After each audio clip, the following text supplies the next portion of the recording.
mood of just a conversation. But one thing I can sit here and say about Ryan Clark is he got super emotional in his conversation piece, but he never got like he got so like why he's so great at his job because he got emotional. But he got emotional to make you like if you just listening, he triggered like a heartstring to make you almost literally like I'm not gonna lie through that joint. I probably caught myself literally maybe like 3 or 4 times like really getting like almost teary-eyed emotional. And I'm like, no, he didn't never even raise his voice that whole entire episode. Didn't use I think Freddie T made it use literally one cuss word. You told me they did almost like a 50-minute episode. Out of 50 minutes, literally maybe just one cuss word, and that was Fred T. That wasn't even Ryan Clark. But for him not to even like raise his voice at all and kind of still be able to get you emotional about what he's saying, and you can kind of still feel the emotions of what he was going through. I was like, that's what make Ryan Clark so elite. And we'll get into that real conversation behind that a little bit later. But even just kind of paying attention to the way him and Cam Newton kind of dealt with their departure from ESPN 2 separate ways, because Cam, of course, I think Cam kind of already realistically has both of his style of shows kind of up and running. With his version of the pivot is Funky Fridays, but he also has a sports show where he kind of do, and you probably 9 times out of 10 see a lot of, if you really into sports, you'll see his 4th and 1 takes kind of go viral. He was having his back and forth with Gilly via his show 4th and 1.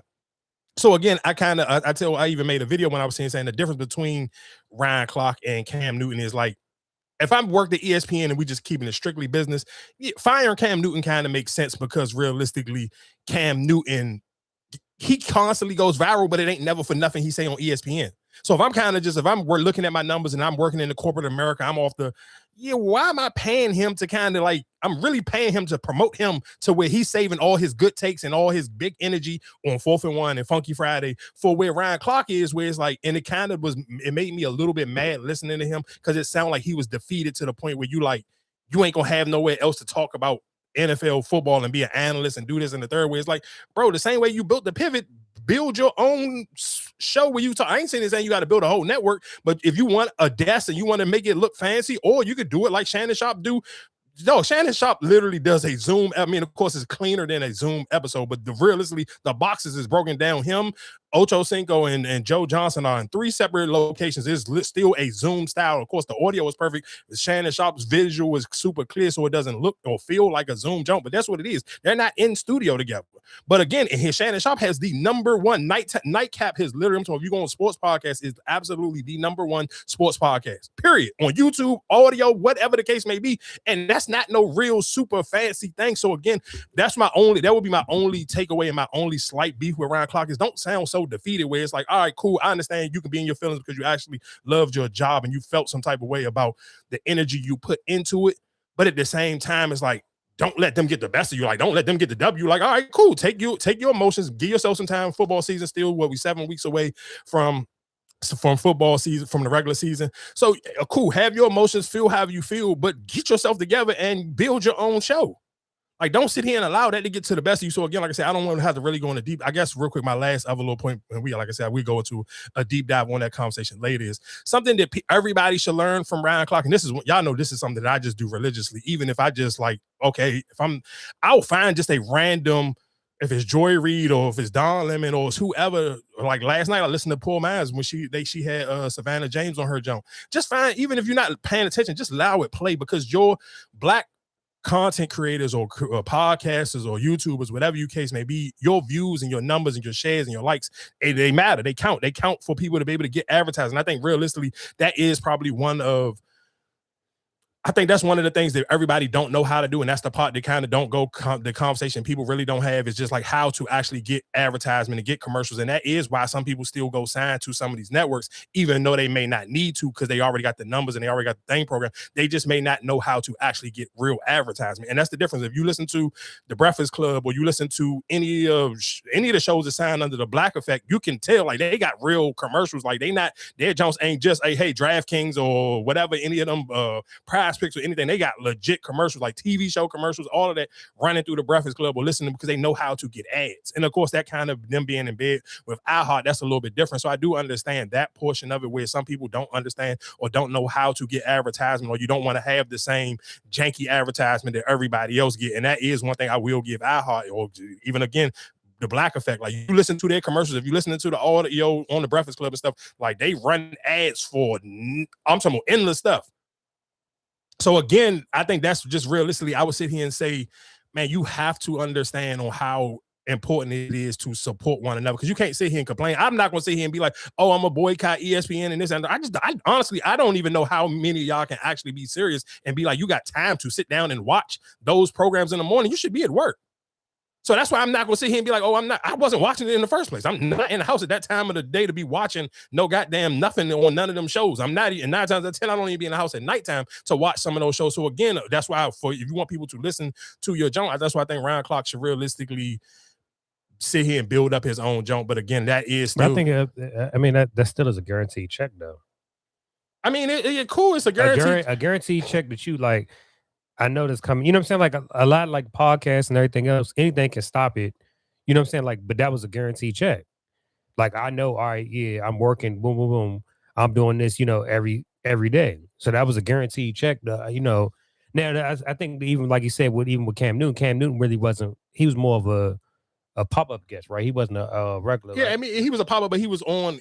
He had his whatever days already. Like, well, let's say if it was Monday and Friday, like he was on there like guaranteed every Monday and Friday. He wasn't on there, of course. Like, he's not a regular. He ain't a regular. Like, he wasn't on there as much as like Ryan Clark and what's the white boy that everybody hate, Dan Orlovsky. Like, yeah, of course he wasn't on there as much as them, but he was on there on the Tuesday. But again, Cam Newton got his own Jones. Cam Newton understands how to build his own platforms. Even before he was taking money from other people to do advertising, he was advertising his own stuff. I think realistically, that's one thing I can sit here and say for just even for the Black community. When you watching some of these programs, if you got businesses and stuff and you're trying to run advertisement, I'm sure you can figure out what podcasts and stuff you want to run advertisement to. Because I mean, people used to do it with the radio station all the time. So again, I don't even think all those slots will be as expensive as people think they are. But I think realistically, people just don't know. I get it. I agree with you saying, yeah, it's a guaranteed check from him. But I mean, really, and again, of course, I know Ryan Clark wasn't like some superstar mega football player. So yeah, he may have needed those ESPN checks more than a Shannon Sharpe or Cam Newton. So I kind of understand that as well. But at the same time, it's like,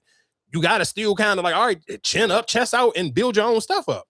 Because again, everybody using Pat McAfee, but Pat McAfee was a punter. I don't necessarily know if his career was way better than Ryan Clark, but he built up his own platform. He's getting a bag because he has his own show there. ESPN is leasing Pat McAfee's show. He's not an ESPN employee. So yeah, when you see the big number, it's $60 million. Yeah, it's $60 million because he is doing his own junk. They're just plugging and putting his show on this junk. They're leasing it the same way what MTV was doing with ridiculousness with Rob. So again, like I said, I understand. Yeah, okay, cool. It was a paycheck for you. All right, cool. You lost your job. People, I mean, the sad thing is in this Trump administration, people lose their job every day. But people, why it's hot right now and people want to sit here and support you? Yeah, well, you got to sit here and do your junk. But again, like I said, I just think people should realistically just kind of, if you didn't learn anything else, like, don't put all your eggs in one basket. And again, shout out to Cam Newton. Because just listening to the difference between the two is like, Cam kind of was like, all right, I don't care. Like, I still got my shit. Yeah, no, I mean, because he came on like, he only been there, a year maybe? Yeah, maybe like a year, maybe closer to 2 years. Right after when Shannon got caught in that stuff, right? Yeah, he was on it before Shannon got caught with the stuff, but he got more playing time when Shannon got caught up with the stuff. I see, and I think that's the only thing that's probably kind of difficult, like I said, even for Ryan Clark. We about to go into football season, and ESPN already got the NFL network shit. So then it's like, all right, well, you only can go either Fox or but you don't have to go nowhere. But you want to be seen. We're nobody. 90%. Listen, 90% of the people who are listening to this, even when you see him on the internet. You don't see him on TV. You're not actually watching TV. No, when he's doing the game, when it's football season, he's doing the game. He's hosting. Yeah, okay, cool. If he's hosting the game, but that doesn't. But we talking about just the analyst part, like when people see clips of Ryan Clark on First Take, when you see clips of Ryan Clark on Get Up, you seeing the clips via social media. You're not actually sitting at home watching it on TV. You can still. It takes more time. Maybe you have to pay somebody to clip it up. The same way you see clips of the pivot, you can see clips of Ryan Clark. All he got to do is just put him out there. He has to do the work. Man, you see Shannon Sharpe nightcap all the time. I don't necessarily know how many. Again, a lot of people watch it. I told y'all even after the situation, I told you his numbers wasn't going to dwindle because his audience don't care about that. And they didn't. And he kept bounce back. He bounced back with Club Shay Shay. Like, again, you have to still do the work. You can't sit here and just weep and be like, and moaning and crying and bitching about it. You got to sit here and do the work. I think that's probably just the difference is like, whether I do the mixtape grind or I want to do the I mean, if you want to get signed to a label, I mean, cool. I mean, if that's, I think that's more so. Like I said, I'm not here for I want the big. You know what I'm saying? Like I want that big check. I rather. But I don't necessarily know how. You don't know how big the check is. Like the check. They said Ryan Clark was getting maybe $2 million a year. I'm sure you can get it off of YouTube. But I'm sure that's a more consistent check. Where all right, I know I'm getting this check going to come every. Like I said, you saying like the play value or the viewership might be different. Like I don't know how to pivot how they do this stuff. And like it's that's a guaranteed check every day. And we're about to go into football season. Yeah, listen, I get what you're saying, but if he puts in the work and build up his own junk, that's a guaranteed check. It's too many people you see via social media who get academics get a lot of bread. No, I understand that you get a lot, but that's why I think, like I said, some people are just consistent on. Yes, I know my check. I ain't got to wait. Yeah, cool, but then you're gonna be consistent building up for somebody else, and then you get fired, and now you crying. You can't have it both. It can't be two ways. You cannot sit here. There's no way on God's green earth you can have it two ways, though. You got to sit here look at Skip Bayless. Skip Bayless ain't cry about leaving Fox Sports. He didn't sit here and stole Gilbert Arenas' junk. People be on the internet. 90% of people in America right now, because you got to work, especially men who watch that type of stuff. You're listening to it via social media and on YouTube. But even using somebody like Skip Bayless, I'm pretty sure Skip Bayless wish he was getting that network check instead of. No, Marcus, are you crazy? Why? Why would he care? Skip Bayless been on TV. If you don't listen to what I'm saying, if Skip Bayless is damn near almost 80 years old, if Skip Bayless money ain't already situated, it ain't gonna be situated. No. But what I'm saying is how we saw Skip Bayless more when he was on Fox than we see him now on the Gilbert Arenas thing. It depends on who you asking. Go look at the numbers on his junk. No, but I get it. You saying looking at the numbers, but again, that was a guarantee. That show that Fox, what's name with him and Shannon, that was guaranteed. You saw a clip every day.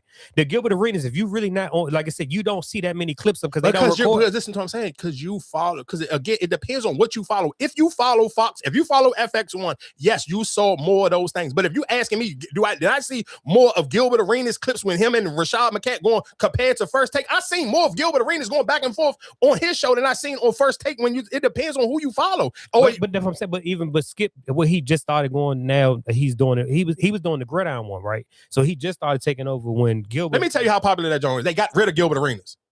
No, they got rid of everybody now. But that's what I'm saying. That's what I'm saying. That show, his show ain't gone. Who? Skip Bayless. I haven't seen it since it's football. It's not football season yet. His show's a football show. Right, the gridiron. That's what I'm saying. He was on the gridiron one. He wasn't on. He started doing the Gilbert Arenas thing, but now the Gilbert Arenas thing is done. That's what I'm saying. That's what I said. I hear what you're saying. Yeah, build your own. But I don't think because it's still not Skip Bayless' show. It's Gilbert. Like you said, you under somebody else's thing. So that's why I don't like. I hear what you're saying. Like, yeah, do your own. But people rather have that guaranteed check. I mean, yeah, cool. Well, then you gonna have some guaranteed tears when they clip you. I don't know what to tell you, dog. You can't have it both ways. It ain't a two-way street. You either gonna have to build your own or you're gonna sit here and get the guaranteed check. I don't know what else to tell you. So that's just my point on that one. Again, like even what's naming them? They haven't really all them ones that they left go before. Jamel Hill and all them, like they haven't built nothing. Yeah, but we not. They ain't who we talking about. Them niggas ain't that. No disrespect to Jamel Hill. Jamel Hill ain't Ryan Clark, and Jamel Hill ain't Skip Bayless. But that's what I'm saying. But at one point, some people are employees. Yeah, some people are good employees, and some people are superstars and megastars. You're absolutely right. Yes, when a good employee lose their job somewhere, yes, you cannot build your own thing. People don't care. And let's be clear, Jamel Hill, she ain't doing numbers like Shannon and them. But you go on her YouTube channel when she's doing the sports with the politics, she do decent numbers. Like she average around like 40, 50,000. But we're talking about the big dogs who's averaging damn near hitting millions. Shannon Sharp and them just posted the joint. They had 1 billion views on their YouTube channel.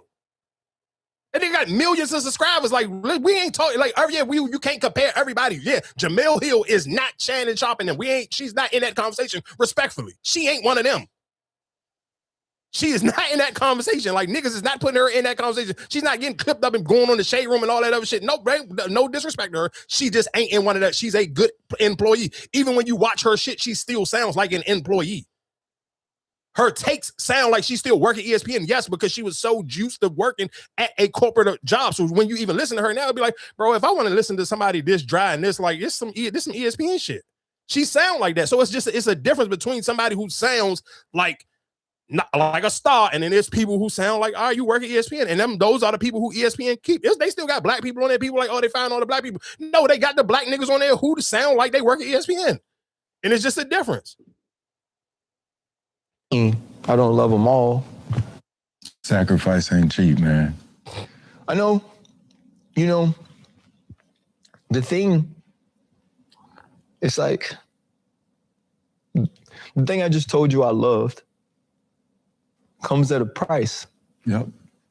I love them both. I loved my job. We know. I love talking football. I love studying it. I love educating people on it. I love making people laugh about it. I love entertaining people. I love the people I work with. And I love my community. It doesn't mean I don't love them all. It just means like, that's the one in particular. I could speak from a matter of perspective. You would still have one if you let the other one go. My opinion, if you stop talking, if you stop doing, you know, racial justice stuff, if you stop talking about Angel Reese, if you stop talking about Lakes, if you stop doing that, you could still be doing football. Am I wrong? Probably not. And I just want to pause right there. Just perfect example of just like, listen to what he said. You basically telling the nigga like, if you just shut up and dribble, you can still have a job, dog. That's what he basically literally just sit here and said. If you didn't sit here and stand up for what's the young boy Lacey who died in the car accident that played for LSU, if you didn't sit here and go back and forth with RG3 defending Angel Reese, you would still have a job. Like that to me is crazy. I don't want to fucking work nowhere. And again, I said I wasn't going to try to cuss, but this is just who I am. I don't want to work nowhere where I got to sit here and just shut up and can't not sit here and have a backbone and shit that's disturbing me when I'm watching on the internet. I'm sitting here. There's no way I risk dog. That's why I don't give a fuck. Every day, Ryan Clark, you drop whatever. Even if I'm not in, I would just press play on the shit just because. Because you got a sack and you're a fucking man and you're a black man listening to like that, even listening to him sit here and say, dog, you could still have a job if you would just be a sucker.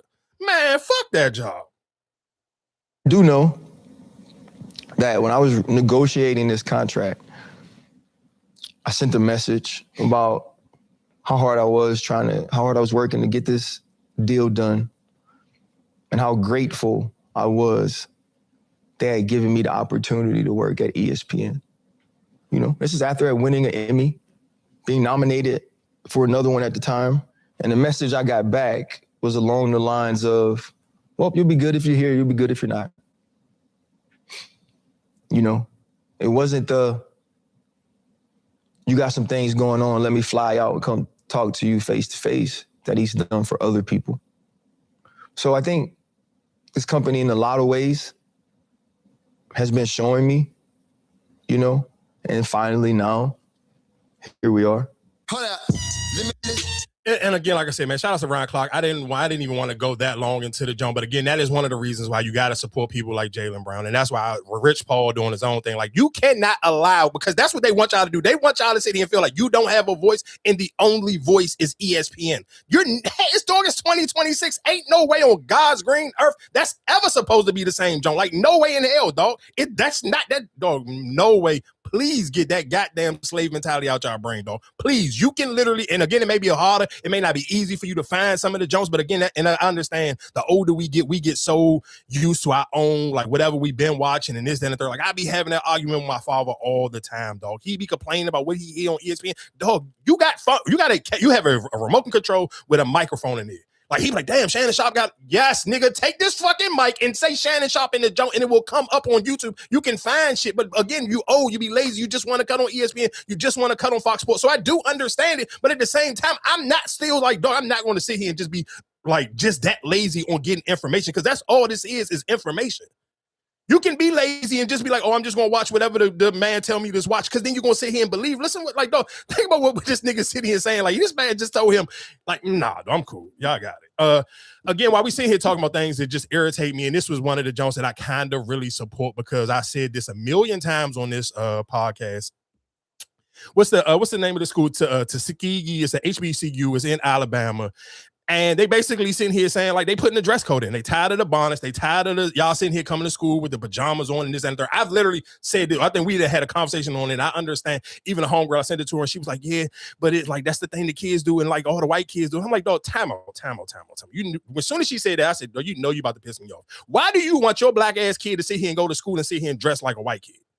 What are we talking about, dog? I get it. I understand you as a parent, it's the cheaper way to go out. Yeah, cool. I ain't got to spend no money on my clothes. My kids like to dress in pajamas. But dog, come on. It's lazy. It just look nasty. It look, I said this before. It looked just as bad as the kid running around with the shiesty on.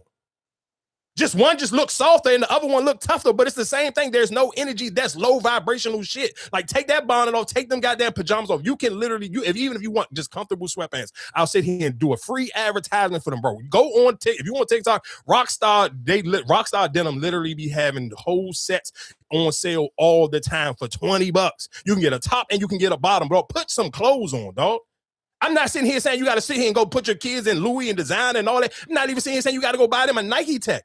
But sitting here saying them plaid pants, like what? Come on, dog. Listen to what I'm telling you. Any woman, man, anybody, if you was in high school, when you was in high school and a nigga came to school every day in some goddamn checkerboard pajamas, who giving that nigga some pussy? Yeah, you don't want to set your son up to be in college and sit here not getting no cheeks at all. He just in there like looking like a goddamn loser. Put some pants on, nigga. That shit, again, man, I be telling y'all, this is why I don't have kids, because I swear to God, man, I will lose my mind. Dog, put some pants on. Put some pants on. You can still school or university. It's a university. Oh, you ain't gonna you gonna do that. Do what? It's not a private school, right? Is it a private? It's an HBCU. It's a university. It's a private. I don't think how you gonna enforce that? What you mean? Like if for a university, how can you enforce? Like I said, if it's not like a private, like where we in uniform, everybody in uniform, how you can enforce that? A dress code.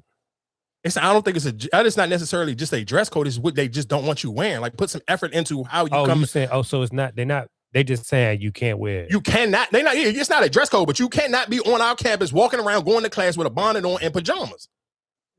And realistically, why would you like, dog, that's. I mean, that's what I'm saying. It's college. It's cool. Put some sweatpants on. Go to the whatever. Go to your school. Go to your joint and buy your school sweatpants. Yeah, I get it if you saying high school. Like I said, college, where you saying you paying for everything and all that. I get it why people will be like, nah, I'm going my bonnet. I ain't washed clothes. I ain't man, come on, dog. But guess what I'm saying? And then guess what? When you allow that and you feel like that's okay, it trickles over to adults. I mean, Todd was just having this conversation the other day when it was like, it's cool to sit here and say like, I understand people, again, when the older you get, you kind of don't even, but these people ain't even old. These still are young people, but the older you get, you kind of don't care about you don't really care about what you're going, I'm about to just run to the grocery store. Cool. With all that being said, you should have and I'm just sitting here saying this for everybody, because again, most people are like, I can't never meet nobody nowhere. We could tie this into dating. You can't never meet nobody. If I'm going to sit here, I'm gonna go run into Walmart. I got these goddamn pajama pants on that I didn't drop blunts on it, and they got dirty sprays on their holes in them and everything. Got my bonnet on, dingy t-shirt, all the nines. You can literally still run to the store and have you your little bin full of run to the store clothes. Even if you can have you a sweatsuit, a t-shirt, it's just literally just for that, but it looks like you presented and put some time in. I'm not sitting here saying you got to have no type of logos, design, or nothing. You can literally listen to what I'm telling you. Me and Erica talk about shopping on TikTok Shop all the time. Bro, I'm not sitting here saying spend $1 million. You can buy you a $20 little outfit. You can spend $100 and have you 5 little outfits that you just want to see and put on with a top and bottom. And you can sit here and keep it moving around, but dog, I swear to you, before they even made this jump. If it was a high school thing, yeah, like I said, I get what you're saying, like you telling the parents, but like I said, you about to tell people like, nah, you need to put clothes on to go to sit in the class. Like I said, 9 times out of 10 people, I ain't washed clothes, I ain't did this. Like niggas don't want to get ready. Like I'm just going in there sitting this. To me, that's just like when you start that habit, how do you ever cut that habit off? But like I said, I feel like even with you saying that, but like you said, even with the streamer university, like when you start seeing a lot of them, you didn't see them in their uniforms. They started putting their own clothes on or whatever the case may be. Like I said, you get comfortable with like, damn, I'm about to sit in this class. I don't even want to be in this class for real. Like you say, I'm paying for this. So for you to say I'm paying for this school, and then on top of you tell me what to wear, I don't think it's gonna fly. Well, especially if it's not. I never went to college. I don't necessarily know the jobs, but I respect them sitting here saying like, "Hey, we got a dress code," and I don't. And obviously, and we could. Well, that's what I'm saying. If you just saying, I don't see how you can say a dress code. You better just saying it's not acceptable. Then cool. But that's why I said. But they call it a dress code, so I don't know how else to explain this or how else to say. Like I said, no, I get it. If you got a uniform, then yeah, I can understand. Like if it's like a private what's name, you got a uniform and all that, then cool, I can understand that. But I don't understand how you can tell, like, because you have a lot of different ages. It ain't just like, teenagers.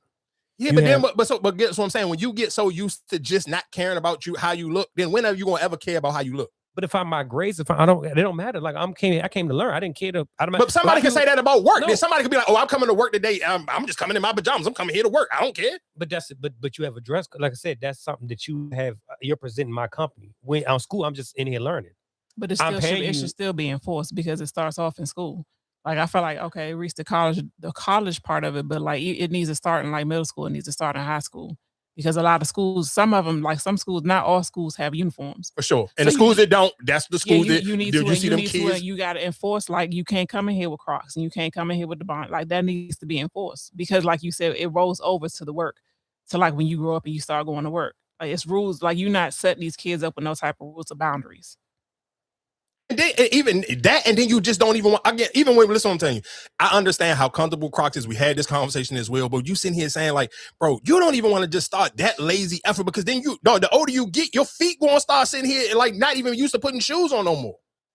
And now you're going to have to start going up on the sides because your feet done got so comfortable and just wearing Crocs and you ain't sit here and put no shoes on in 5 years. But I like I said, because like I said, being on a campus, I know how like, all right, cool. I got to walk from here to here. Like what I'm putting wasting the outfit for, nobody's going to see me. Nobody paying attention to me. Like but I'm saying, I'm not disagreeing with you. I said, when it comes to college, like I said, I can get why a lot of them, damn, I got to get up, hurry up and get to class. Like what am I putting the outfit on? Nobody going to see me sitting in the lecture. It's not a hallway. It's none of that. Like I said, in the high school, cool, I understand that. But like I said, you saying in college, when I'm running from here to here, different dorms, like what am I putting the clothes on for?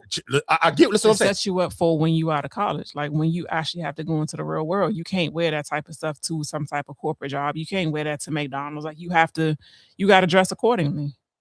And matter of fact, just going off of that, I got a John where this lady was sitting here talking about kids, how they sit here and come to job interviews. And like why kids don't even know how to sit here and wear clothes to their job interviews. Let me find this John. We sitting here. Yeah, but I just even again, like I said, I get what you're saying, Marcus, but at the same time, I feel like you can do that same exact thing realistically if you just do it with a sweatpants and some t-shirts. Like I get it, like just have it put to the side. Like you could literally the same way you sitting here saying, nobody ain't gonna see me. Nobody don't gotta see me. I can still put on a sweatsuit. I can still put me on a $20 little sweatsuit or a $20 t-shirt and a pant and some pants and keep it moving. I can still do the same exact thing. What you sit here saying. But I don't have to have the pajamas on. Like, again, I can't imagine if I'm, again, pause, I don't care. I can't imagine me as a woman and be like, oh, this nigga look good in his pajamas. Like, what? And it's something, it is, because guess what? That's one dude. It's going to be some youngins who going to sit here and take time and put effort into what they got going on. And especially depending on what college you got going on, because niggas going to have that shit on.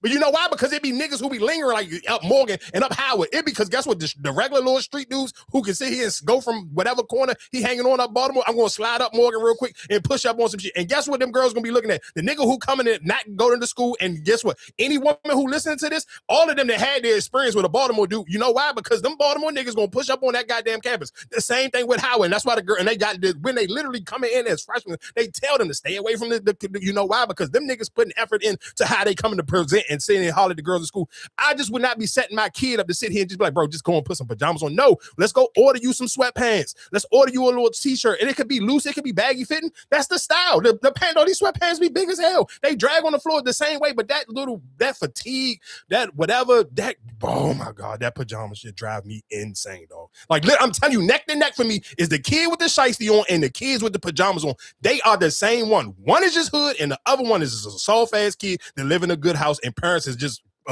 parenting them extremely soft and don't put their foot down on and they just allow them to let them come out the house. And again, what if something happened? I said this before, dog. What if you somewhere and you got your Crocs on, you in a store, a robbery breakout, anything could happen. A wild dog can sit here and chase you. I said we talk about this every week, just wild animals just chasing people. You got Crocs on, you're clipped.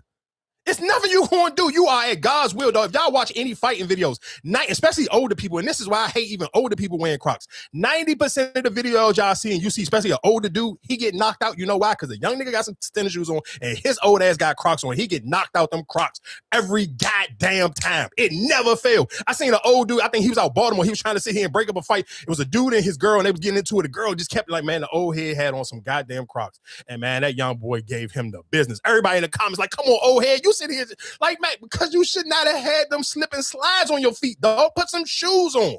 That's again, you sit here. I'm sure all the shoe companies, man, this is why Foot Locker and whoever else, y'all should sit here and run some ads right here. Go to buy some goddamn shoes, dog. Put some shoes on your feet. Because if something dangerous happens, you ain't doing nothing. You are a victim in them Crocs. You are a victim. If you don't live in a goddamn stand your ground state, you are a victim in them Crocs. You can't do nothing.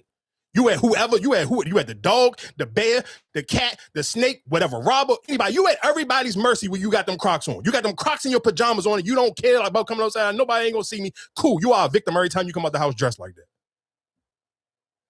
Come here, because I'm about to get in your ass. Why is it that your kid does not know how to dress for an interview? Why is your kid coming to work in belly shirts? Why is your kid coming to work high as fuck? Why is your kid not knowing how to formulate sentences? Why don't they know how to be grammatically correct? Why do they not know that they aren't supposed to come to work in Durags, hoodies, sweatshirts? Why are they coming with just Crocs on? Why don't they have a suit? Why don't they have like any type of work attire? Why don't they know how to read? Why don't they know how to write? And please don't tell me the school system is failing them, because it starts at home.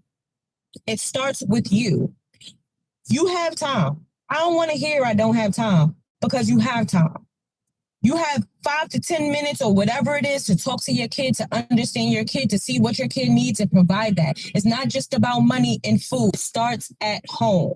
I don't want to hear I don't have time, because you do have time. You got time to get up and go to work. You got time to do certain things. You got time to make sure that your kid is getting the necessary skills that they need. You cannot bank on the world or other people to take care of your child the way your child needs to survive in life.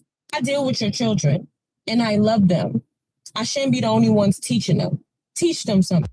Come here. Again, like I said, I stand firm on just, man, having your kids put some clothes on, dog. That's it. And not even just the kids, adults as well, because adults, y'all set realistically, you set the standard for the way your kid come out, what your kids see. And again, I think we just got too, and again, I will blame some of that on the pandemic. I think the pandemic got people too used to sitting here not caring about how they present themselves. But again, if I'm out in the real world, like, hey, if I put on just a half decent sweatsuit and just some good shoes to go to the grocery store, if I bump into something, like, I'm telling you, listen, as a man, though, do you know how mad you be when you in the store and you bump it and you see some fine shit and you look like a bum? That's on you, because if you would have sit here and said, hey, and that's what I'm saying, I understand some days if you in the middle of working, well, again, it depends on where you work at. So some of y'all might already have clothes on, but if you just run into the store, I'm sure everybody in their mother, especially for men, you have literally ran into something like, damn, I would have shot my shot if I'd have had something half decent on. Because guess what? When you sit here do the Crocs, you don't even care how your Crocs look. It ain't like y'all got some super fresh Jonsson. You got all the little things on them Jonsson. No, them Jonsson be punished because you wear them every day. Some of y'all, if you ain't lost enough weight, them Jonsson probably leaning into some other shit. Like I even be, man, I don't even want to get onto the feet part because that shit drives me even more crazy. You got on Crocs and the back of your feet ashy as shit. Like, bro, you could have put some socks on. But man, y'all got it, dog. I can stay on this topic all goddamn late. Real quick, one of my, y'all know are the Crocs just like the slides too? I mean, they're all the same thing. To me, all of it. I mean, I'm not discriminating on one or the other. Like, put some shoes on, dog. It's like even like the name brand slides, like you still feel like you gotta.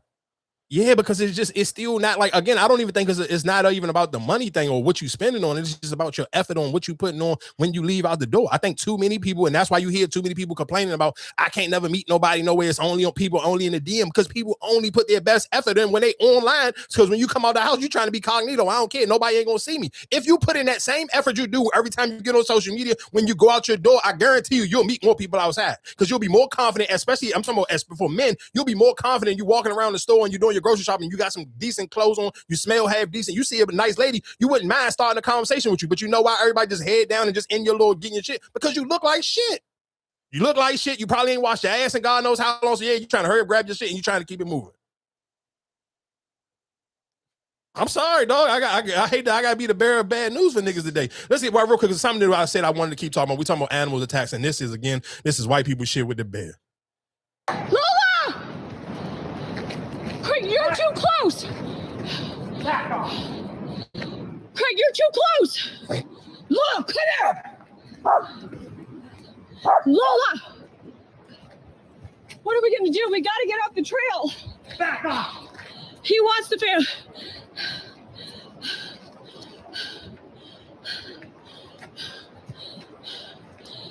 Lola, come here. Come on, Lola.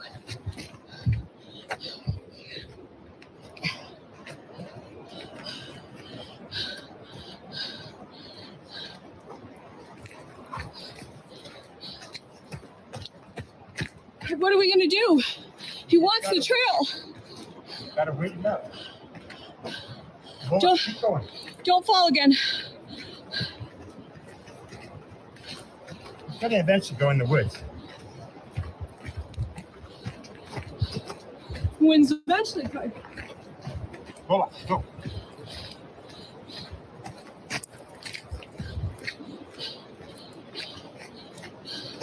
Go, Bear, go! Go, Bear!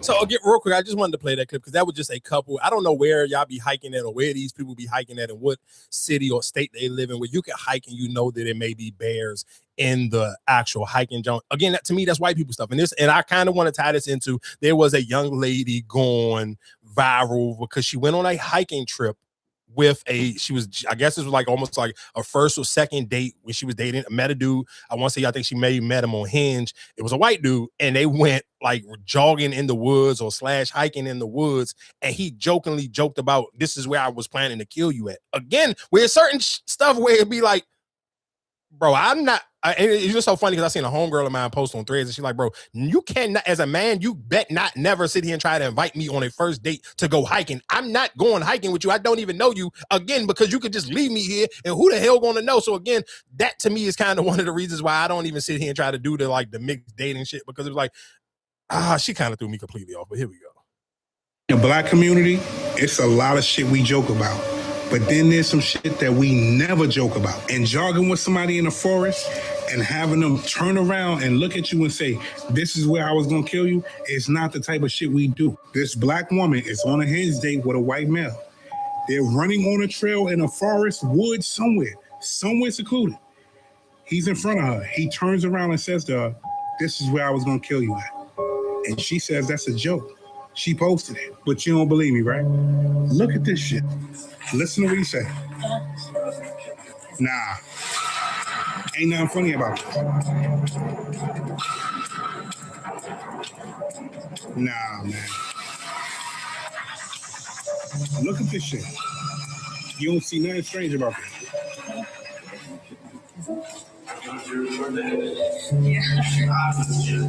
And then he asked, was she recording? He wasn't kidding. But see, the thing is, when they tell you the truth, you don't believe them. Mind you, look at the climate we're in right now. And again, I hate to sit here and be, but I guess, man, again, why he was about to sit and say the climate we in, bro, I'm just gonna keep it a bean. This is one of the reasons, one, why I sit here and say dating apps is for losers. Two, this is why you should not sit here and be that desperate to sit here and go and date outside your race. And again, it's so crazy because this lady, when she panned the camera to herself, she looks like the stereotypical Black woman who would date a white man. And I fucking hate that for y'all. I hate when you turned the camera, I knew exactly what you was gonna look like. All my soul sisters with them locks, I'm telling you, with some niggas out here that want to take you through there. You do not have to get on Hinge and go get you a white boy and sit here playing hiking games, dog. Like, y'all be throwing me. Oh my God, bro. I literally just be like, sometimes I be like, again, when you sitting here saying you don't have to give up on yourself, go outside, put something on. You don't gotta be on Hinge and be like, I'm going to sit here and go on a date with a white boy and go hiking or running in a trail in the woods. Like, what's up with the street? And I understand the street ain't good for your knees. That's why I don't run outside on the street. If I'm going to do my miles, I'm going to walk. I'm cool. Walk at a steady pace because I don't got no money to sit here and go get new knees. But again, like, man, y'all be just stay off the dating apps. Dating apps are for losers. I'll stand trails. firmly They on wanted the scenery. Man, fuck that scenery. You don't know this man. You met him on a dating app. I know, I get it. You saying you made him on a dating app, but I think people do the trails and stuff like that for the scenery. Cool, do it with your friends. Even if you're going to do a trail, you don't have no weapon on you. Again, that's why I played it with just right after the band jump. I'm not going to nobody's woods, dog. Again, I said this before. I'm not even sitting here trying to say this to sound tough. I don't play with wild animals. I'm not going to nobody's trail nowhere to look at nobody's scenery without something to save myself. Because again, for her, she on a date, you on whatever the case may be, you don't know this man. But again, what if we were sitting here like the clip I played before this? If you were going hiking with your family, this dude was a husband and wife with their little dog. This man just saying, get away, bear, get away, bear. Like, what are we talking about? Y'all be playing just stupid games. Again, you cannot be that desperate, dog. I'm sorry. Like, you got to pack that up. Like, some of y'all got to slow down a little bit. Y'all just doing too goddamn much. Got too much goddamn dip on your chip. But because we did talk about, and I didn't mean to skip over this so fast because we were talking about school. I guess we can go into, I want to go Howard University. Okay, update of what I know as a parent whose son was disenrolled or unenrolled from Howard. Yesterday afternoon, we started getting emails saying, sorry, you chose not to go to Howard. We was confused. We called. They said it was a mistake. Don't worry about it. Then once the office is closed, we started to get emails basically saying, you ain't paid, so you can't come. And the original agreement with Howard was their miscommunication. Number one, they said August 3rd, then August 2nd, then all of a sudden July 10th, 50% of the tuition had to be paid out. However, most kids and almost all kids who got disenrolled are getting scholarships, are getting some type of assistance from a third party that does not get released until like the beginning of September. My son is on a full academic scholarship in partnership directly with Howard and his previous school. They already sent out that tuition, but Howard never updated the system anyway for my child, and he got disenrolled. So my son's 50% tuition was already on the way. But what we are now understanding, because I've spoken to some people up there, they don't even have enough staff to go through each person to see who's right, who's wrong, who's saying yes, who's saying no. So there are some kids already that have been re-enrolled, and they sent out an email basically saying, we know the problem. We're not saying it's our fault. And this is listen, I just want my son back in school. I just want my son back in school. So there's a lot of misinformation. That is my particular story. Like I said, there's 500 families that are going through this right now. And I want all of us to find some peace, because my house ain't no peace since yesterday. And he's ready to roll. He's ready to be in there on August 3rd. I bought a new car yesterday so we could pack some more of this stuff up. So I need him back in Howard. Everybody who's been sending love, I appreciate y'all. Anyone who's trying to help, I appreciate you. For those of y'all that being shady, some just trying to call me broke and say because I can't afford it. No, my son is on a full academic scholarship. Full ride, yeah, wasn't me. Again, I mean, and that was her story on side of it. So why she even say about the whole buying a new car thing? Like, what was the point of that? I guess she was saying just, I guess, for more room to sit here and pack her. I mean, let's be clear. For that lady right there I just played, that's Chef Cream. So people who, if you really into like the New York podcasting scene, she's somebody who's like extremely popular. She doesn't do her own show, but she does a lot of like guest spots on a lot of popular New York podcasts. So a lot of her like talking in the way she kind of entertains people, it's going to be a lot of little, just probably an extra entertainment sauce on it. So it may not necessarily be just like you're cut and dry, like parent crying. She going to have just a little bit of razzle dazzle New York type of energy to it. I do want to play this one other lady, Joan Howard, and I do want to sit here and talk about when one of these schools is in here becoming a social media influencer, a college major or something like that. $400 enrollment fee, non-refundable. $400 housing deposit, non-refundable. 400 plus 400 is $800 per student. Multiply that by 500 to 600 students. That's $500,000 that Howard doesn't have to pay back to anyone that they now have in their position, because those fees are non-refundable. What are they going to do with that money? I need someone to look into this, because they were never going to enroll those kids.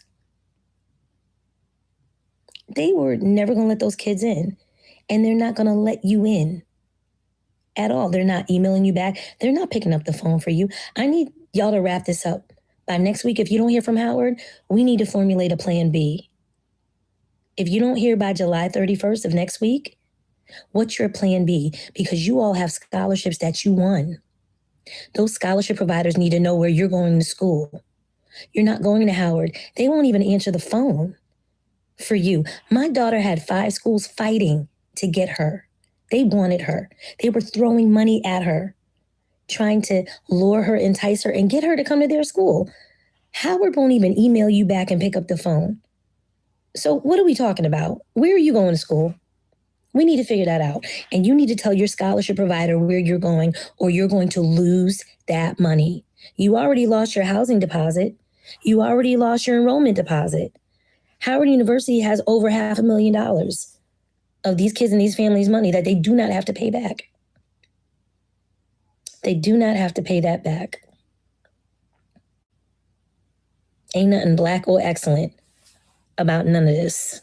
Again, I don't know the answer. All I'm doing is just sitting here playing y'all clips, thoughts and prayers to anybody who may be experiencing this with your kid getting ready to go to college. Real quick, I do want to sit Did here. They have an issue before with the with housing? Howard, they did with the actual like housing, and I want to say while they stepped in and helped some of the kids. That what was that? Was that last year or 2 years ago? It might have been like 2 years ago. Like right, I can't want to remember. I know it was recently. It was right. It was right after the pandemic when they were starting to go back to school, and I do remember they was having something with. I want to say it might have also been the freshman dorms. I can't remember, but I do remember while they stepped in and helped some of those kids who was going to Howard while they were sitting here trying to wait for. I want to say maybe hot water or something. I can't remember. You're absolutely right. It did recently happen. I know it happened after the pandemic. I just can't remember if it was last year or the year before that. It may have been 2 years ago. I want to sit here and say, and shout outs to Wale because I do remember Wale stepping into that. But real quick, I do want to sit here and bring this up just because I do think when we sit here saying how people get so used to just whatever your routine is or what you're so used to listening to and things like that. And I kind of just wanted to remind people when I sit here and say it about Tory Lanez last week, and I seen and said how and I seen because of one of our listeners, shout outs to Beezy, he sent me a joke and he sent me basically where somebody was trying to clown Rick Ross, was like, oh, Rick Ross out and Tory Lanez is free, and and Tory Lanez did more numbers than Rick Ross. But I think realistically, two things can be true. One, I'm glad that they sent it because I told y'all nobody was really listening to the shit. It was some fake shit. Tory Lanez did 19,000 the first week. If that was again for the people, and the reason why I'm sitting here saying for Tory Lanez, it would be cool. But for the people who use their platform to bash other people who have lower numbers, when you try to bash like your little babies, your futures, and this, that, and the third, they will never be nowhere near close to 19,000. Never in life. And they ain't got to do no interviews and do nothing. Two of them, Lil Baby, I don't even know the last time I seen Lil Baby do an interview. Matter of fact, it was him and Lil Yachty.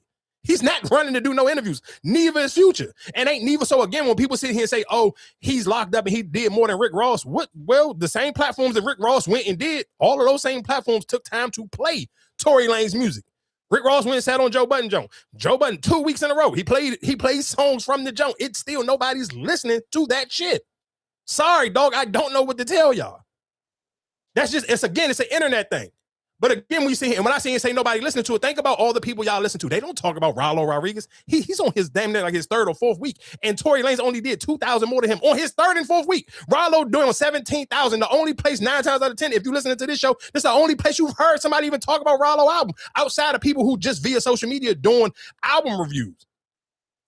But again, that's why I'm sitting here saying, I understand the older we get, we don't be really trying to sit here and go find new things. You be kind of be scared to sit here and go give new things a chance to go listen to. But can't just keep listening to the same old shit and niggas just sitting here telling me bullshit and put me down to bullshit. And I could double down on that though for 2 weeks. I listened to Rory and Moore, I listened to Joe Budden, I'm talking about 38 Special. And this nigga put out that bullshit ass fucking rap diss song to Jim Jones. I was like, this the nigga y'all was talking about? Y'all was gassing this nigga up for 2. I'm talking about this nigga was absolute dog shit. Like, I couldn't believe what I was listening to. I said, there's no way in hell I just listened to these niggas for 2 weeks, sit here and defend this, and I'll say it in the post. What's that joint? Wolf Hip Hop or whatever that blog page is, because they be posting all the super backpack rapping, rappity-yap niggas. I went in the comments and I said, y'all niggas had the audacity for 2 weeks sit here and tell Jim Jones he ain't had no reason to talk about him because he ain't lyrical as this nigga. What the fuck do y'all niggas be listening to? Y'all better get out your goddamn bubble and pull your ears down or something, dog. That shit was trash. I'm talking about capital fucking T, dog shit. Put the doodle emojis in that joint. That shit, man, please, nigga, don't zip that shit up. He better stick to making beats for other niggas because rapping is not his forte. I understand why Jadakiss didn't want to get this nigga verse. He's dog shit. That shit was trash. And again, let's go to Tory. Let's sit here and talk about Tory Lanez. Iceman, bro. Again, I don't even know what week this is for Drake. I feel like this album that came out like 3 months ago. He did 55,000 this week. Future 45,000. Don Toliver 26,000. Drake again would take care doing 21,000. Made You Think I Was Gone, it did 19,000. And again, Skate by Rollo Rodriguez did 17,000. And then again, the reason why this even became a conversation because people was joking on Rick Ross only doing 17,000. I sit here and told y'all last week I thought the Rick Ross album was it was blah. Rick Ross hit one, but Rick Ross never been a no and of course, and that was one of the things Rick Ross said. And I think people wouldn't even have made it a conversation piece if Rick Ross didn't go on his press tour talking about Drake and sitting here trying to trash and clown Drake and sitting here saying, "Oh, the Iceman Jones with some doo-doo and this, that, and the third." Nobody would even sit here and say about Rick Ross numbers because he even said that on one of his interviews. He was like, "Oh, when I first came out, people was doing again." He came out when Wayne and it was doing 1 million, and Eminem and 50 was doing 1 million the first week, and Rick Ross was like, "My first album only did 150,000." I don't even think any of his albums did platinum. No, for sure, but it doesn't matter because his music like just don't. He's a gold, like he always a gold. Yeah, for sure, he's a gold member for sure. Yeah, but at the same time, I don't. But that album still ain't a great album either. We ain't about to sit here and make it because a bad album. It's not a bad album, but it ain't an album that I'm going to sit here and go back to if I'm listening to other stuff. But you have older ears, so you may. I'm telling you, as somebody who's listening to other newer, younger shit, I'm not going back to never listen to that Rick Ross joint again. Outside of that one song we talked about last week when we talked about the Maybach, what is that? Maybach 7 when it was Don Toliver and Jeezy on it. But that's what I'm saying. But but I hear your fuss about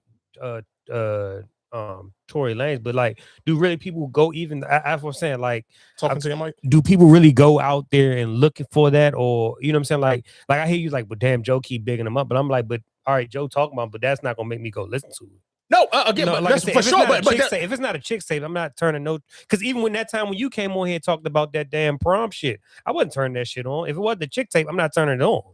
So that's what I'm saying. Oh, no, I'm not listening. I'm not disagreeing with you at all. I do, but again, I'm just sitting here saying I think people overforce the Tory Lanez comment. Tory Lanez, the numbers that Tory Lanez do for all the press that he gets. What are we talking about him for? Because people ain't. All I'm saying is sometimes you can waste your influence. You can sit here and show people there's flaws in your influence when you sit here and just keep. Again, I'm sitting here saying this because I'm listening to niggas like you can't shit here and try to shit on Lil Baby, and Lil Baby got arguably one of outside of the Drake songs and outside of Spin That. I can argue that Lil Baby right now has one of the hottest songs on the internet. And again, I kind of even wanted to come in here and big Future up because we sit here talking about the California Girl joint when it first came out, and you was like, man, that joint kind of a girl joint. I was like, yeah, it really ain't for me. That ain't hit the bar for Future. I was wrong. I'm not a girl. I'm not a baddie. But guess what I seen for the last week and a half? All baddies just it's like a line in that joint when he said talking about whatever little restaurant, I'm gonna like you like Mr. Whatever that restaurant is. When he say that in the song, all the girls have been I'm gonna love you like whatever the name of that restaurant is. They've been using it on their TikToks and on their Instagrams. But again, niggas is sitting here. I literally just listen to. I swear to God, and I'm somebody I catch myself from commenting on other people's shit because I listen and I see and say, okay, if I really bother about it, I'll talk about it on when we get on here. I literally listen to Rory and Maul try to shit on Lil Baby and Future because DJ Khaled don't want to put out his album. Like, oh, you can't Lil Baby and Future, you can't get nigga them. They can get a song. Lil Baby got, and I'm like, dog, that to me sometimes when you see it, talking about what you listening to, y'all niggas so out of touch. You don't even know that Lil Baby got a scorcher right now. He literally on all platforms. Lil Baby got the #1 song on Apple Music, on Spotify.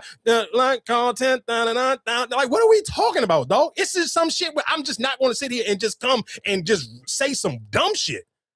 When I can when it's literally like going on in real time, all you got to do is sit here and just like, hey, go follow one of them blog pages to just show you like what's going on and follow other regular human people. I get it. Some of y'all niggas be thinking y'all too famous, so you don't follow regular people. I'm telling you, that Lil Baby and that fucking Future, all I've seen up and down the timeline. Lil Baby got a hit, and it's literally and it's showing up in the numbers. Go on Apple Music, the #1 song on it is the fucking Lil Baby shit. Go on Spot, the #1 joint. And fuck them numbers. I'm telling you what people are posting on their joint. And again, the same way for Future with that California Girls. I came with him. We was talking about the Future joint. Marcus sit here and said the California Girl. I was like, it ain't really for me. I'm cool, but I'm a nigga. I got eyes. I keep saying, if I see fucking 100 bad bitches sitting here using that song, now guess what I'm doing? I like you like whatever he sit here and say on that song.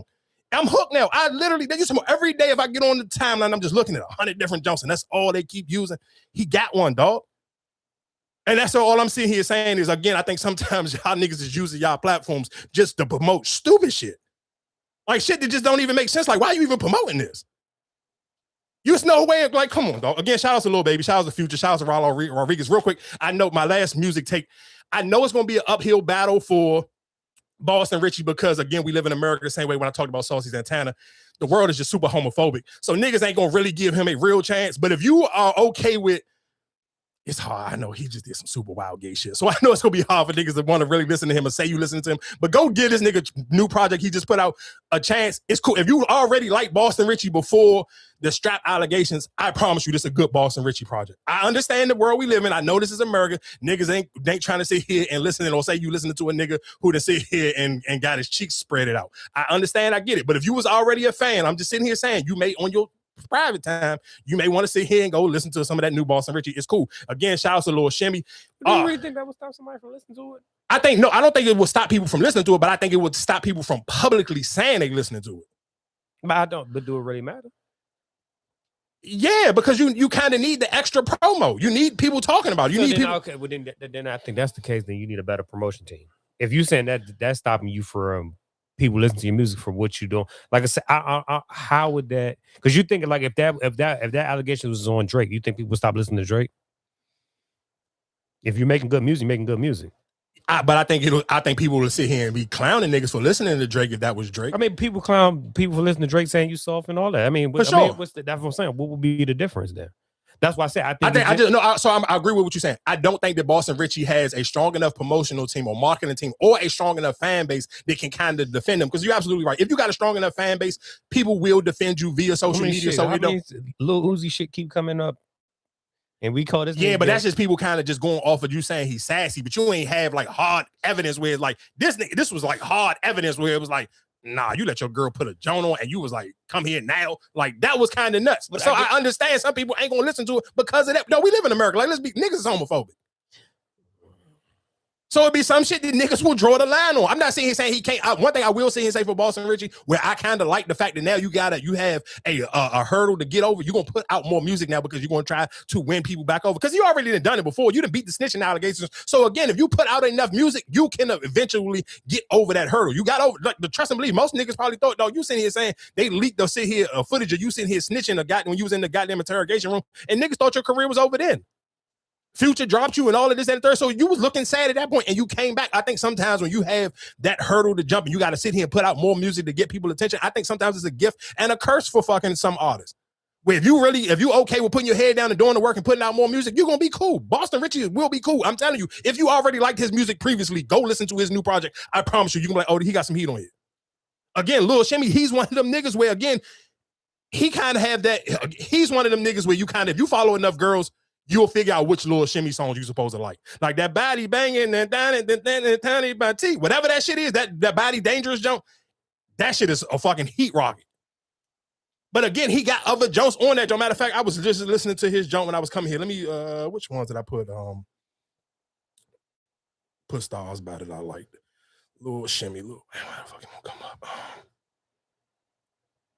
Real quick, Top Notch, 5-Star Freak featuring featuring Sexy Red, Not Another Love Song. Not Another Love Song may literally probably be my favorite song outside of the body banging jump. The jump with him and Summer Walker, that body dangerous. I ain't gonna lie to you. That jump go super crazy. What else?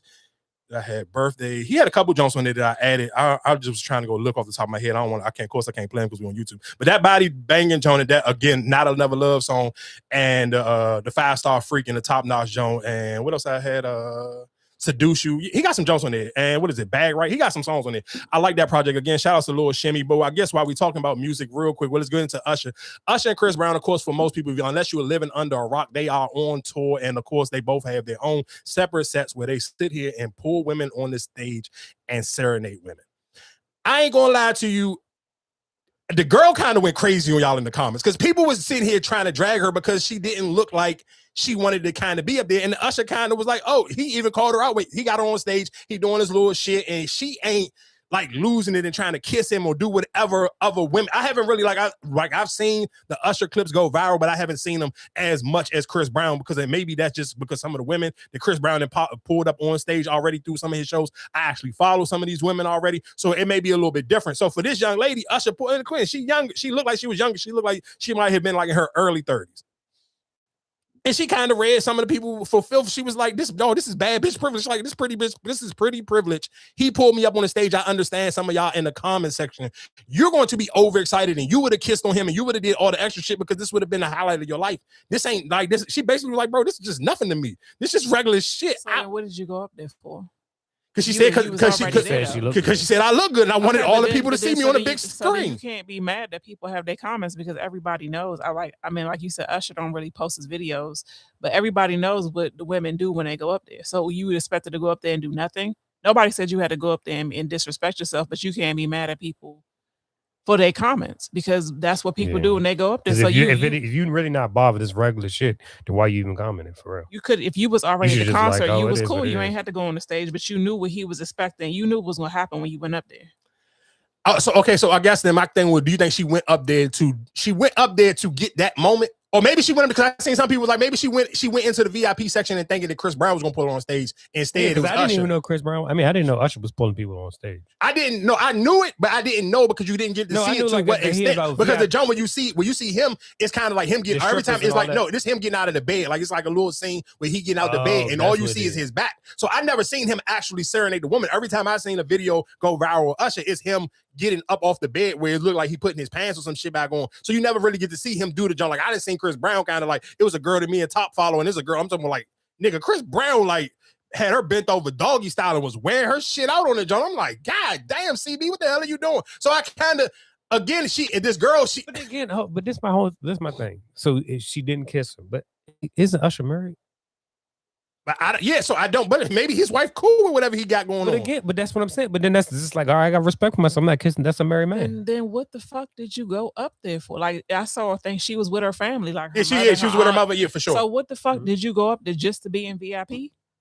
So you can't be okay, but you can't be mad at people's comments because you see what happened. No, you can't be mad at people's comments. You're absolutely right about that. That part, you're absolutely right. You cannot be mad. So there's no need to clap back then because everybody's gonna have their comments. Oh, if I wouldn't have did, girl, I would have did whatever. Okay.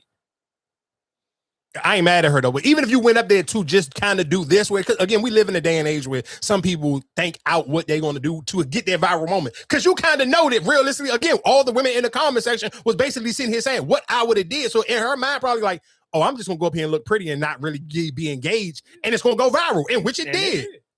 And so you can't, like, I wouldn't even entertain it. But look, Marcus, we talk about this every week. People entertain shit like that because you want the moment. I'm going viral. I'm all over the internet. So, hey, I want people to see, hey, it was me. I was the girl. That's how we know that she was with her mother and all that shit. And then you see the pictures going viral with her and her mother. So let me ask you, if that was shorty you talking to, are you gonna be like, yeah, I taught her well? Are you gonna make yourself know? Would you make? Nah, I would skip out on this one.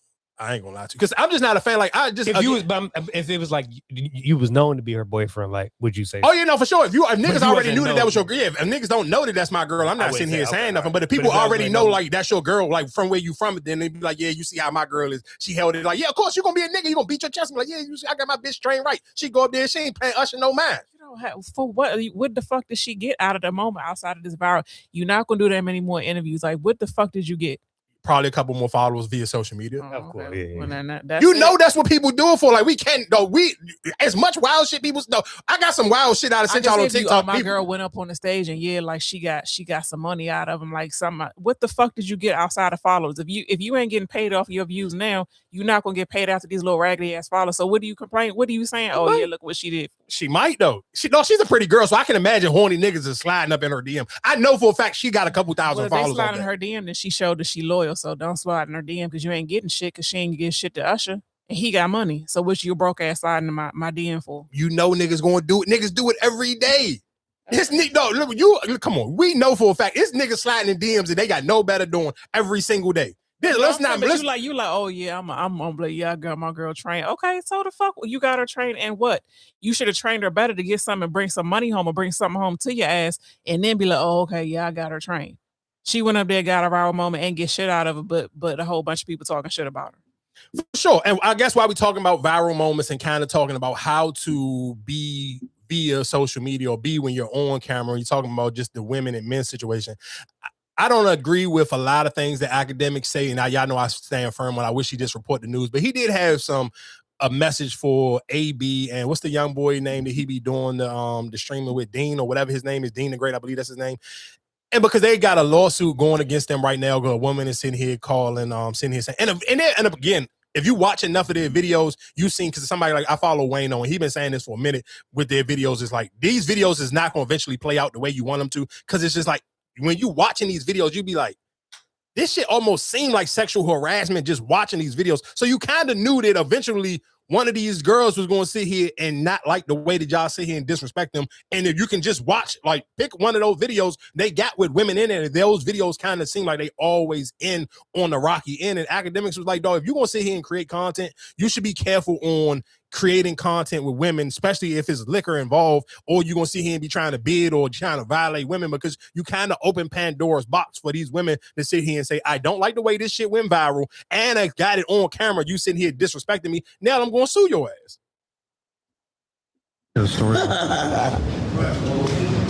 Said somebody suing me for sexual battery. That's why you beat somebody?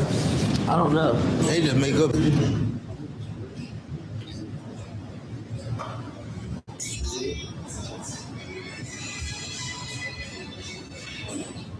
Let me check the story. Said somebody suing me for sexual battery. That's why you beat somebody?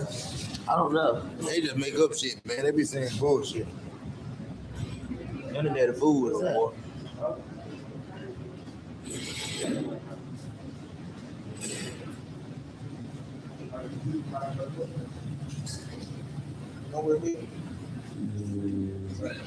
He beat somebody for the pussy. That's what it sounds like. Niggas know niggas in there. What's the name? Who's that? I don't know.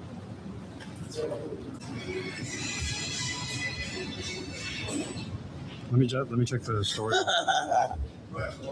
And again, and these niggas is just so stupid that where it's like you sit here thinking that it got to be that you took the box. That's not. You don't got to get the box to sit here for them to sit here and file sexual harassment on you. These niggas is just again, Adrian Broner.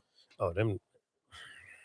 But that's my point. So perfect example. Again, the way you sit here shaking your head, because anybody with common sense, when you watch their videos and the way they interact with women in the videos, like that shit look like a lawsuit waiting to happen. Oh, all them things look like a fucking lawsuit. I don't understand how niggas keep doing it. Like, to me, it's just like, dog, y'all, this streaming shit is a tricky game to be playing because it's on camera. Like how you talk to somebody or how you like, nah, bitch, you gotta go. You know what I'm saying? Like, dog, anybody can be like, oh, he just like, why do y'all keep setting yourself up for that shit? Y'all keep inviting the same different, you know what I'm saying? Like, I'm with you. Again, like I said, I wouldn't play them games. I'm with you. I wouldn't play them games at all. I'm checking IDs. I'm doing everything. Even the last incident where you got away scot-free with the girl being underage and they try to But that's my point where I think sometimes where it's like, again, maybe because I don't watch those streams, but I kind of be wondering, like, is the girls just that needed? Like, what's the point of where you feel like, again, I think Adrian Broner by himself, if he literally sit here and said, I'm just going to lock in on trying to become my own, almost like your mini Creed Rocky type of movie, just doing it live on live stream. You can literally do that by yourself. You don't need the girls in there because, again, you see every video. Anybody with common adult eyes, when you see these videos and you watching them, you kind of be like, I don't know if this shit should be on camera. And I don't necessarily know if you should be drinking with all of these girls because you get overly drunk. Now you get overly aggressive with these women. You done seen him kick out girls off the, oh, you ain't sucking my dick, get the fuck out of here. Or, dude, you throwing water on her. You doing all these other shit. In the real world, 9 times out of 10, if you wasn't Adrian Broner and these girls maybe not as desperate for the moment, that shit would get your ass beat. Or it would get you charges pressed against you. But again, hey, you keep talking about all this bread, I'm running up this bag. People hear you running up a bag, and I can see in everybody in the comments and saying, hey, this look like sexual harassment. Guess what one of these girls will eventually do, which they did, sit here and file the charge. And now you kind of got to go figure it out. While we sitting here talking about streaming, because we did talk about Queen Naj, and I sit here and said last week about, like, I don't necessarily know how healthy streaming with your significant other at streaming university would be. So people was kind of dragging Queen Naja for sitting here having a video go viral of her twerking. And that's one of the things, again, I guess sometimes when you're streaming and these people clip up, they're going to clip up whatever they want. That's why they call it the clippers. But then again, it helps you kind of build your platform up as well. So it's like, again, it's a gift and a curse with this one. I can throw tail alone. I'm not going to say ass. I can throw it alone. Like, and really I wasn't alone. And honestly, first of all, I'm not married, I'm engaged. Number 2, just because you're engaged, I mean, you can't twerk a little bit. I wasn't looking lonely. In my opinion, even when Clarence left to go gamble and stuff, like, bro, my cameraman's right here and I'm just here, like, standing here cool. Like, to me, I don't know if it gave lonely, that's like, she just read it wrong, honestly. Like, if it gave, but I wasn't lonely because, like, how could I be lonely when, I don't know, all these people are around me? I mean, it's possible but I wasn't, though. I think that's what happens when you don't really, like, get to know somebody first and you just assume something. You know what I mean? Yeah, I'm not very, I don't know. Like, but people probably felt that she was being, you know, but that I can. Yeah, I just, again, I get what people, again, because people are not married. So when people see people, and again, she says she's not married, but again, when you engage to people who's not married, being engaged feels like you're married. So non-married people seeing somebody who's supposed to be engaged or married, and you see a woman sitting here twerking, you're going to sit here and have those type of comments, but now you have to sit here and defend yourself where you like, because people trying to say and say, oh, you thirsty, you married, that's why she's saying, I'm engaged, I'm not married. And people going to be like, well, why you on here twerking? Whatever you got going on, you shouldn't sit here, be on this jump shaking your ass while you sitting here and you engaged or you married or whatever case may be. But again, you can't sit here. Niggas can't police her and then y'all be okay with her fiance going in the fucking Dream Doll and them junk drinking with them. Like, what's the difference? To me, those two things is damn near just as equal if you really just want to be on some I'm super are mad we not doing shit. this for content? Yeah, but I don't necessarily. You ain't an OnlyFans model. Like, you don't need to be shaking your But ass. I mean, she was fully dressed too to give her. At the end of the day, she's not singing. We know her for singing, right? Of course.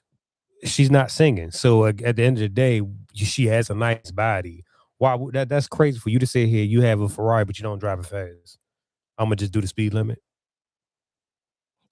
I hear you. And you know it's true.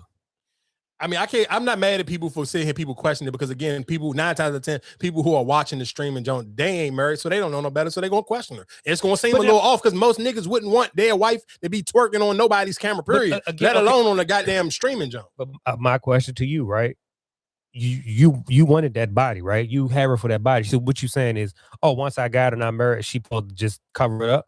He never said nothing. So that's what I'm saying. No, I'm not putting it on him. Like, he didn't say nothing. That was just the people, of course, on the stream, on her junk streaming. If somebody clipped it up and it was going viral, it got picked up on all the blogs. So of course, people gonna get their opinion. He didn't never say nothing. So I don't want to put that. I don't want you to think that he said something. He didn't say nothing.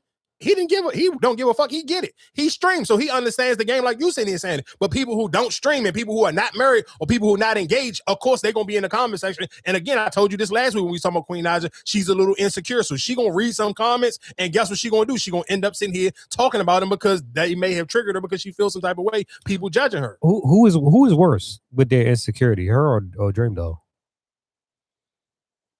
Probably Queen Naja. Because unless you seen something that I didn't see, I never seen Dream Doll have like show that she was insecure about anything. I mean, just like the way she be talking and like a lot of stuff, like she's kind of like, oh, I don't really want to do this. You know what I'm saying? Like she really didn't want to do this, but she's doing it. I think I don't think that's insecure. I think just realistic because she wanted she probably was nervous and wanted people to know her for being a rapper and not a streamer. So again, you know, sometimes people feel like, again, like with how people do it kind of with DDG, where some people who like DDG music, they do, but people who just know him as a streamer may not take his music serious. Like, oh, this is a streaming nigga. He's just trying to rap. Same way with Platboy Max. Platboy Max built his platform up, making beats and inviting rappers over and them sitting here locking in and creating music live on stream. So again, for some people, yeah, they listen to it, but some people may look at it and be like, oh, I ain't listening to that little streaming nigga. So again, I'm sure for Dream Doll, she been putting out music for years. You don't want to sit here and cut out all the music you done made. And now people kind of know you as a streamer when you still trying to break through with your music career. So I kind of understood why she probably realistically didn't want to, because you kind of trying to weigh the pros and cons on, will this help benefit my music career, or will people just put me in as, oh, I'm a streamer now? But while we talk about streaming, let's talk about them making it into a class now. Here we go, everybody. Universities are entering their influencer era, and I believe this is the beginning of one of the biggest shifts happening in higher education, as more and more universities are entering the creator economy, and now they're officially making being a content creator and an influencer a college major. Arizona State University's Walter Cronkite School of Journalism and Mass Communication has launched a new degree focused on content creation, teaching students how to build audiences, develop personal brands, analyze performance across platforms, refine creative strategy, and turn social media into a real career. And students aren't just studying content. They actually have to create it as well. For their final project, students choose a platform, develop a growth strategy, publish consistently throughout the semester, and demonstrate real audience growth with real followers. That alone says a lot about where the world is headed right now, because this isn't simply about creating more influencers and content creators. It's about recognizing that one of the most valuable professional skills right now and in the future is the ability to communicate ideas, tell compelling stories, earn attention, and build trust online. And universities are finally beginning to recognize that reality. We're already seeing other schools like Syracuse move in a similar direction, and I believe this will eventually spread across universities around the world. But this isn't just good for the students, okay? It's an incredible growth strategy for universities themselves. Every student creator becomes an ambassador for the institution. Imagine hundreds or eventually thousands of students documenting campus life, showcasing professors, highlighting research, covering athletics, filming local businesses, and telling stories about their community. The university gains something incredibly valuable: always on global visibility and content, recruitment, enrollment, brand equity, community engagement, tourism, economic development. The university stops acting only like an educational institution and starts operating like a full-fledged media company, which is exactly where I believe higher education is headed. I ain't gonna lie to you. I didn't even think of it when I heard him first say that. But when you sit here breaking it down like that, that may be some of the smartest shit that them colleges ever can do. If you sit here and pimping is pimping. no, nigga, that may be like the ultimate level of pimping. Yeah, like, yeah, I'm going to sit here and make this a class, make it okay for y'all to sit here and want to come to this school because we offer a actual. You can get a degree, or you can sit here and get a major in instead of sitting here saying like, because again, I know for most people, if you know somebody, they're like, oh, I went to school for communications and this, that, and the third, and they never end up doing shit in communications. But where this is kind of where it's like, oh yeah, we gonna put this come to school for communications on a whole different level. Get y'all some fucking. They gonna eventually sit here and just like books, you're gonna need the fucking little vlog camera instead of having a book in your class. You're gonna need the vlog camera for this class, and now you sitting here giving me free advertisement. And then at one of them universities like UCLA or one shit, fucking Arizona, this ain't no small school. You get you a big ass streamer to sit here and end up going to your college, and now these niggas sit here and promoting your goddamn shit all day long, 24/7. Man, that's the smartest shit you can ever do. I mean, not to hop on and move forward, but why you think certain schools keep giving all these certified doctors and all this stuff? That's promotion. Like I said, you start offering more of this stuff, that you're going to do it for those reasons. I guess what you was trying to go into the Cheyenne Bryant. So again, Jamal Bryant sit here and Jamal Bryant basically sit here and doubled down and took shots at Cheyenne Bryant because of her fake doctorate degree, and she I guess leaned into the Netflix challenge, Joan. And again, real quick, because I just been in for like 3 weeks. I kept forgetting to even mention anything about the Netflix challenge because I mean it's kind of almost pointless. But I kind of just wanted to remind people when I sit here and say, if you were a TV or movie director or anybody who has the option to go to Netflix, the Netflix challenge just proved what I've been saying for years, where Netflix is just so solidified in culture in general, as a whole, and this is again not just black, this is white, whatever. Netflix is just a fucking staple at this point. Like it's YouTube, it's Netflix, like those things is damn near almost like you gotta kind of have them on your phone. And that was one of the reasons why I sit here and say when people were so like strong on the Breakfast Club, going to Netflix, like you just want to leave your comment and think your opinion means something. But though we to the point where though that shit been trending, that little Netflix sound been trending literally for damn near 3 weeks now. 3 weeks strong. I'm talking about, I seen people again, and we live in a day and age where people will sit on social media and just be haters. Like, we need to wrap this Netflix challenge shit up. Stop fucking hating just because you didn't get to make yours, or you scared to do it now because everybody else had already done it and you don't want to feel like you dick riding. Just shut the fuck up and allow people to allow them to enjoy their challenge. So again, Dr. Cheyenne Bryant chimed in. She sit here and they say she went, and again, the internet going internet. So she, whatever the cap and the gown that she ended up putting on, people found the whole and Zach Jones on Amazon. If you listen to Joe Budden, Dr. Mark Lamar Hill sit here and said it was the wrong colors and this, that, and the third. She should have did this a little earlier. She did it at the perfect time. I mean, but I just think, what you mean? How was she gonna do it early if it wasn't no challenge? You should say it been going on for 3 weeks. I'm saying you should have jumped on this early. The book been out for what? Almost a month now. Her book? Yeah. Shit, that shit was like 2 months ago now. In 2 months? Hell yeah, that shit been a minute ago. And that's why people was like, she shouldn't even have done the challenge at all, because people forgot about you. Like, nobody wasn't even thinking about her, even talking about her no more. Nigga, that shit was 2 months ago. But it was just recently. We were just talking about her 2 months ago. Just time just be flying. You just ain't paying attention to the time. No, I'm just saying. But it was something recently. We were just talking about her doing something with the baby suit outfit. Yeah, that was 2 months ago. Like when the summer first started. We only in July. Some only started in listen. Yeah, so that was just recently. 2 months is still recent, but I shouldn't even have to do this. It's ridiculous. Over a month ago, I came to you and apologized for platforming Dr. Cheyenne Bryant. I felt I had a responsibility considering my sister is the former president of the American Psychological Association, one of the youngest to ever hold that position. Not soon after that, I received an email, a cease and desist, not to mention her name or to speak to the controversy. I scanned down to the bottom, and it was not from a lawyer, not from an attorney, not anybody who was barred. It was from Cheyenne Bryan herself. I said, I'm going to walk away. I do not want to be a part of black-on-black crime. So I let it go, never addressed it, never mentioned it again until I received this email on yesterday from Dr. Jaquel Pitts, who is serving as I scanned down to the president of Indiana Southwest Christian University, who said to me in writing that Dr. Cheyenne Bryan has just received her PhD in theocentric psychology. I did a quick Google search. Indiana, the whole state, does not recognize Indiana Southwestern Christian University, is not registered. Does not. Again, like I said here, saying I don't have no dog in this fight. And again, when we sit here saying making your own platforms and kind of using it to your own advantage, we talking about Dr. We just mentioned Mark Lamont Hill. Mark Lamont Hill interviewed some gentleman at one of these schools and said he kind of grilled him on why he even gave Cheyenne Bryan or whatever the case may be. And I think people figured out that school was BS, that this dude was supposed to be whatever the attachment to this. Again, like I said, this one kind of to me is not like something I'm kind of like high headstrong on to sit here and really have like a super deep dive, because I don't give a fuck, to be honest. Like, I don't care what she's a doctor of or whatever the case may be, because I'm not looking for no psychologist, and I'm not one of those people who want to sit here and be like, oh, she's sitting here faking. Like, bro, I don't give a fuck. Like, and I think a lot of people just, again, sometimes people look for moments to sit here and just drag each other, and I think that's just the kind of the times we live in. People gonna sit here and just find little shit to pick on. Like, for this to be a just as big of a story, even just for somebody like Mark Lamont Hill to kind of like do a dig and do an interview with this random ass dude who's supposed to be like the president or whatever school, it's kind of like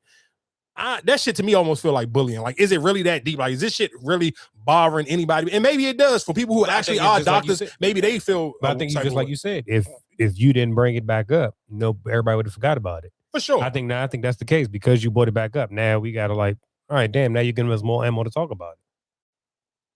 Yeah, I mean, I guess. Real quick, I guess let me go to one of my favorite topics of the week.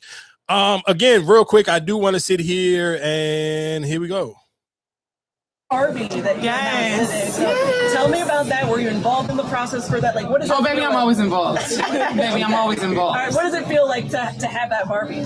Yes, I remember, I think it's been 3 years now since the Bayou Barbie came about when I was in Baton Rouge, and I used to put Barbie stuff on merch and stuff, and I wasn't really supposed to. But so I told them I really wanted to have a Barbie doll one day, and to have a Barbie is like you got to be iconic. Yeah, you have to do some real things, and I knew it was going to take some time because there's so many great women that are Barbie dolls, and they have their own doll. But I knew that's what I wanted, and I spoke that into existence. Janine, she works overtime. She does a great job, and being able to have her in my life has been just amazing for me. So I'm just really grateful. I'm really happy to be able to do it this weekend, All-Star Weekend back in Chicago. Being able to sell the shoe and have my shoe on the Barbie doll to collab with that, and also be having a little get together with the Together that I'm part owner with as well. And they've helped with this event tonight as well. So I'm really excited and I'm really grateful.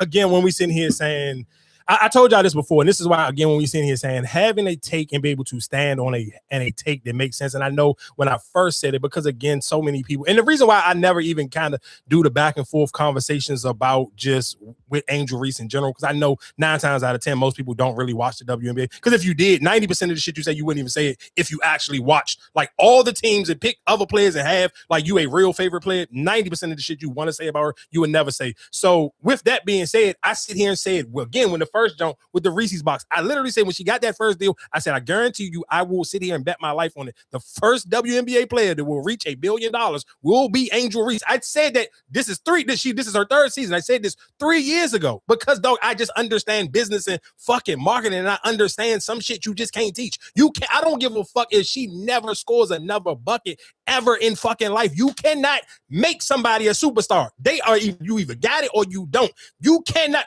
Beyonce was in a group with 5 other motherfuckers. She's Beyonce because she's Beyonce. It's just some shit you just can't do, dog. Lil Wayne had endless niggas on all his fucking mixtapes. We talking about peak Lil Wayne. Them niggas ain't Drake. It don't matter. Perfect example. Fucking Caitlin Clark is supposed to be on the cover of the 2K joint. You ain't see a motherfucking person give a shit about that. This girl literally stepped on her whole joint and released a fucking Barbie doll. You know how crazy that is? Fuck you in that 2K cover. Pack that shit up. I did that shit last year. I will sit here and everybody in their mother, guess what? As soon as I seen this shit, I'm going to go buy. You know why? Because I knew this shit was going to sell out. And what the fuck did it do? Sell out. I even sent Marcus the joke. They sit in the store and say, hey, you only can grab one of these jokes. But I already had my shit because I just understand. One, with the shoes, it's a little bit different because, again, we seen talking about people already stuck in their ways. So you may just not be a fan of Reebok's. Cool. Not even going to argue with that. But motherfucking grown-ass adults who just love Angel Reese like that's their kid, bro, niggas got $40. You're going to get this 40 all day long, and you seen endless people online, seen fucking even Jasmine Crockett sitting here talking about the jump because people know how you know how hard that is. And again, if you grew up black, I grew up listening to our cousin that we went to school with, basically damn near almost like a sister. That's all she did is collect Barbies. And you know how hard it was to get black Barbies.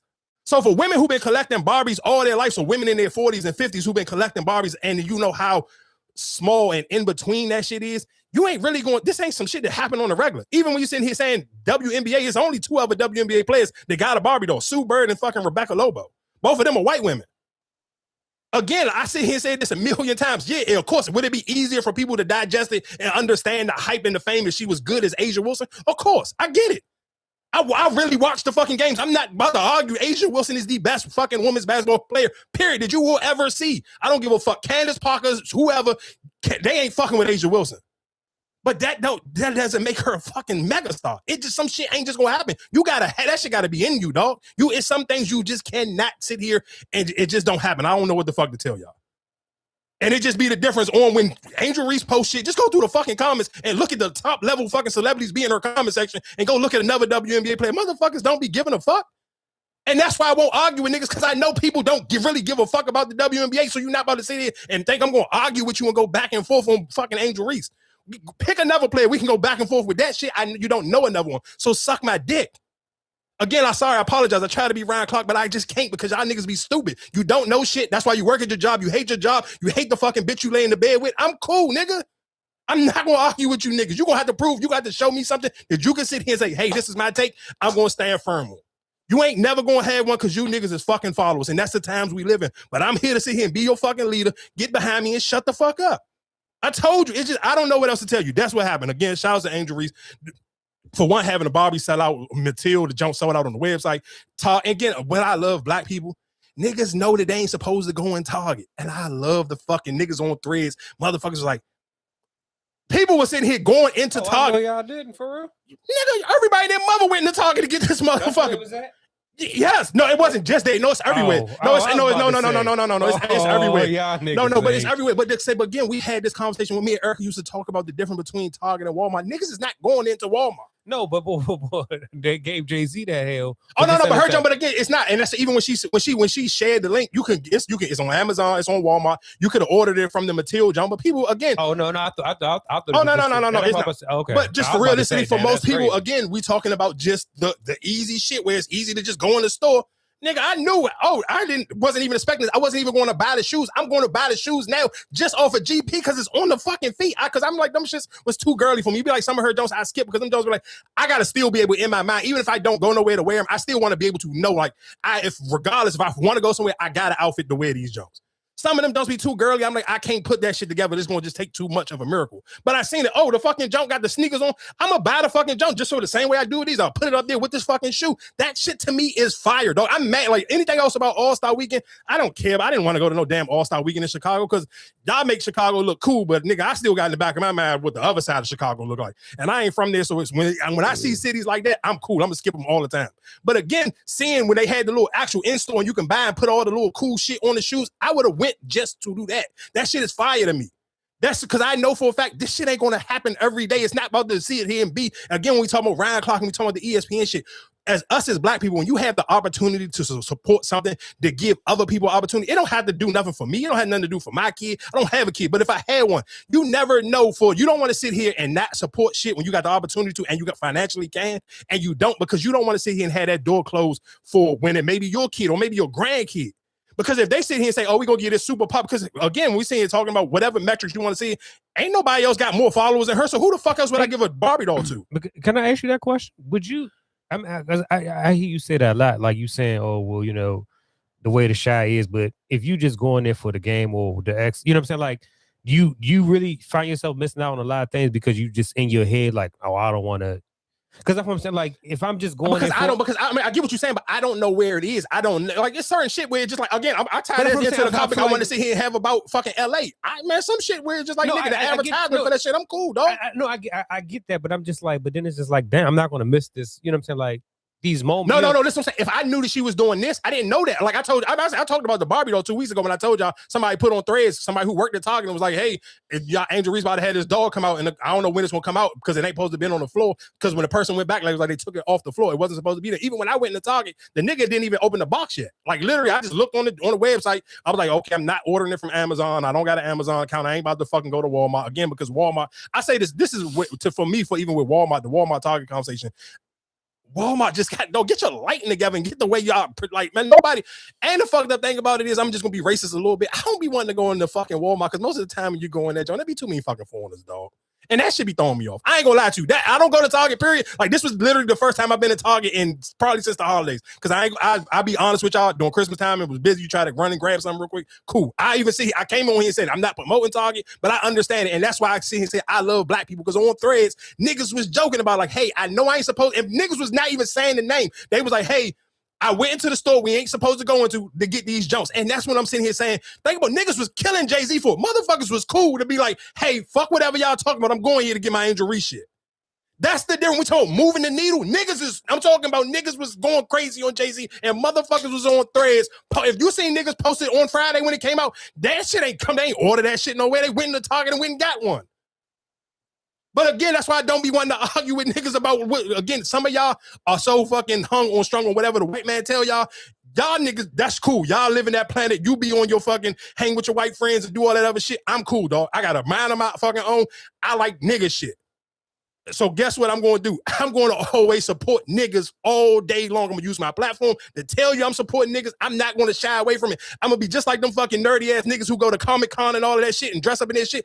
Guess what? Niggas can dress up as fucking Black Panther and Geico and whatever all them other weird ass costumes and comic books I read. Guess what I'm going to do? Go get my fucking Angel Reese shit every single fucking time. And I promise you, I'm not going to miss a dime, because guess what? God, if one day, even if I just meet a bra and her daughter dog ass nice in basketball, better than Juju Watkins. But if you ain't support fucking Angel Reese, Juju Watkins ain't going to be no door for her to be open, because she ain't got nowhere near she's not as popular. You can be a better basketball player, but are you as popular as motherfuckers going to get out and spend some bread on you? Most people ain't going to make motherfuckers do it. And people ain't even gonna you know how many people probably still go to Target, but you ain't gonna sit here and post and show niggas you go there?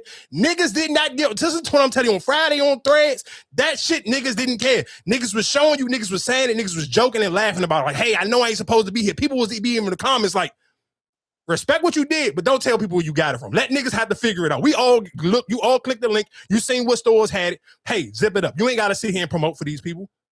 And I'm talking about grown ass motherfuckers like posting it on like, hey, I'm 50 years old. Am I too old? I don't got no kids, but I'm too old to buy this Barbie. Hundreds of motherfuckers in the comments. Hell nah, I'm going to go get mine at lunch. That's different. Like, I'm telling you, that shit was literally like some shit. You only seen shit like that for Michael fucking Jordan. I know that y'all niggas can't mind boggle that because you niggas ain't never been outside, ain't never done shit. I'm telling you, in real time, all you gotta do, go on threads. Put in her name, you'll see it. I ain't gotta sell you nothing. I already got mine. I'm cool, and I'm saving it. Guess what? Maybe 20 years from now, hey, I see a motherfucker like when you can sell your shit like they sell the LeBron shit. Hey, I'm gonna sell it. But that's why I was saying, like, you don't try to, like, you don't want to go to the games or try to get it signed or anything. Oh no, for sure. I definitely will. Sometimes it just depends. Like, I just don't. I don't know. It depends. I'm going to eventually go. I'm definitely going to eventually try to get my shit signed. Sure. Like, do you feel like I'm gonna miss out? Like, she been playing, you know what I'm saying? Like, damn, like, you know what I'm saying? Like, you prolong and then it's like, damn. she just dropped. Like, let's say one night she dropped. You know what I'm saying? Like that game, you could have been there. Like that's why I'm just like, I hear you big on it, but I'm just like, damn. Do you feel like I keep pushing off about what I think about every place, but instead of just me going to enjoy the moment? For sure. No, no, you're absolutely right. You're absolutely right. That's something that I have to work on my own. Yeah, I'm not gonna disagree with you with that. You're absolutely right. Do I overthink certain things? Sometimes I can see videos of just certain shit like, yeah, I'm cool. It's just a little too crazy out there for me. I don't want to go. Or it's just in certain places where it's like the older you get, let's trust and believe. I do appreciate and take time and think about things that I want to do because you want to live to see. You want to get old. You don't want to sit here and be like, I'm gonna go in the middle of Southeast to go watch a WNBA game. I'm listening to him. I know what Southeast is. You ain't gonna sit here and trick me to sit here and be like, but again, you're absolutely right. You don't want to keep sitting here and missing out on certain things. So sometimes you got to kind of stop overthinking things and just enjoy life and go do it. So you're absolutely right. And we can kind of tie that into LeBron James. I will sit here and say for all people who live in the DMV area who like to go on date nights but hate going to places in the DMV, I'm telling you this fall, the number one fucking date spot in a date event to do is drive your ass up 495 and go to Philly and go see you a 76ers game. I promise you. And for all the niggas, if you're online, huh? It's gonna be hard. What, to get tickets? You would probably try to just go catch you a bum ass game. Yeah, but that arena not that big. For real? It's not that big. Shit, it hold like what? Shit, I want to say hold like 21,000, right? No, hell no. It had to. Nigga, I went to the game. What you gonna tell me? I'm gonna tell you, no, listen, two levels. I hear what you're saying, but it's nowhere near the Verizon. Nowhere near. No, listen to what I'm saying. I hear what you're saying, but I'm telling you, when Unrivaled was there, they sit here and said they had 21,000 people there. Think about the court smaller. You can put more seats on the floors and all that. Yes, you can. What's the name? Add more on because Unrivaled 3-on-3. Right? Yeah, the 3-on-3. Oh yeah, okay. You're right. I'm trying to tell you, I've been to the damn game. You're right. But again, like I said, that is something I think for people who, if you are somebody who just likes to make that drive. They even said the cheapest ticket you can get for a Philly game last year was $67. Right now, the cheapest ticket is $271. Well, if you can't make it to Philly, I mean, well, shit, the Verizon Center is a big ass arena. So I mean, if you want to see here, you get to see LeBron twice in the year now. They play for the Wizards. He will sit here and they come twice a year. So get your Wizards ticket then. Again, I know this is just some. Like you remember last year when we were sitting there talking about the whole, we thought it was gonna be his last season, and how people were jumping on them tickets, buying them tickets. Like, come on, man, I'm pretty sure them Philly tickets about to be. No, for sure, of course. One thing again for all the Knicks fans who was making that drive, you ain't gonna be able to make it no more. Trust them, and the reason why you're not gonna be able to make it no more, not just for Philly fans, but again for why I'm sitting here saying, I know people who be in the DMV who go to like when the Redskins play the Eagles. Niggas go up to the Eagles games and may never even go to a stadium at the Northwest Jump. Like niggas be cool. Like I'm gonna go up and see Philly play the Redskins up in Philly because niggas just like to make that drive. It's not a crazy drive. It's literally if you could do it when there ain't no traffic, you could literally get to Philly in like an hour, if that. It's 2. Shit, I know a girl who used to make that drive like an hour and 30.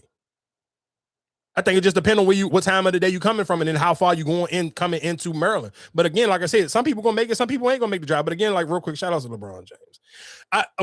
Before I play this clip of LeBron, 2 things I will say and say. I'm still gonna root for 3 teams this year. I know that's blasphemy in the NBA. I'm still gonna root for Minnesota because I just like Anthony Edwards and I like LaMelo Ball. Definitely gonna root for the Sixers, and I'm going to root for the Wizards because I do still think that the Wizards got a strong chance. I don't think they can beat the Sixers, but I do think the Wizards have a strong chance to be a top 2, top 3 team in the East this year. Really? City of Philadelphia is reacting to this LeBron James news in a why not?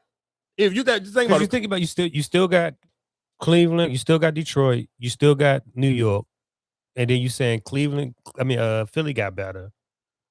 I think the Wizards can beat all of them besides Philly. I think the Sixers is loaded. But see, that's I just don't.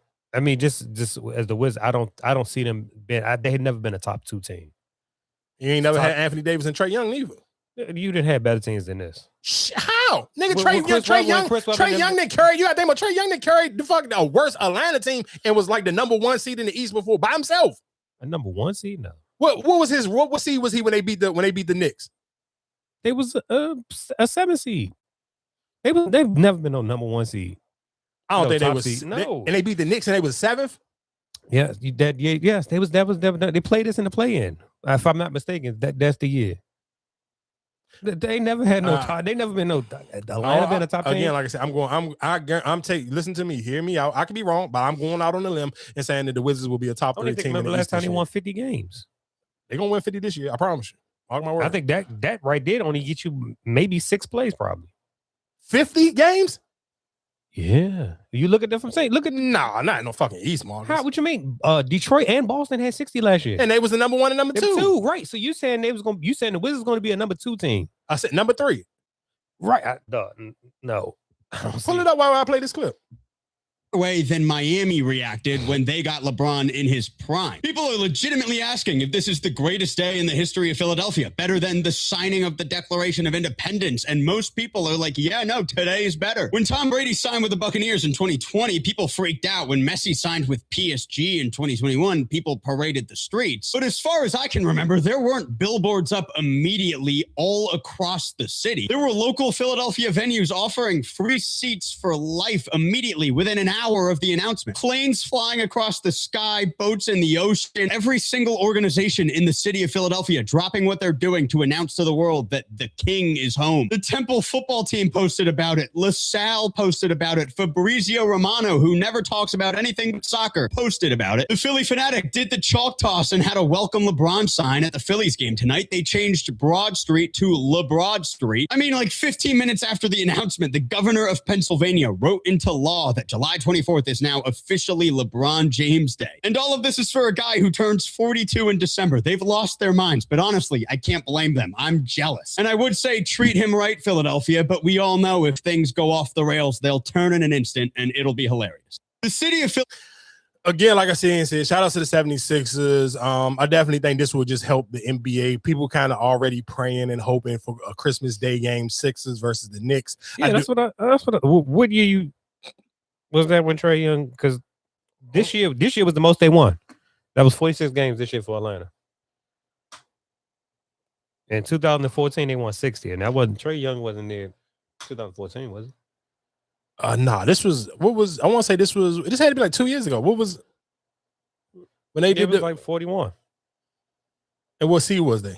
Yeah, so it had to be like 2 years ago when they did the fuck Trae Young, and this happened because last year what was that last year or the year before he did the rolling the dice on the middle of the jump again. Like I said, with Trae Young, yes, they was consistently winning at least 40 games. Yeah, how long Trae Young been in the league? He been in there for a minute now.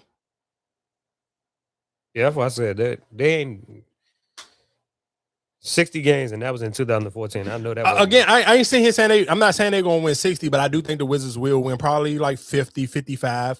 They may be floating around that 50, between 55 and 50 games this year, especially if you can get a healthy Anthony Davis and a healthy Trae Young, and if VJ really what he's supposed to be, and shit, even the youngest that they had last year, like Stock, or what was the other young dude? I think his name was like Trey something. I can't remember his name. This little nigga was shooting from the logo, and he was hitting them shits on a consistent basis. I can't remember his name because, again, I be watching the game sometimes in the gym, so I can't actually hear what they sit here saying. I'm just watching the game. But yeah, I think, again, like I said, just me. That's my hot take for it. I'm going out on the limb and sitting here saying I think the Wizards will finish a top 3 team in the East. Again, like I said, shout out to LeBron for choosing the 76ers.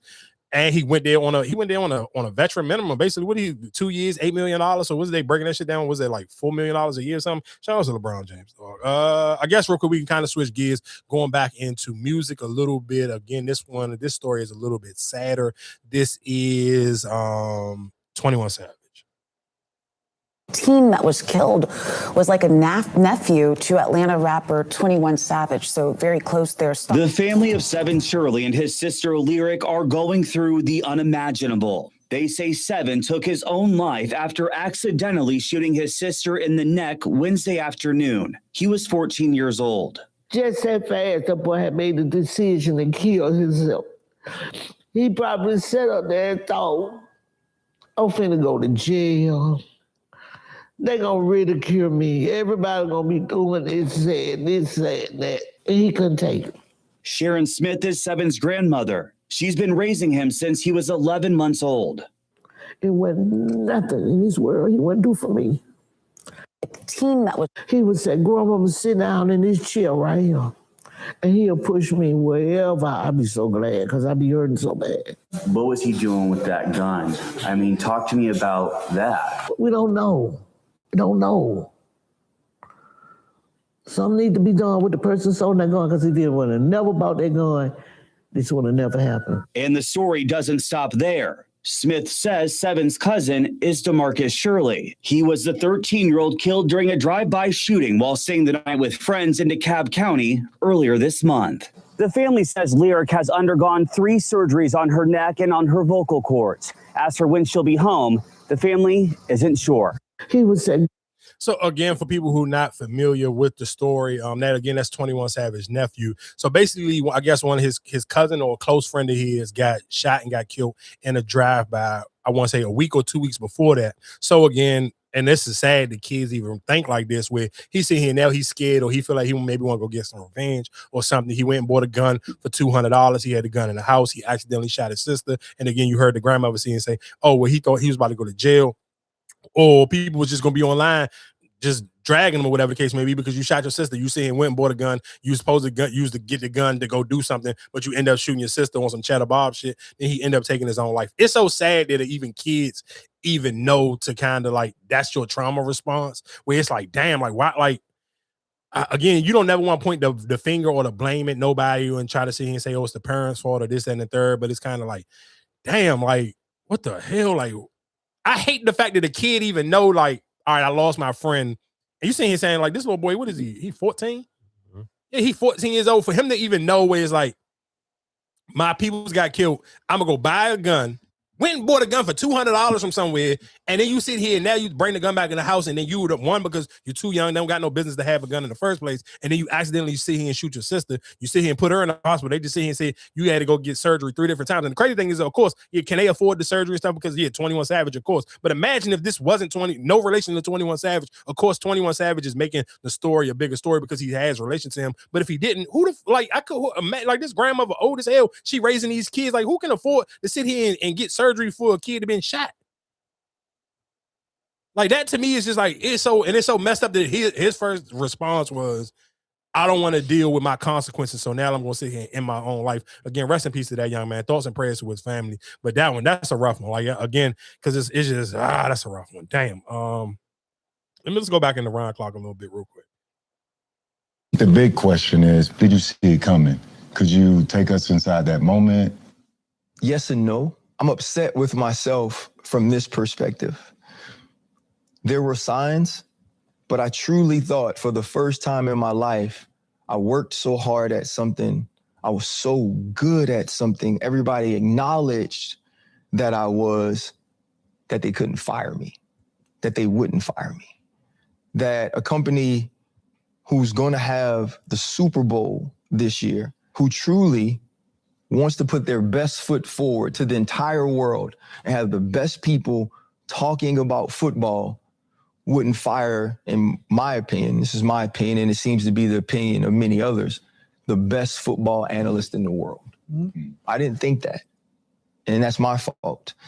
This offseason, our piece on Monday Night Football with Greg Brooks won an award, a diversity award. And our showrunner and our director and our producer were so excited, and it was like, PR is going to post it. And it never happened. And eventually I just posted it myself, and then PR reached out like, oh, I'm so sorry that we missed it, but the Emmys are coming up and we'll post it afterwards. And I just remember sending a text to one of the people I work with, and I said, they're not going to post that. They don't care. A company that I think and again, real quick, because I'm mad at, hold on. You're a stand-up guy. You've always preached accountability. Who would be accepted? These and like aunties and stuff. Yeah, you've always preached. What are your thoughts, man? It's a good question. It depends on when you ask me. Like you ask me, like when I see people in public, like OGs and like aunties and stuff, and they tell me they proud of me, and they proud of like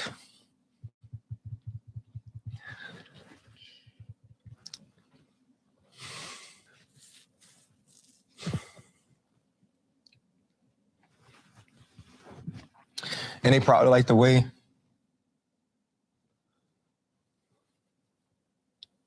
I represent the community. Yeah. I wouldn't change anything. I'm gonna pause it right there because I sit here and say earlier when I was working and listening to this, do you know how great of a skill you gotta have to really be able to? This nigga got 2 other grown ass NFL players in the room with him. All 3 of these niggas is in tears, and I'm listening to it. You can feel like I'm not even looking at the screen. You can feel and hear the room just completely just be like, oh, you need to go get a box of tissue, dog. Again, that is one of the reasons why I'm sitting here saying, Ryan Clark, please just put your fucking head up, chest out, and get to work and build your own shit. Because when you can make niggas feel like that for you, and I know what he mean, because when people, again, when you sitting on threads, dog, niggas, when he read fucking RG3 the filth, man, niggas was championing him and he was the king of all kings. And again, niggas was pissed at him when he apologized to the nigga and he said he took it too far, because that is what people be looking for. People be, again, sometimes you can't control it, because again, do I think there's other people who's, again, Eton Thomas, who used to play for the Wizards, he always sit here and speak up for fucking black people and with any issues, especially if it's tied into sports. So, but again, his voice ain't as big as Ryan Clark. So again, sometimes, the algorithms just be different, and the algorithms be in Ryan Clark's favor. He got the hot hand, so he gonna kind of always get the louder cheers. And that's why I sit here and say, you got to kind of be able to, at the same time, work as hard for yourself as you will for somebody else and somebody else's company. And that's, again, even just why I'm sitting here saying, I don't care what it is. Like, support just come from a small way, and I can kind of even tie this into a minute. It was a young lady who listened to the show sometimes, and she sit here and follow me on socials. Finesse 2 times follow her. I made a video about Finesse 2 times. He was sitting here saying that Moneybag Yo and Big Boogie was hating on him and keeping him from getting signed to CMG. She didn't have to do this. She liked my video, put him in and tagged him in the comments. She tagged him in the comments and he reposted my shit. And you know how Instagram now is, you can repost it. So all of his fault, man, that shit went crazy. Niggas was in the comments sitting here arguing and I'm talking about for days on that shit. But again, that's just some slight shit. She didn't have to do that. But that's, again, what I'm sitting here saying. You can't never expect for voices to grow in the black community if people aren't willing to sit here and just do little shit to support motherfuckers. Even, again, just having these conversations about Ryan Clark and seeing so many people sit here and go search his shit and sit here and post it and talk about it, and you kind of help him build up some momentum and give him the confidence and the love. Again, I understand that stuff don't pay your bills, but you don't necessarily know. It might. You get your spike up again. Look at for Shannon Sharp. Look at how many endorsements Shannon Sharp lost after there was allegations. Go watch Nightcap now. Shit, he lost. He might have lost a DraftKings ad, but he went and got him a prize pick jump. But again, because he's still hot, and they know that. And them people don't care though. Again, sometimes even with the algorithm, they don't know what the difference is between hate and fucking love is. And that's, again, for people with the Angel Reese shit. Every time, if I got a post, and you sit here saying this post getting 20,000 fucking comments, and 15,000 of them motherfuckers could be all hate. But you think if I own a blog page, pages don't care. And that's why people don't be understanding why so many people, because if you stop commenting and liking shit, think about what I'm sitting here saying. For even when you sit here tired about that, think about how many, if you go to pick a sports blog page, especially one who may sit here and post women shit more than they post anything else. Always pay attention to how much they post Angel Reese more than they post anybody else. Caitlin Clark is supposed to be the face. She's supposed to be the golden goose, but she don't get as much fucking engagement because people who don't like her not gonna sit here and comment on shit. They probably mute her name and mute the shit and don't see it. But niggas who hate Angel Reese, they gonna be in the comments every fucking time. It don't matter what the post is. So guess what? The nigga, if I own Bleacher Report, if I own Bleacher Report Women, or I own ESPN Women, they don't give a fuck about her mental piece. Oh, they get see is the engagement. Oh, they get a bunch of likes and they get a bunch of engagement going on in the comment section. So sometimes you have to sit here and find different ways to constantly just support your own and help them and give them the confidence to want to build their own fucking platforms. I know I sound like a broken record because I started this episode with that, but I want to beat that shit home to people because you don't understand. That's all the advertisements see. Are you getting them out? Look at Mr. Beast and all them other niggas. People don't give a. You think people care? How many? This thing got millions of subscribers, millions of fucking views on everything. Same thing with casting that with the streaming university. It was old people hating on that shit last week, but it didn't matter because people was watching it, people was talking about it. So again, like I said, man, shout outs to Ryan Clark. What else? Let's go to matter of fact, let's go real quick. Let's talk about The Chi. I ain't gonna lie to you. Erica, give me your opinion first, and then I'll go. I think it was all in all, it was a good episode. I just felt like I just went to a wedding. Like, and maybe because I'm a nigga, I don't want to go. Like, come on. But I mean, it kind of played into the happy ending of the story. Like, hold up, nigga. Like, you just last week you just talked about you don't want to see the gangster shit and you want some. But I didn't. But again, that's what I'm saying. I'm not saying I wanted no gangster shit, but I didn't just want it. Like, I felt like the whole episode was basically about the wedding. Like, it kind of was like the wedding and like Like the ending. I was about to be pissed if Bakari shit would have died. went. Man, fuck if he died. The way they was trying to make that shit like Boys in the, what was that? Not Boys in the Hood. Minister Society. Oh my man, I'm glad. I swear to God, I'm glad I can't type fast enough because I swear to God, as soon as that shit happened, I was ready to grab my phone and be like, I know for a fact y'all is not about to make Bakari go out like that nigga from Minister Society. I was like, nigga, what the fuck? There's no way that y'all just see it and copy this shit verbatim. And then it was crazy because the dude, he didn't even say nothing to him at the wedding. Like, hey, you know, so-and-so looking for you. Man. I think it was good. I feel bad. I don't like Reg. The whole show, I didn't like him, but I felt bad for him this go around. No, for sure. And that, again, I do, and I wanted to play the clip of that part in the jump. But that's the part. That's what I'm looking for in the shot. Like when you get that little moment, I'm not gonna that piece of substance. Oh my God. God damn, when I sit here and tell you, dog, like that's the shit. Like again, that's when I know that's again, maybe even around clock shit. I'm getting older. The older you get, your emotions get triggered a little bit different. Because you're absolutely right. I'm sure most people, if you watch the show, you kind of hated Reg's character. But this goddamn moment between Victor, Drake, and Reg at the jail, oh man, hit the fucking goddamn heartstrings. Thanks for doing what you did. Sometimes you have to take one for the team. I didn't know they had music over shit. That shit about to blow me. But anyway, man, again, that scene right there, that's them at the jail. Oh man, goddamn. And they were sitting here crying. He telling them that he loved them. Victor's so fucked up, he can't even sit here and get the words out of his mouth. His hand just get this shaking. He can't barely even grab Reg's hands. And the reason why it really hit your heartstrings, because let's be clear, both Victor and Reg, both these niggas are some gangster niggas. Both of these niggas got bodies. Like, let's be clear. Victor may have got a better heart faster than Reg, but if you have been watching the shot since day one, both of these niggas have let that gun go multiple times. These niggas, ain't neither one of these niggas is pussy. So to see them have this moment with their brother and they kind of just like really just get super vulnerable and they in the jail just like boo-hooing. Ah, man, that to me was my favorite fucking scene out of the whole that last jump. And I felt for, again, man, I don't give a fuck what y'all say, man. Fuck Keisha. I swear to God, that Tiff and Emmett moment, like at the wedding, I was like, man, that was supposed to be my girl fucking wedding, dog. Like, I don't want to hear you. Don't tell me you're going to be here for me. That's one thing I do hate when people do this. If we're not in a relationship no more, don't sit here and say you're going to be here for me forever. Man, I don't fuck that kid. So we don't got no child together for real. Don't tell me you're going to be here for me forever and you sit here getting married to another bitch. I'm cool, it's dog. It's okay that y'all didn't work out. Like, okay, you didn't work out, but that don't mean y'all still can't be cool. Man, fuck that kid, dog. Like, that's crazy. Like that, like they both have grown, they both have changed, they both have healed.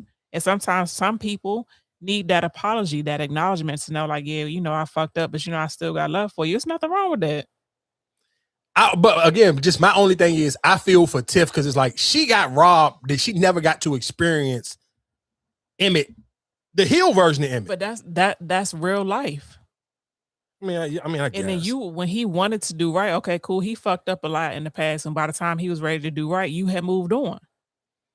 And then Keisha get to experience the best version of you like that. I fell for her on that one. Like that shit was tough to me. I ain't gonna lie to you. I like that her and her mom made up. She had her mom come and live in the house with her. I do like that part, but it was just like I fell for Tiff. Like that to me, just me honestly. But again, and then a shout out to man. Again, when I sit here and say, and maybe some people may respect Keisha because she speak up for herself, and you respect that she kind of don't like.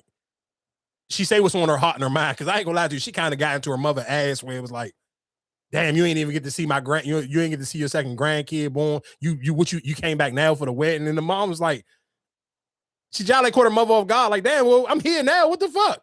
Mm-hmm.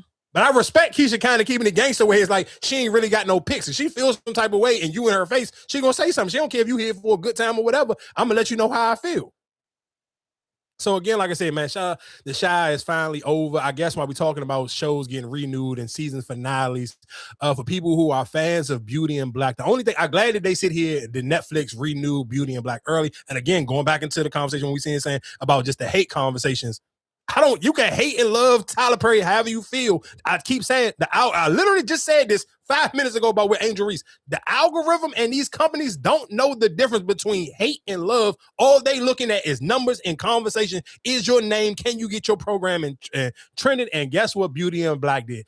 I don't care how you felt about the characters and the actors. Every time that shit came on for however many episodes, niggas sit here and binge watch and you complain. You like, some people loved it and didn't complain. Then there was a lot of people complaining how bad the acting is, his storylines, his ratchet and shit. Tyler Perry shit is trash. It don't matter. It trended. And guess what Netflix did? Hey, we was going to cancel this shit of season 3, but hey, here go a whole nother season. So you basically, and them shits be like 21 episodes or some crazy shit like that. So again, that's just the power of just the internet. And that's the power of just, again, people hating and loving shit. Because again, if I'm Netflix, I don't know the difference, but I know for a fact, if you got an opinion on this show, guess what that means? You had to watch this show. Because you can't say how bad Angel or whatever his name was. What's the Spanish nigga? That's his name, Angel. Yeah, you can't say how bad of an actor he was if you don't watch the show.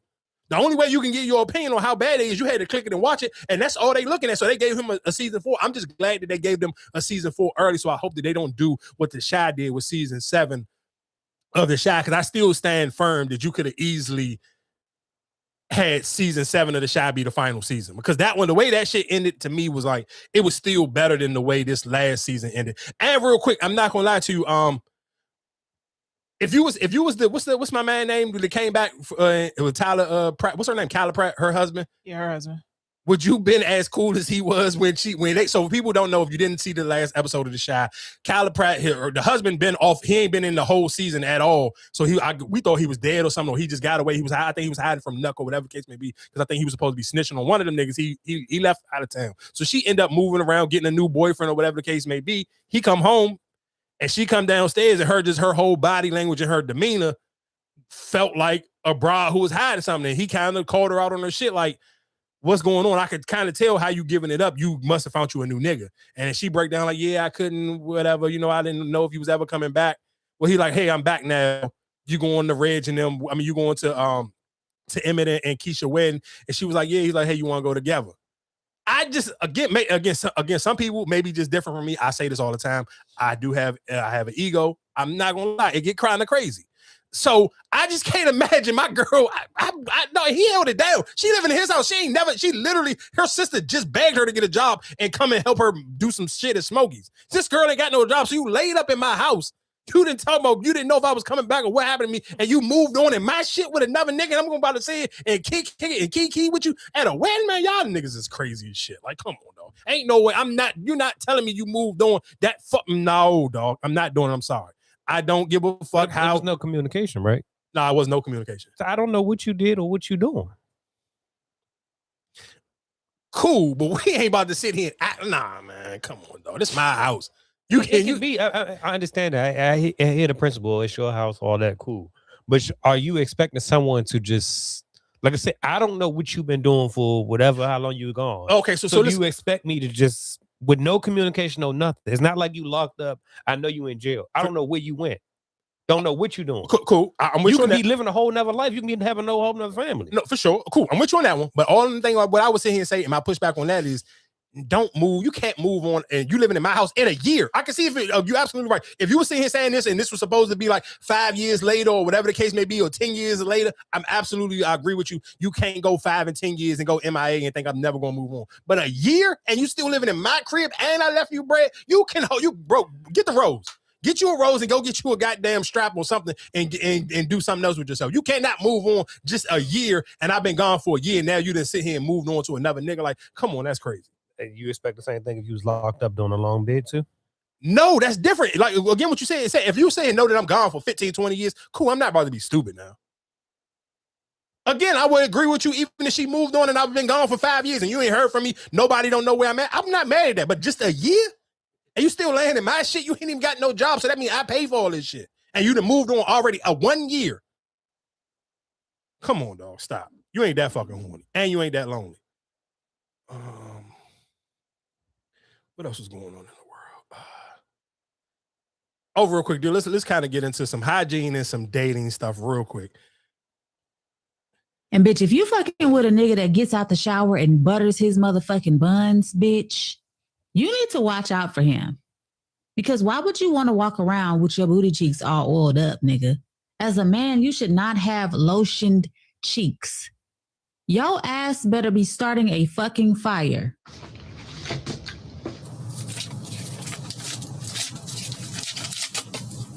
So my question for y'all is, should a man be oiling and lotioning himself after the shower? Why not? Why though? Because you a man, you supposed to be ashy. You can put lotion on your hands and arms, but on your whole body like a woman? What's wrong? It's you taking care of yourself. Nah, you dog. gay because you make sure your I ain't body- saying you gay, but you zesty as fuck. That's just good hygiene. Nah, man, who is gonna, as a man, who the fuck gonna know you got lotion on your ass besides you It's doing for that? you. Maybe it's just for you. That shit is gay, dog. I'm sorry. I be trying to be forward progressive, but nah, that's gay, dog. That shit right there. Like, No. so your body is just dry. You A walk nigga around who put this, what I'm saying. scratching A nigga who put lotion on his ass or put lotion on his legs. I'm gonna tell you what it sounds like. Hold on. But you just got on people talking about why you wearing the Crocs and not having lotion on their ankles, right? Put clothes on. I'm saying I'm never going out the house with no socks on. The only time you will ever catch me out with no socks on is me literally just getting out the sauna and leaving the gym. From the gym to my car, I'm not walking around without no fucking socks on. And I don't even like doing that, but I'm just somebody, I don't like sitting here dirtying up a bunch of other clothes. I'm not about to sit here and put on no goddamn clean socks and I just got out of the sauna, because guess what I'm not doing? I'm not taking a shower in the gym. You take your shoes off in the sauna? No, I had my socks on, but your socks be wet as shit by the time you get out of the sauna. So when you drying yourself off, you take your socks off. Now let's be clear, if I got my super thick socks on, I just thug it out and keep them on until I get home.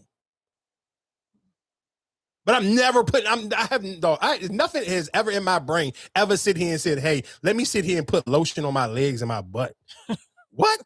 I haven't put lotion on my legs probably since I was a kid, dog. Especially if it's hot enough outside that you feel like you need lotion or something. Go outside and it's hot. We live in the DMV, it's humid as shit. Where the fuck, you ain't never gonna be ashy during the summertime in the DMV area. As soon as you step outside in this humidity, your skin is going to be moisturized. You black, dog. Like, come on, let's be fucking serious. Think about it, as a grown man, you get out of the shower, you see a nigga just putting lotion on his ass. Like, what? What type of fucking fun boy shit is that? Like, what kind of lotion? Like, as a nigga, like, listen, though. I'm saying again, I ain't trying to, because I'm gonna play this clip of fucking Blackboy Max in a minute. It's nothing in my brain. Just think about it as a man. Fuck before you even get to the point where you sit here and putting lotion on your ass. That means you went to Walmart or Target or wherever to go buy your shit, and you sit here and say, "Oh, I want to put this on my body. This gonna make my skin feel smooth." What type of fucking F-bomb shit is that? I'm going to sit here and pick out a lotion that I know I'm using. Oh, my skin gonna be so soft and buttery on my ass. I'm a man, dog. I do not give a fuck if my skin. So nobody gonna see it. It's for you. That's what make it worse. I'd rather you do shit that people gonna see. Guess what? I don't shave. If I pull my shirt up right now, my chest hairy as a bitch, because I ain't getting no cheeks. Ain't nobody gonna see it. But if I'm getting some pussy, I'm gonna be skin butter bald like I got in my head. What the fuck are we talking about? I'm not just doing shit just for shits and giggles. As a grown man, why am I putting lotion on my ass? Because now that's gonna make me sit here and think that your girl be spanking your cheeks when you're in the house. And if you do it by yourself, that's probably even crazier. Like, you just in the house by yourself, dolo. I'm gonna put some Jergens on my cheeks, or I'm gonna put some shea butter moisture on my ass. Come on, dog. Stop. Y'all niggas is crazy, dog. So you don't lotion nothing up? No. Nigga, I come in here right now. It's the summertime, so my hands ain't ashy. But during the wintertime, when y'all come back in and wash this shit, my hands gonna be ashy. I'm not gonna put no fucking lotion on. And the only reason why sometimes when I talk with my hands so much, okay, cool, I may just put some oil on my hands, because I'm like, bro, I don't want people to be on the video like, damn, nigga, your hands are ashy shit. You be moving your hands too much. That's the only thing. I'm not putting no lotion. I'm not putting oil on nothing else. Saucy a bad bitch though. Like, I'm not even finna sit here and act like, you know what I'm saying? That's what this sound like. I'm like, okay, nah, he popping this shit. No cap. Me saying Saucy Santana a bad bitch, I'm not saying Saucy Santana is pretty, like, or my type. I'm not saying that. What I'm saying is Saucy Santana bad bitch energy. Bad bitch is about energy. It's not about like the look. That's facts. Everyone knows this. Let's be for real. Let me say something. And again, when we're saying some of the times we live in for likes, views, and clicks, do I think Black Boy Max is gay? No. But do I think that he is leaning in and he is sitting here playing into a ridiculous character right now? Hell yeah, because you could have sit here and you could have found a million other ways to describe Saucy Santana, but calling Saucy Santana a bad bitch is absolutely insane and ridiculous. That to me is almost clickbait, because you know niggas gonna clip it up and niggas gonna sit here and make reactions and talk about it, because there's no way on nothing about Saucy Santana should ever, bad bitch and Saucy Santana name should never even be in the same sentence, dog. But again, I understand the times we live in, but and that's why I do understand when niggas like Boosie get mad, because then because Boy Max got a huge fucking platform. You don't want to sit here and be putting that type of shit out here to young kids, because again, I do believe it's a lot of bad parents. So it's some little fucking 12, 13, 14-year-old nigga sitting here watching Black Boy Max call Saucy Santana a bad bitch. And if he ain't, and if that 13, 12, and 14-year-old boy don't got no real male parental advisory in his life, he gonna think it's okay to call other men bad bitches. And that's fucking crazy, dog. And again, you could play around and sit here and say, oh yeah, I'm the baddest. You could play around with a lot of gay shit, because sometimes you might catch me in the mood. I may play around, but I ain't gonna never fucking sit here and say Saucy Santana is a bad bitch, because nothing about my brain looking at a nigga with a beard and a toy cursed wig gonna make me be like, this nigga's a bad bitch. Come on, dog. Y'all young niggas be dragging it, dog. If you gotta do that for likes and views, I'm cool, though. I don't want it. I don't know. It's just, you know, I get if he was on the stream and he was like, oh yeah, you a bad bitch. So I'm like, but what was the whole point of you even talking about? You know, when these Johnson be getting clipped up, it just be clipped up in like in a minute, Johnson. Because like I heard the other, what's his the one that was getting in trouble with putting his hands on. They just did a joint like together. They did a joint together, and like, you know, the way he was talking to him, like, it's cool. Like I said, you in the presence of him and y'all talking like, oh yeah, bitch, yeah, bitch, yeah, for sure. But for you to just have a conversation and be like, that's fucking nuts. Real quick, because you just brought that one up, I do got that clip of that one, because that shit, again, someone just doing. I mean, they in Florida, so I ain't gonna sit here and say fucking with alligators is white people shit. I kind of want to put it in white people shit, but I guess I'll put it in the category of Florida nigga shit. Not the time to fuck around. No, what alligator are you talking about? Stop fucking doing no, this shit. I'm not playing. It's a fucking alligator. Look, watch the ripples, bro. When it get. Where is it at? Right, hold up. Say God knows. Okay. Look. You see the bubbles? Oh, that bubble right there. Come closer. Yes. That bubble right, that's not an alligator. Deshae, I'm telling you what I know. For real? Yeah, because that bubble not popping. Oh my fucking God, that is an alligator. It's Come on, it's too close. Come on. Oh my fucking Come God. on, Deshae. Ah! That is an alligator. How did you know? How did you know that? We scared him off. Bitch. Hey, dog, I'm not. Let me tell you something. I ain't never. Some games I just ain't gonna play. I'm not playing in nobody's woods. I'm damn sure ain't playing in nobody's water with no alligator. Because I'm trying to tell you, nigga, ain't nobody gonna feel sorry for you if you get your leg bit off by no goddamn alligator. What else was going on in the world, real quick?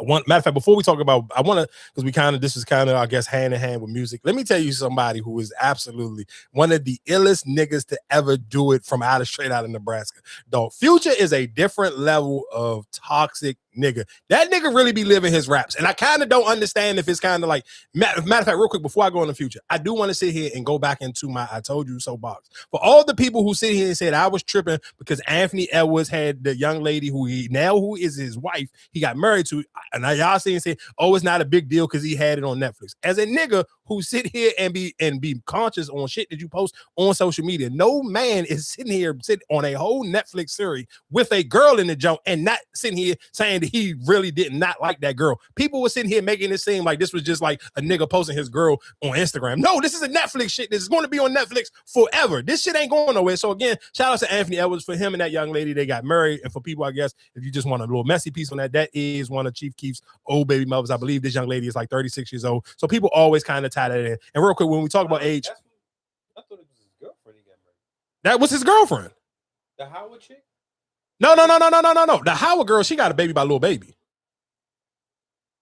This girl he just married to, yeah, with Chief Keef a minute ago. But this is like one of Chief. I think this might be like one of Chief Keef's older kids. It got to be. But anyway, going back in the future. So Future, real quick. Of course, the young lady who I believe she recently just had a kid with Future, and I believe they've been going like back and forth on court on some child support stuff.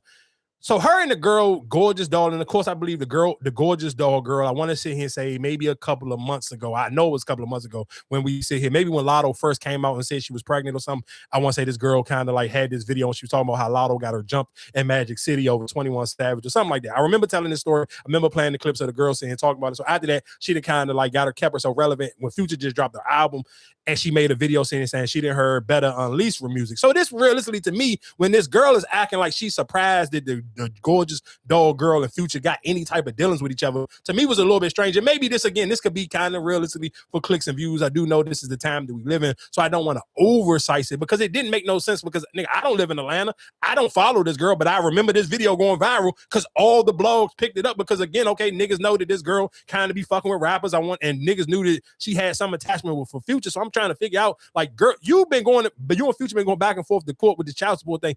You telling me you don't be trying to look up Future name via social media to try to figure out some shit that you could use against him in court? There ain't no way. You tell me I know how women brains work. Ain't no way in hell you telling me you didn't know that this girl in Future ever had any dealings with it. So for you to act like that, the first time you ever knew that him and her had something to do with it is when y'all at a club together and you on live and he called, you see her phone ring and you answer her phone. Like, what the fuck? But again, I'm here for the bullshit. Hold on, why you answer the phone?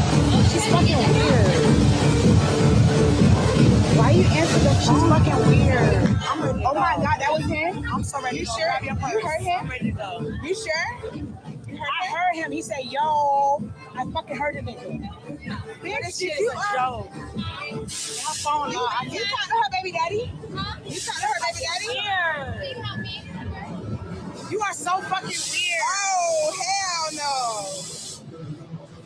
I thought she said she was fucking. That's what she told me. What the fuck? Yo, wait.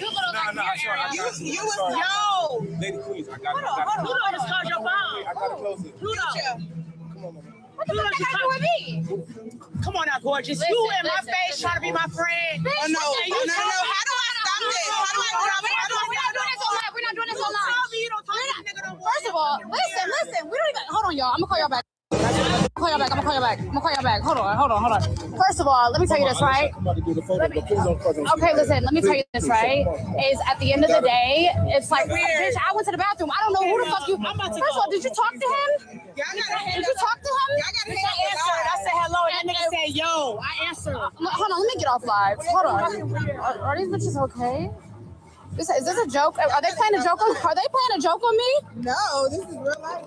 No. Why is she answering my fucking phone?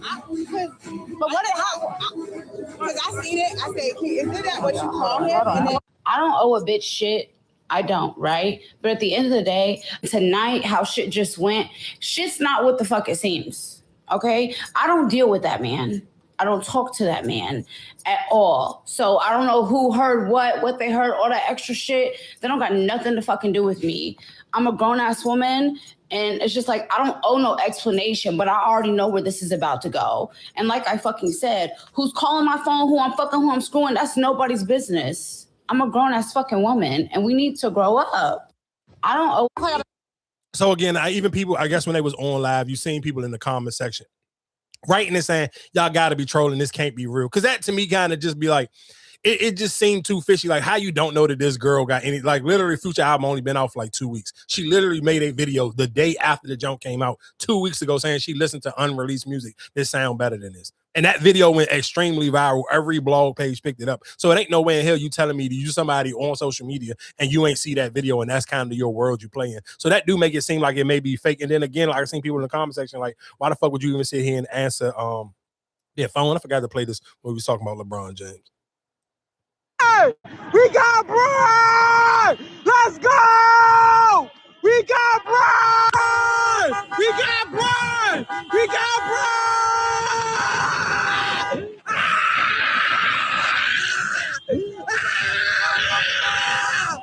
I ain't gonna lie to you. Philly fans is gonna be fucking annoying this shit for the next year. The Eagles, hopefully the Eagles get their shit back in order. What else? I want to go into some other dating shit real quick. Where's this Jonah? Hold on. Matter of fact, I'm gonna go on TikTok real quick. What I got on TikTok? Dating. Oh yeah, here we go. Dating in DC is a humiliation ritual. Has anyone in the DMV area, in DC specifically actually, been on a successful date and now they are dating that person? They are in a committed relationship within the past 6 months. I had plans to bring back my series about dating events in the DMV, and I was going to rank them, and I had a whole list of places I wanted to try, and I went to 2 of these singles events, and I don't recommend them. And I think that's true for maybe 90 to 95% of these singles mixers that are in DC. I don't recommend going. I have not been successful. And not even that it's just about me, but it doesn't look like other people are having fun or making matches. It's very rare. I would say maybe 1% of the time, maybe 10% of the time I've been to these events. I'm like, oh, wow, I see that couple is hitting it off. The other 90% of the time, I end up making friends with some of the other women that are there, end up talking to them, or it's really just about having a conversation. But I actually don't know if I've been on one of these events where I thought, wow, that person is exactly my type, or I see something. There could be a spark. No, I still might. Hey, you know, the sad thing about this is this girl is still, like, to me, I'm looking at her. She just looked young. Like, you look like you maybe like 20 something. Why are you in your 20s and you got to go to a singles event to try to meet somebody? Like, that to me is like, again, maybe that's just this generation where they just feel like they be so quick to just give up on shit. But I just ain't nothing on God's green earth gonna make me feel like I'm ready to just give up that goddamn fast and sit here and feel like, hey, I just got to go to a dating event to sit here and meet somebody. Like, ain't no way in hell, dog. I'm not doing, like, you cannot be that fucking desperate. Oh, but let me tell y'all, this is the joint I meant to sit here and play. Talking your mic, huh? What else is out there though? Because like the club scene is not the club scene it used to be when we was going.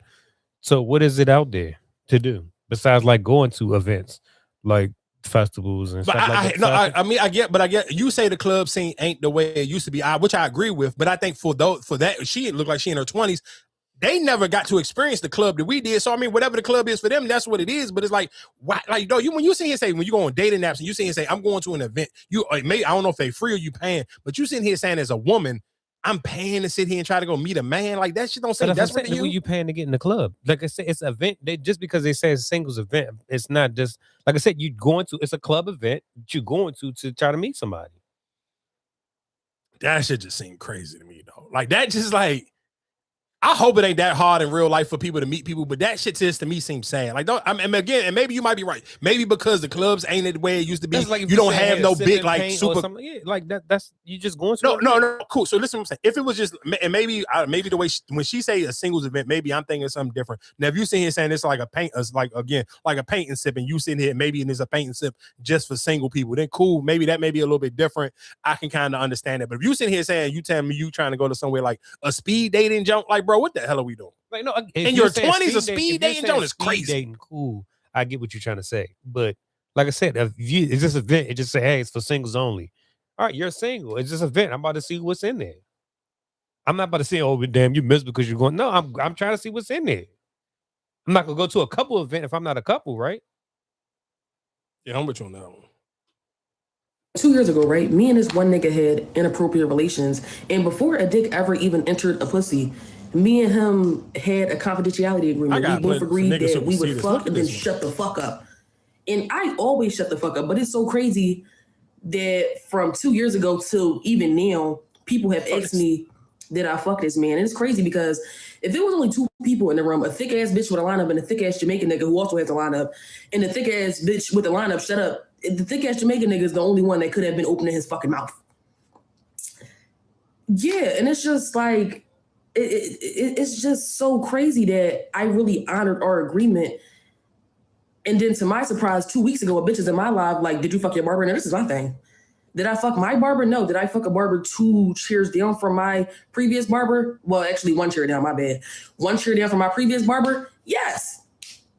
But I didn't do a story time about the one that was 1 chair down. I did a story time about the one that was 2 chairs down. So I'm thinking she's talking about the one that's 2 chairs down. She like, no. I'm talking about such and such. She said the name. I said, well, how the fuck do you know about that? She's like, oh yeah, he's my barber. I guess he was trying to get me to fuck him as well. And he showed me y'all, videos and pictures. I said, not only did the nigga break the confidentiality agreement, this nigga showing our inappropriate images. Mind you, I did that nasty, naughty photo shoot in private and in confidence. Like, and nigga, you just, like, nigga, not only was you the one who made the agreement, but nigga, you just showing people all the shit that we did. And I was paid. Like, I never told nobody that in the midst of you having your penis in my face, you took that out and put your ass there. I never told people that you like your ass ate and you a Jamaican man. I never told people that. So why is it every time I turn around, people asking me, did I fuck you? Not only that, but bro, every time we interact in public, you make it very obvious that something occurred behind closed doors. It's never just a normal interaction. Every time the nigga see me, he teeth and palms, his fucking smile up to here. It gets scary. And then aside from that, this nigga do shit like he'll dap everybody else up and then come and give me a hug or fucking nigga do not being literal, but you get what I'm saying. It's just like the nigga always doing something that was the opposite of what we agreed to. And then we fucked 2 years ago, and then 2 weeks ago, somebody come to me saying that you done showed them shit of us. And then you told me you deleted that. Again, when we sit here and just say the shit that people get on TikTok and just be just sitting here talking about things that you shouldn't have to talk about just for likes and views, to me just kind of be crazy. And again, while we're sitting here talking about dating, there's a video going viral of a young lady on TikTok who was sitting here complaining about men going to Olivia Dean concert and singing. So before I play this clip, I want to ask y'all, do y'all think is it inappropriate or is it okay for a man to go to a R&B concert and be singing at the top of his lungs? Would you judge him if you seen it, or if you was in the jump by yourself? Like, let's say you go to a concert, whatever your favorite singer is, or whatever R&B, and let's keep it woman, because I think like if it's a nigga, it may not be as bad. Like if a nigga like, I don't even know. Would you judge my guess? Because I'm trying to think right now, like what's an appropriate R&B joint that a man can go to and you can kind of really be singing like at the top of your lungs? I mean, you probably would judge him because that's what people do. But that don't mean like because he a man, he not supposed to enjoy the R&B if that's what he like. I ain't gonna sit here and say you ain't supposed to do it, but I kind of like, I think it just depends on who the artist is, to be honest. If I'm being completely honest, I do think realistically it just depends on the artist. Maybe if it was a man, if you was going to like, if you go to Chris Brown joint, like, or maybe if it's a nigga who ain't like super singing, because I'm gonna tell you, for me personally, the only R&B nigga that I could catch myself going to a concert and I would kind of be like, I could probably sing most of the songs word for word, is like Giveon. But his song is like, it's for niggas. It's for niggas. It's a nigga with it singing about getting his heart broke. So it's relatable to a man. It's not where it's like, I don't know if I could go to an Olivia Dean joint and I kind of be just like trying to get. Yeah, you can. Yeah, you can. What the hell? You're singing what? I'm confused. Would you judge a nigga? So what's that? No, I wouldn't. I'm a judge a nigga if you up here singing fucking Saucy Santana, Quiet on the Creek shit. I'm gonna judge you for that. I'm not judging you for fucking singing an R&B song. Like, that's crazy. Well, what's the trend on TikTok right now? Here we go.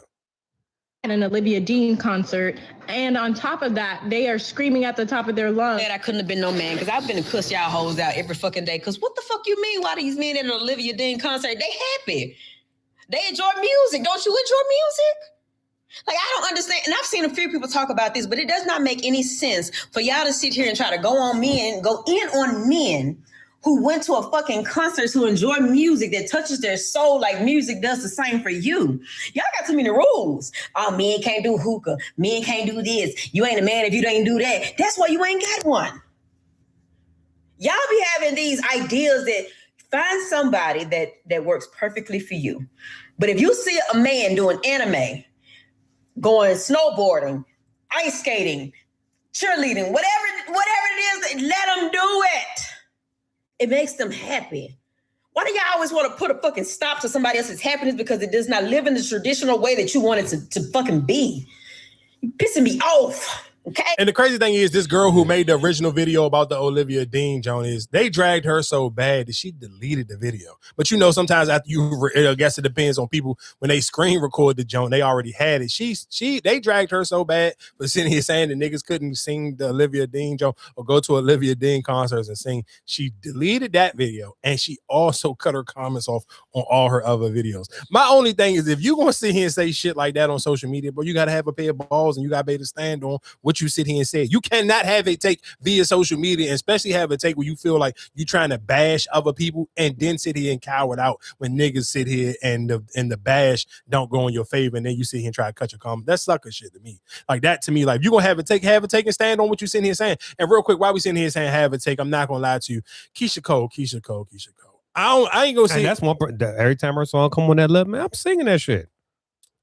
I feel like that's the song that everybody and their mother gonna sing. But Keisha Cole, real quick, Keisha Cole has doubled down and went out, and she is dating Skrilla. For people who don't know who Skrilla is, I'm sure you know with 6'7", that is again where it originated from. And people is dragging Keisha Cole. People are sitting here saying, Keisha Cole, keep your private life private. We don't necessarily need to know. Only reason why I won't drag Keisha Cole, because I feel like as a man, it should give you some type of hope. If you kind of get your life or get your money together, you could probably still bag whatever woman you can. Did you really got your hearts and your desires set on if you're in the right place at the right time? Because, I mean, again, Skrilla don't have no real, like, crazy hit records. For people who like his music, you like his music, but he's not a mainstream artist. Even for the success of 6'7", most people probably still don't know that it's him. Most people, even when people were trying to figure out what was 6'7" or where did it come from, majority of the times when people Googled it and started talking about it, they attached it to LaMelo Ball. So again, this one kind of just shows you Keisha Cole don't have no real she don't got no type, and she ain't got no standards. Where it's like, because I'm sure this nigga ain't super rich, because he ain't like, I ain't saying he don't get booked for no shows, but we ain't about to sit here and make it like he little baby or somebody. Like he kind of like on the fence where you teetering like you a local rapper, but you not a local rapper. You may be like almost like you may be like an East Coast rapper. You probably get some bump like up in like maybe like Connecticut, Delaware. Of course, he from Philly. I ain't never seen him get booked in no shows in DC. So you may be just like the upper Northeast. But just for Keisha Cole to kind of be like, they out and like she posting them. Like she posted that shit on her junk where it's like, it started to go viral because they was like, had like a crazy little club picture that he posted. And then she kind of doubled down on the junk and posted like a little bathroom selfie of like him holding her and shit. And then she posted like her on the boat, like super happy. Whereas again, like I'm saying, I ain't mad at Keisha Cole. I ain't here to judge you. I seen a bunch of women in the comment section on all the pages that posted it, dragging you to hell. But again, to me as a man. But for Keisha, I mean, who besides Birdman, who would she really talk to that was a big name like celebrity or anything? What you mean? She just got out of a relationship with Honcho. Right. He's the same. They ain't on the same level as them. Fuck no. You ain't about to disrespect Honcho like that. Hell no. Honcho way more popular than him. But he's not he's not an A-list he's celebrity. A local rapper, like you would say. He ain't a local rapper neither though. He a little bit bigger than a local rapper. Like that. You gotta think you about said Fabulous is a local rapper. He's a local rapper. If you saying Fabulous is a local rapper, he's a local rapper. Only reason I'm saying I don't say because he could still do shows where he's like he could do shows further than Fabulous can do shows from out of New York. Like Fabulous shit is like heavy New York, heavy up top East Coast, and then he'll do the Vegas residency zone. Like Honcho that had some big enough songs, it was like big enough to him kind of really get his shit off all over the place. Now, again, like I said, I'm not saying I ain't saying he's no mainstream A-list celebrity, but if you kind of like Honcho, kind of like one of them niggas where he can kind of go do his own little chitlin circuit type of tour, and them shit's gonna kind of be like decent sized jump. Where like if you sit here saying like, okay, perfect example. If you sit here saying if Bossman D-Lo had to cancel his shit, if Honcho was on tour with Young Miami and Young Miami pulled out, Honcho would not have to cancel his shit because I feel like Honcho got a real serious fan base where this Skrilla nigga kind of like. He make drill music, so you know how small that window is. Again, for Keisha Cole is like, and even for you saying who else? Keisha Cole dated Jeezy.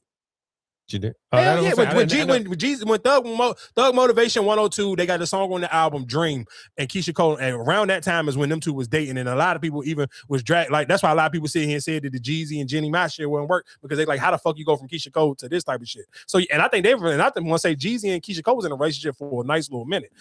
Again, like I said, I'm not dragging Keisha Cole for her age thing. I'm cool because again, like I said, I think for men it kind of gives you a hope to just get your bread up and be in the right place at the right time.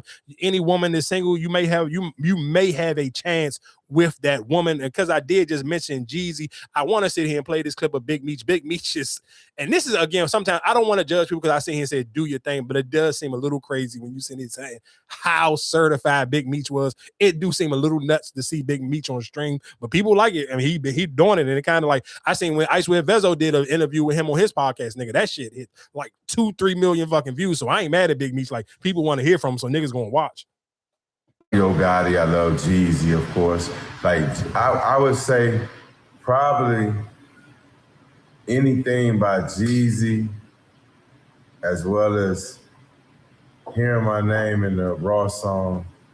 Those are some of my favorites. Walking through the club, you know, for real. Like, cause Jeezy, I mean, the majority of Jeezy's life been about himself, me, and BMF. You know, like his greatest hits, I should say. You know what I'm saying? That's why so much of Detroit love Jeezy. And I love and respect Jeezy as the realest in the game because I know where he come from. And he's did nothing but have love and respect for my family and my mom especially. He's came and seen my mom in the hospital with flowers. He sent his security to get my mom to bring her to the concert. My mom, like the oldest one in the concert, you know, on the stage. So it's stuff like that that resonate with me that I will forever have love for. So never forget that you hearing this from me, not from somebody to say what Meech was thinking. You're hearing this from me and out of my mouth. And again, if you are somebody who is a Jeezy fan and you kind of have been somebody who also watches Vlad interviews, there has been a lot of people that was affiliated with BMF and then kind of like, and of course, Blue Da Vinci, when Blue Da Vinci came home, he was throwing a lot of salt on Jeezy name. And there was other people who also threw salt on Jeezy name that used to be affiliated with Big Meech and with BMF. So that's why even when he came and sit here and said niggas was talking for him when he was locked up and Big Meech wasn't doing interviews or nothing, and he's sitting here saying, you hear this from my, because it kind of, again, I'm somebody, Jeezy is my favorite rapper of all times, him and Lil Wayne. So I kind of, like, you again with certain niggas because what Jeezy was rapping about and the way he was talking and how detailed he was in his music, that shit kind of would make you feel some type of way. You hear niggas that was affiliated with the crew that kind of gave him that extra promo when he was coming up, and niggas be saying like, oh, Jeezy flaw a little bit and this, that, and the third. And again, it was certain people who come out again saying shit like that. And again, I think that was one of the reasons why Freddie Gibbs never kind of got over the hump to become mainstream again, because that's how much people love Jeezy. Like Freddie Gibbs, when Jeezy was had Freddie Gibbs signed at CTE, and then he ended up letting him go, and Freddie Gibbs was talking shit about Jeezy. I promise you, 90% of the reason why people never took Freddie Gibbs serious and really banged with his music outside of that, like that nerd backpack type of shit, niggas don't fuck with him because you can't, like, nigga, you can't go against a snowman. Niggas love Jeezy, so I don't know what the fuck to tell you. So again, shout out to Big Meech for kind of just like putting that energy out. Cause I kind of always wonder, like, even when you seen, like, if you be on social media before Big Meech even came home, Big Meech mom got the Instagram page, Big Meech mom or whatever. I forgot what her name was on Instagram. And she always had her pictures of her and Jeezy. So to kind of see niggas glow on Vlad and kind of like throw salt on Jeezy name, and then kind of you see Big Meech's mom's Instagram page always had Jeezy on it, pulling up on her, especially anytime he was in Detroit. It kind of like confused people who were Jeezy fans. So I do appreciate Big Meech for sitting here showing Jeezy some love. Real quick, I ain't gonna lie to you. This may be, again, when you sitting here talking about like love stories that kind of make you be like, damn, this low-key fire. Asia Wilson and Bam Adebayo, man. Again, I'm somebody who don't got that ears, because Marcus asked me when they originally announced this, because I think this is on ESPN Plus. It was like, would this make me sit here and want to buy it? I said, nah, but I've seen people been clipping it up in posts, because let's be clear, I don't want people to ever think Asia Wilson has I'm talking about a huge fucking fan base. Like people who are like OG WNBA fans, majority of them are Las Vegas Aces or New York Liberty fans. Like those are the two kind of like home staple fans. And again, y'all know, like me and Marcus talked about this before, and the reason why I sit here and said I could just never be, I can respect Asia Wilson, but I couldn't become an Asia Wilson fan because I didn't want to be a dick rider. Like, she already goated. Like, she is the GOAT. She like, I'm just not one of them people like, let me get my shit out the mud. Like, the closest thing I can get to a person that's kind of already like in that realm is Nafisa Collier, but she's somebody who's super quiet. People really don't talk about Fee like that. So again, but I want to play this clip of Bam even talking about him sitting here asking her father could he propose to her, get his approval for them to get married? And the dad said, yeah. But then I believe Bam lost his dad. So that connection with her dad and Bam kind of like, it's almost like some father and son shit. So he get super emotional about asking the dad to like, I ain't gonna lie to you, this shit fell here. Have you asked her dad for her hand in marriage? 100%.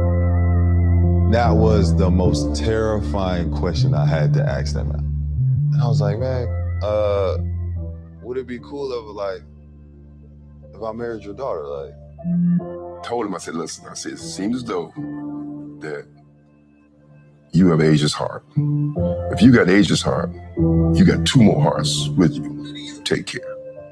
I ain't gonna lie, I went to the bathroom and had to cry a little bit. Roscoe is the dad that I always wanted. If I could have picked a dad, it would have 100% Roscoe. 100%. Bam definitely feels part of a family. I would love to be his wife. My ring finger is a little empty, if you know what I'm talking about. And have you bought the ring yet? No. In the works, though. Okay, you're looking for it. Yeah, pending.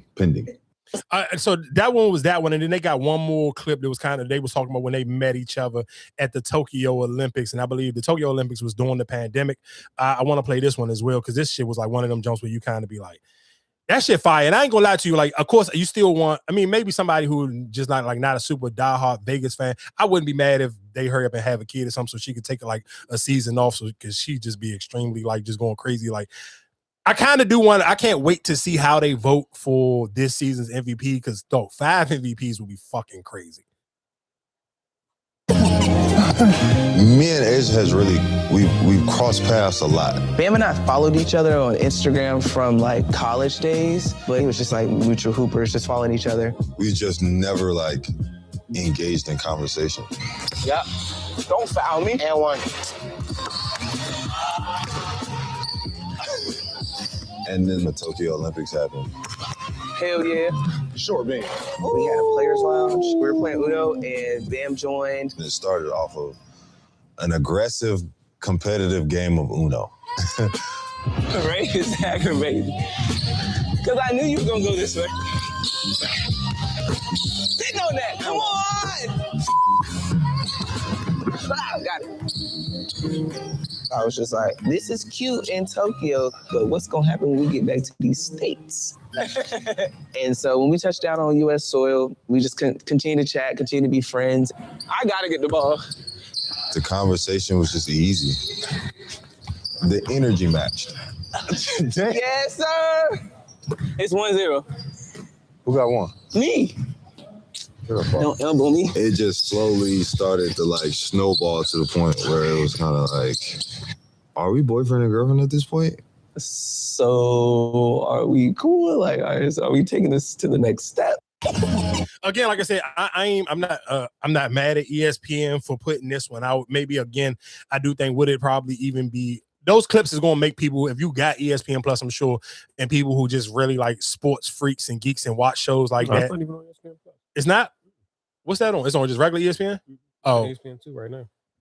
Oh, all right. Well, yeah. So again, I mean, that kind of will get people in. I've definitely seen those videos of people like show, especially Asia Wilson, because out of the 3 people who they got on there between Asia, Fee, and Dewana Bonner, of course, Asia is the one with the bigger fan base. And she just got out of those 3, she got the way bigger personality. And just this kind of like little love story. Yeah, people love a love story. Like that shit. I mean, you done seen that enough people watching from Love Island to any of these dating shows. People gonna always be a sucker for a relationship story, and especially a relationship story that got to do with 2 elite athletes and Asia Wilson, like God level elite athlete. So again, people gonna kind of always buy into that one. So again, like I said, shout out to Asia. Like, is it pressure on him now? Like he's in that same category like Obama and Jay-Z now. Like you can't do her wrong, right? Hell yeah.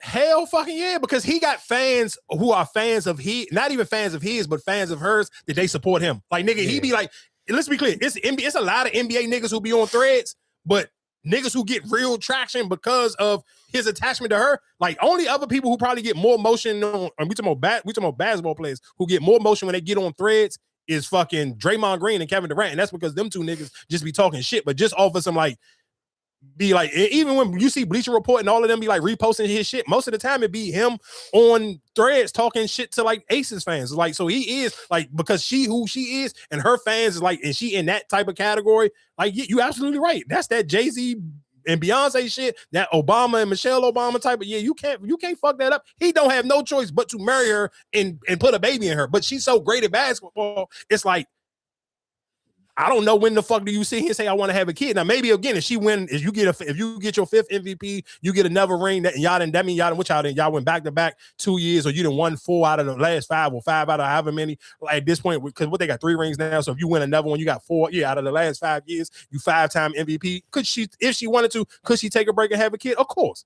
because you're talking about Nick. Ain't nobody. She's already in a room by herself. You tell me they already got 3 rings now. You get 4. Now you in the same conversation with Cheryl Swoops and Cynthia Cooper and what's the because y'all the ones who got me hip to not Tarasi but Sue Bird. So you was tied with all of them. So you if you wanted to take a break to have a kid, then cool, she could if she wanted to. I guess real quick. Oh yeah, man, let's go Black Panther. So Black Panther is coming out with Black Panther 3, but I do want to do a due diligence of giving you a solid breakdown.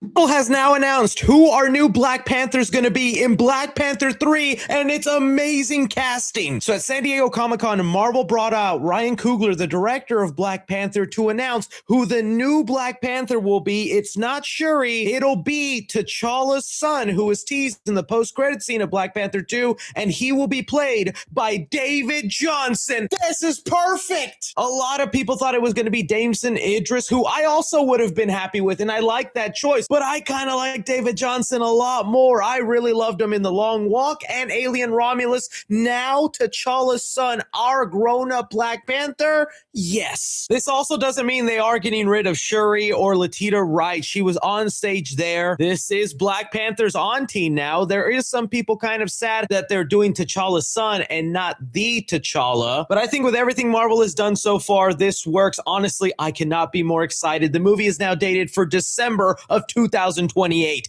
Are you happy with our new Black Panther? Marvel. So again, if there were some people via social media who was upset with this gentleman because he's not a household name, and then you seen people like Kev on stage and other people coming to defense of Ryan Coogler, which realistically you don't, because I mean, again, Ryan Coogler has already proved he know what the fuck he doing. He proved that with Sinners. He didn't prove that with the first Black Panther. So I don't think he needs y'all to sit here and say who he needs to be the Black Panther. I think he knows what he's doing with that one. But yeah, of course, people going to be on the internet. People going to give their opinions and say whatever the case may be. I forgot before we even get close to getting out of here. Let's do a recap of Raising Kanan. Did you get to see this week's episode of Raising Kanan, Erica? Yeah, I saw it. What's your thoughts on that one? I guess my quick takeaway before you give yours is, I don't know. I mean, again, Kanan show you sometimes where you can kind of see he's still just wet behind the ears, where it's like, I don't know why he thought that the white pimp lady was just gonna be that sweet that you was just gonna be able to come in his shit, and maybe he ain't do no homework on her, and the girl probably couldn't give her no information because maybe she don't know that this lady got a body before. Like, this lady ain't pussy. Like, maybe in your mind you think she live in this penthouse, and she lives in this penthouse in New York City, downtown in Manhattan, or whatever case may be. Maybe you think she was sweet, but Kanan learned the hard way. And I kind of like that it ended right then and there. So it's kind of like it leaves you on the expense of what's going to happen next week. You got any thoughts and takes on what you're seeing? I feel like Marvin is kind of questioning, like, Rock, like, what's the purpose of doing this? Like, we kind of losing. So you keep trying to do all this extra stuff. Like, we haven't even got dug out of the hole that we already in. Yeah, but I think she feel like probably at this point in time, it's like, is it even a way I can honestly even dig out the hole without kind of like realistically crashing out and kind of like putting some pain in? Because realistically, how am I going to get out the hole? I ain't going to be able to find a new plug. So I kind of got to make niggas feel my pain. If y'all going to fuck up my money, I kind of got to fuck up everybody else's money. Yeah, but I feel like he just, I think the whole thing with Kanan killing Uncle Lou is like, it ain't sitting well with him. Yeah, as it shouldn't though. I don't think realistically, I don't know how you can't, because like Marvin and Lou had I don't want to sit here and say they had a stronger connection than Lou and Rock, and they may have, because I feel like even after after Lou got out of the rehab joint, I felt like him and Marvin kind of built even a stronger connection. And then even when Lou thought that Rock was going to try to kill him and drop his body somewhere, and that kind of triggered Marvin, because he's like, what Lou thought you was going to do to him, you actually end up doing to him. Mm-hmm. So it's like, I do agree with you. I don't necessarily know if you can kind of realistically, like, I feel like he kind of done with it. I feel like he kind of on the edge of like ready to walk away from it. For sure. And then again, the white lady sitting here kind of putting that bug in his ear, like, hey, you really just kind of need to lock in and focus on your daughter, put all your, you know what I'm saying, put all your eggs in your kid instead of sitting here just focusing on trying to become whatever street level drug dealer you're gonna be. So I do agree with you on that one. Again, like I said, that to me, that Raising Kanan last episode, I kind of was like, I don't want to say it was just a cool joke. Like it wasn't nothing. It was like It wasn't all that. Yeah, not especially not to come off the high where it's like, and I mean, again, and if you've been watching enough 50 Cent power shows, you kind of know that that's how it always go. Like they'll always give you like an extreme high one episode, and then they'll take a break, and then that episode after the break, it don't live up to like where you just left me off. Like you can't leave me off of like fucking Uncle Marvin beating the shit out of Kanan, and then you take a break for a week, and then you come back where the next episode is kind of like, all right, it's like it's cool. Like it ain't nothing to be like, oh my God, like damn, this shit was crazy. Like to me, like maybe the way it ended was cool, but it wasn't like. But ain't this about to come to an end, right? Yes. Yeah, this is the last season. I don't know what episode was this? I can't even.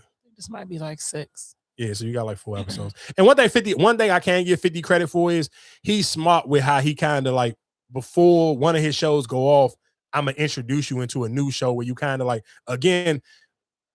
Yeah, that's why you kind of got to respect the way. Like you could complain about stars maybe like not having no other shows, and realistically, I talk about that all the time when you talking about which one of these streaming platforms are you willing to pay for. I respect Star's business model a little bit because it's like, well, I know y'all love 50 Cent, so we can give 50 Cent another show before one of his other shows about to go off. Maybe you ain't gonna trip off this $10 you to pay. And I respect them never even upping it. Stars? Huh? You talking about the fight joint? Is that on? Yeah, Stars? that's on Stars. Oh, it is okay. So that come on next. That come on next week. It's the 31st. It come on next week. So I mean, again, Sean's mom. Yeah, she's Sean's mom. So did the 50 Cent end up killing her?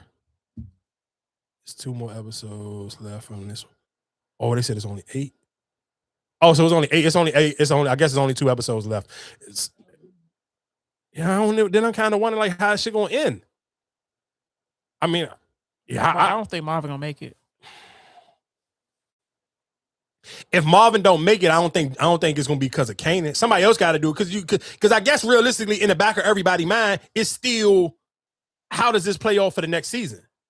Well, I mean, not the next season, but they coming out with the Power origin story. So I mean, of course, Kanan's still gonna be on there, but then it still got to tie off to like. However, when we originally see Jukebox on, right, so that they live. Yeah, we know. Jump that far, huh? I don't think it's going to jump that far. No. I'm not saying the new show that's not out yet. I'm talking about. No, that's what I'm saying. I think this might end off where you're going into where Kanan meets Ghost and Tommy. Oh, and then you saying that Marvin and Rock still may live until the origin story. Because this is how we did with Power and the Power book. What's name joint? Oh, you're right. It could. I didn't even think of that. Because Kanan is in he is in the origin story. You absolutely right. It may that may be smart. You absolutely may be right. That may be again the only way realistically they may not survive. Because none of this is like based on a true story. No, like, for sure. But Tommy, how we still had Tyreek and Tommy, you know what I'm saying? Like, and then they end up getting Eljo. And the only reason way they may not survive and he may kill one of them off, because you're absolutely right, it's not based on a true story, so you don't have no real way to figure out how it's going to close. Is maybe if it come off into some payoff shit. Because think about it, that's the only reason why they killed Ghost off. They only killed Ghost off because of the money shit. So again, both of them are two big actors. Where again, the lady who played Rock, she's definitely a household name, and she kind of really solidified herself on that show. And even the dude, he kind of like to play Marvin. He kind of like he's not as big as she is, or he hasn't been in many other shows and stuff as she has. But I'm sure realistically, people you try to test the temperature to see if you can get a little bit more money. So I guess if one of them may try to ask for too much money, maybe they might get killed off. So I don't necessarily know. I would like to see how they're gonna kind of close this one off. Real quick, I don't necessarily know how many people may be familiar or not familiar with Poor Minds and Lex P, but things got a little bit messy on the internet for Lex P. So it was this young lady, and the crazy thing is where, of course, do I think the girl was messy for sitting here telling people that Lex P was dealing with her ex-boyfriend that she was in a relationship with, and did she do it because Lex P is having a moment? And again, Poor Minds, they on tour right now. All their shows been sold out. And I'm talking about them tickets be selling fast as shit. Because I remember me and Top was trying to go see them when they came here because we knew, like, all right, you go see Poor Minds, there's gonna be a bunch of bitches in there. Them tickets was sold out. As soon as we went to go look at the Jones, they was already gone. So again, they do have a huge fan base. And the crazy thing is where it's like, real quick, because I don't know why people give Mandy so much fucking leeway, because if I'm being honest, yes, it's Horrible Decisions, a huge show. They do better going towards, they sold books and all of that. But I think people be giving, I don't know why motherfuckers be giving Mandy such a pass, because that crazy shit she said here and said that marriage is for broke women. I really don't understand why niggas ain't really drag her the fucking filth. I'm not gonna sit here and make it like I would hit Mandy, but I get what even when Joe was sitting here saying like, niggas ain't trying to wife Mandy though. Like, would niggas fuck her? Yeah, for sure. Especially now that she done lost weight and you kind of know she on some super freaky shit. But again, to me, just personally, I think Poor Minds connects with a different type of like group of women. Like Poor Minds probably like the like women that you kind of feel like they some legit Jones, like their name may even carry a little bit of weight. They may got some following. I feel like women that kind of be like with the Horrible Decision shit is like almost them women who kind of like read like sex books and kind of just be like, they don't know they're like, they like doing like freaky shit behind closed doors. But again, anyway, Poor Minds is just having their moment. So this girl wanted to put Lex P on blast for cheating or being in a relationship with her ex-boyfriend while her and her boyfriend was together for 8 years or whatever the case may be. And the reason why I said I'm kind of just disappointed in Lex P, kind of going back into the Keisha Cole thing, is like, maybe at this time you didn't feel like you was Lex P, but this nigga, like, you was cheating or being a side chick to like a local rapper nigga. And again, they in Texas, so Texas local niggas is a little bit. What's the name of them explain? Like, this was a while ago. This wasn't nothing recent. No, you didn't. No, this ain't recent. Yeah, so, but I think that's to come with the whole me being viral or me being on social media. Like when you're telling stories and people picking it up, like I said, nobody probably, she probably wouldn't even say nothing if because I think whatever, she must have said something prior to one of her interviews about the whole situation. So of course you see, oh girl, you heard this. That's how you going, you know what I'm saying? So I can't be mad at, you know what I'm saying? Okay, but two things, but okay, I'm with you on that. So, and I did, and in the clip I played this young lady, yeah, okay, of course, if she bringing it up in her show and it may trigger me a little bit, will I say something? Of course, because most people do it. Let's be clear. You got the hot hand. No, for sure. So again, so realistically, of course, the reason why you telling the story is because Poor Minds is on fucking fire. Lex P is realistically everybody's fucking favorite. Like, let's be clear, people love both of them, but Lex P is like, if you had to, like with most shows, people going to have their favorite. Lex P, for majority of people, if you listen to Poor Minds, and even if you don't watch the whole shows, if you're just going off of the clips, 9 times out of 10 for most people, Lex P is motherfucker's favorite. And they kind of said she used to be fat, right? Yeah, because the crazy thing is, this is a clip that I'm gonna play. Man, I was like, I would try if I wouldn't be mad at Lex P if she pull a Beyonce move and try to get all them shits took down. Because that video, one of them videos, she looked crazy in that jump. But again, you can kind of, I mean, again, you know, the more money you get, you're gonna fix yourself up, and you can kind of. Again, the more money you get, you can afford to eat better, and you can also afford to be able to make time to go to the gym. So both of them look completely different from what they look like when they first started off, and it used to be called Wind Down Wednesday. So again, I ain't mad at the girl, but I do feel like it's a little corny. But again, I get if Lex is telling a story and the story involve you, but she not saying your name. Again, it's 2026. I get it. You want to have your moment. Before I start speaking on the topic that I'm about to bring up, I do want to bring up for clarification, I low-key liked Lex P. I respected her. She was funny, but her behavior shows that she just like most typical women in America. Y'all don't have respect for other women and their relationships. Honestly, right? So there's a situation going on with Lex P, this young lady, and yeah. So right, I'm worried about the women, right? So, real quick, the dude name is Propane, and he is a rapper, a Houston-based rapper.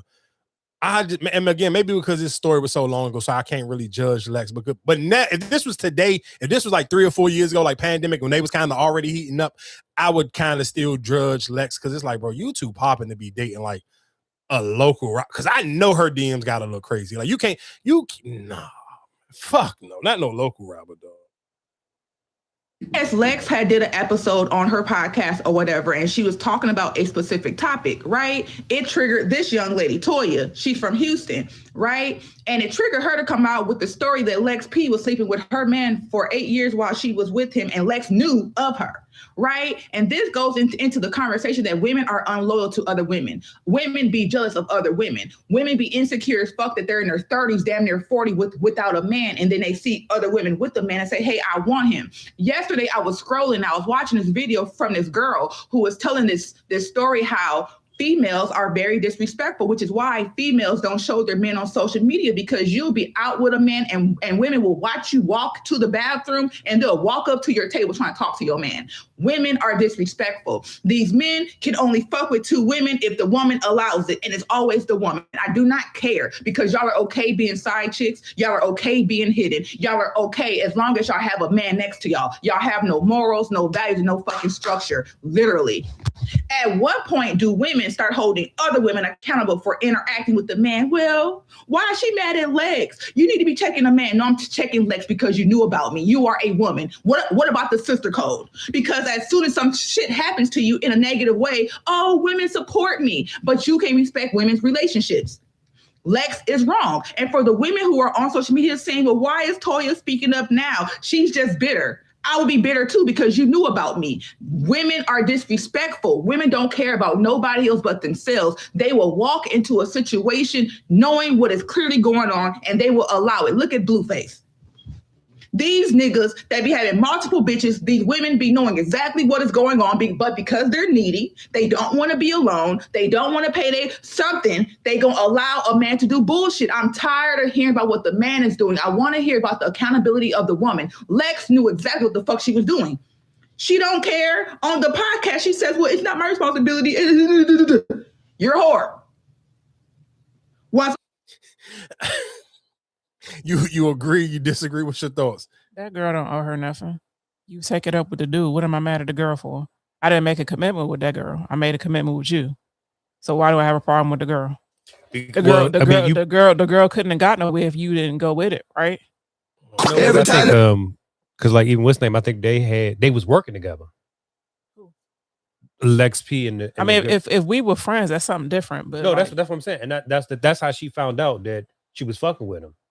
Okay, because the way, I guess she must have sold him. But listen, I mean, like, was we friends, or we was just co-workers? I mean, I found the clip of the girl explaining the shit. So I mean, if you don't remember, I could play it. So my take on that is both parties, my baby daddy and Lex, they both played their part. And when I say they did their big one, they did their big one. And the reason for me even doing this, because honestly, y'all, I was triggered. I was triggered at the common sense that Lex had to say, like, a man needs to be slapped.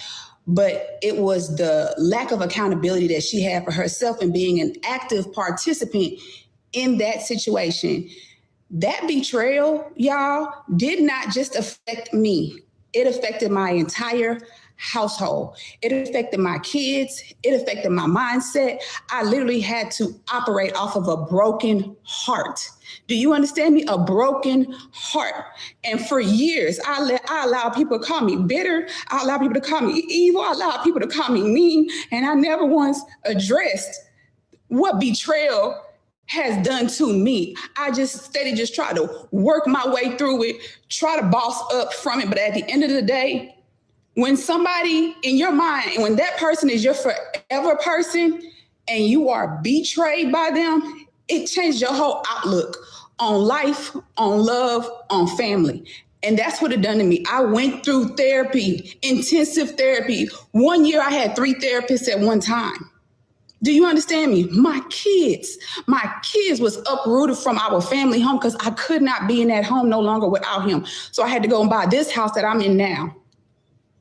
We are now a divided family from betrayal, from the mindsets of women like Lex P. Not to say this is her mindset now. I'm giving her grace because she's probably outgrown from being a participant in that for that long period of time. But I'm saying the mindsets of women, you do not understand that you do not only affect that person's significant other if there are other people involved.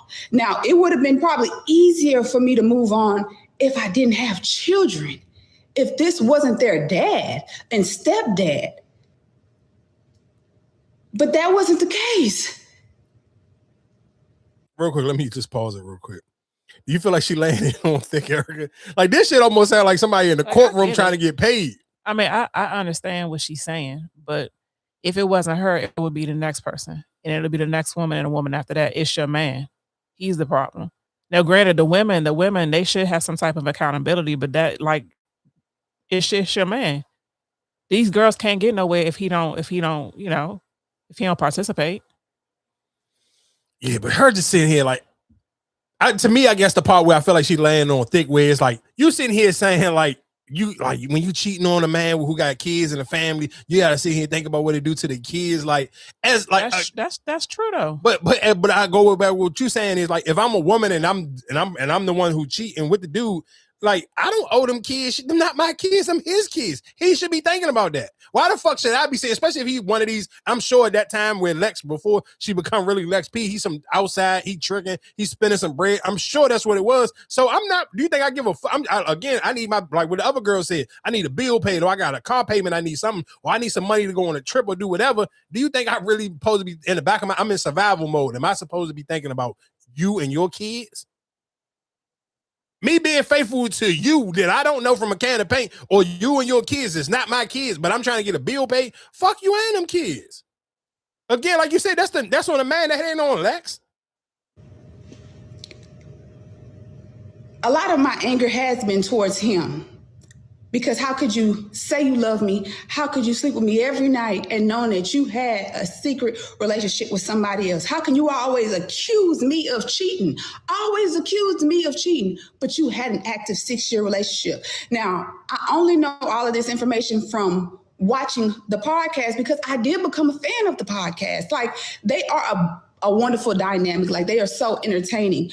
But as she started giving him a code name called Rapper Bae, I started putting the pieces together.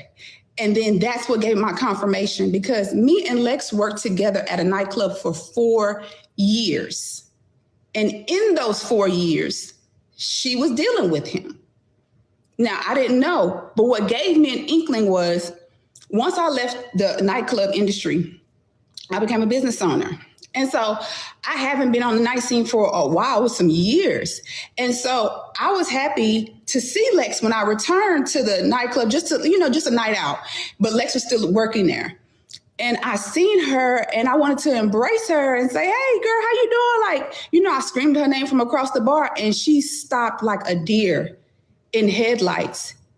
And she just stood there frozen. And I turned around and I'm like, Lex, you good? Like, hey.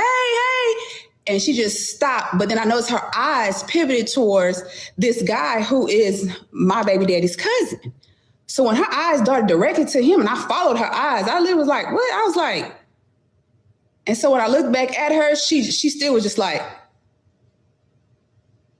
and at that moment, I was just like, all right, she must have messed with my baby daddy, or they must be messing around right now. Hopefully it ain't nothing serious. I never addressed it because I truly hope that it was just like a one-time thing or it wasn't nothing serious. It wasn't until her podcast that she admitted that they've been doing what they've been doing for 6 years. Mind you, I was with this man for 8 years. So I'm just truly triggered, on the podcast where you can say the consequences for a man doing what he does and leaving the woman with the baggage, and he gets to go on and live his life. And then you have no consequences for the woman that played an active role. You are that woman, Lex P, and you don't owe me no apology. It would have been nice because I knew you. We knew each other. We worked together for 4 years. But however, if you're going to use your podcast, don't use it in a way that shadows your wrongdoing. Because you was wrong. You was wrong. I'm still healing from that because my outlook on love has altered. My mindset has truly changed. My trust level with people is shot. Okay? Because a person can know you and still do you wrong. I ain't gonna drag it out too much longer. I mean, I guess I kind of get what she's saying, but again, it's just like I just feel like you only telling this story because how big Poor Minds is now. But I think that's the thing. Him cheating with her probably didn't even break up the relationship. So the simple fact, like I said, what you was doing, and now, like I said, you get on the platform. Somebody sent me this clip, like, oh damn, you know what I'm saying? And then I figure you already put 2 and 2 together. Yeah, but I get what you're saying, but you sitting here saying, she's sitting here saying, like, nigga, Lex ain't been in fucking Texas being a bartender in years. So you sit here, but still, this story is still old as shit. It's not a new story. So I get what you're saying. Yeah, you cool. You got triggered off of it, which, okay, cool. But I'm sure that you and this nigga ain't been together. Let's sit here and say, I think they've been doing a podcast like since 2018. So listen here and say, even since the pandemic, you sitting here saying like, this shit been too long. To me, it's just been too long. Like for you to sit here and say, like, you talking about this girl been living in Atlanta for at least the last 7 years. And how many times you come on, like, you don't tell everything on this podcast because you know that shit come back and hunt you, right? No, for sure. But it's just like, damn, dog. I don't know. Just to me, I just feel like it's just corny. Did you do it now? Like you could have addressed it then that and like a minute ago. But it was a recent clip, right? I thought it wasn't an old clip. It was a recent clip. I think it was a recent clip that was she talking about where the girl sitting here and said, Rapper Bay or whatever. Yeah, whatever. I guess when she was telling the story or she was sitting here using something else as an example, they kind of triggered her and got her feeling some type of way. What's this one? Hold on. I don't play about poor minds, and I damn sure don't play. Oh, yeah. I don't play about poor minds, and I damn sure don't play about Lex P and Drea Nicole. This woman came online to tell us that Lex P was a known side piece during her 8-year relationship with her baby daddy. She also tells us that Lex P wasn't the only woman that he was cheating on her with. But of course, Lex P got all the smoke. Why? Well, we know why, because Lex P and Poor Minds, Drea Nicole, like they're popping right now. They're lit. Their tour has sold out. People are waiting outside, lined up to go see them. So yeah, it only makes sense that people are trying to drop tea when truthfully they're just dropping piss. What really stuck out to me in this whole entire story that Toya told us is that she said that she still watches Poor Minds. She was watching Lex P. She was watching Lex P and that triggered her. You were watching the woman that you knew your man was sleeping with you're watching her podcast. That's not a little bit odd to you? Mind you, Lex P is in a 3-year relationship and has not seen this man in 4 years. Honey, this is nothing about healing. This is all about revenge. This is all about tainting Lex P's name. Yeah, that shit is kind of crazy to me. But real quick, because I should have probably started this podcast with this earlier. But again, on the round clock thing was at the top of my mind. But let's just go real quick because we did talk about this last week when we talked about verses with YG in the game. One thing I can sit here and say is I don't necessarily watching that YG and Game Jono versus was one of the reasons why, again, I said this probably a couple years ago when I said there's something about me and California women just don't click. And it kind of like, I was like, maybe this is just what it is. And again, I told you, I'm cool on some super ghetto ratchet shit, but that shit to me was a little bit, I don't even necessarily know if I could just put that in like on some ghetto ratchet shit because it was like, no, every other word was like, we bicking back bowling and bluing and buzzing and cutting like blood and what up blood, like blood. I've never heard a nigga say, and you know what's so funny, again, on Threads, in time while this shit going on in real time, everybody like, bro, this remind me of the nigga from Insecure. I don't know if y'all remember like later on in some of the seasons of Insecure and Issa's neighbor was a fucking blood and every other word this nigga said with a beat. I swear to God, watching these niggas, I'm talking, what up, blood? Yeah, we in here, blood. Back up, blood. We bricking in Blackland and Boo. I'm like, Mo, what the fuck am I watching, dog? I've never seen that level of ghetto gangster shit in my life on a goddamn national platform. Like, I cannot believe that fucking Apple Music actually had that shit going. But again, shout outs to YG. I'm sure he made a lot of people a believer. Because again, I told y'all last week I wasn't planning to watch it. Let's be clear, I'm not gonna sit here and make it seem like I watched the whole thing because I do feel like you actually had to either be a huge YG fan or a huge Game fan to watch the whole thing in its entirety. I watched a lot of it, but after a while, it was kind of just like they were, and maybe this was a smart thing for them if you kind of wanted to keep people. I felt like they were going like heavy on like you got to be a real fan of theirs type of songs. Like they was picking like B-sides or like deep album cuts, and then we'll sprinkle in like here go 2 hits real quick to keep people like locked in. But then it was kind of like, all right, after these 2 hits, I'm going back to like some shit that if you're not a fan of one of theirs, you probably don't know either one. And then again, the Game just being like super on some big wild drunk nigga shit. Like he was super corny. Like for the Game, it was just like if you felt like the Game was corny before watching this, I'm sure while watching this, you felt like, oh, the Game is the corniest rap nigga of all times. Because he was just being just like, it was like, YG felt like he was like one of like, I don't necessarily know if y'all ever seen like a fake street nigga had to kind of like try to be cool around real street niggas. YG just was like so laid back. His demeanor was so chill on just some cool shit. And the game was like, he felt like he had to prove to niggas that he was a blood. I'm like, nigga, you got like 20 blood niggas on the stage with you. You don't have to like oversell it. And I felt like the game was overselling. I'm a blood. Where YG was kind of just like, niggas, I like, it is what it is, bitch. Like we here. These niggas is with me. I don't have to like to me, it should have been no way in hell the younger nigga was more professional than the nigga who was already 10 years his senior in the music business. Like that to me was just like, why the fuck do I feel like the older niggas acting like the younger nigga? And maybe, again, if you want to give Game some pass and say he just got too drunk and it was the liquor kind of like taking over for him, but that shit to me was just corny because you too old to be acting like a young nigga trying to prove that I'm a gangbanger.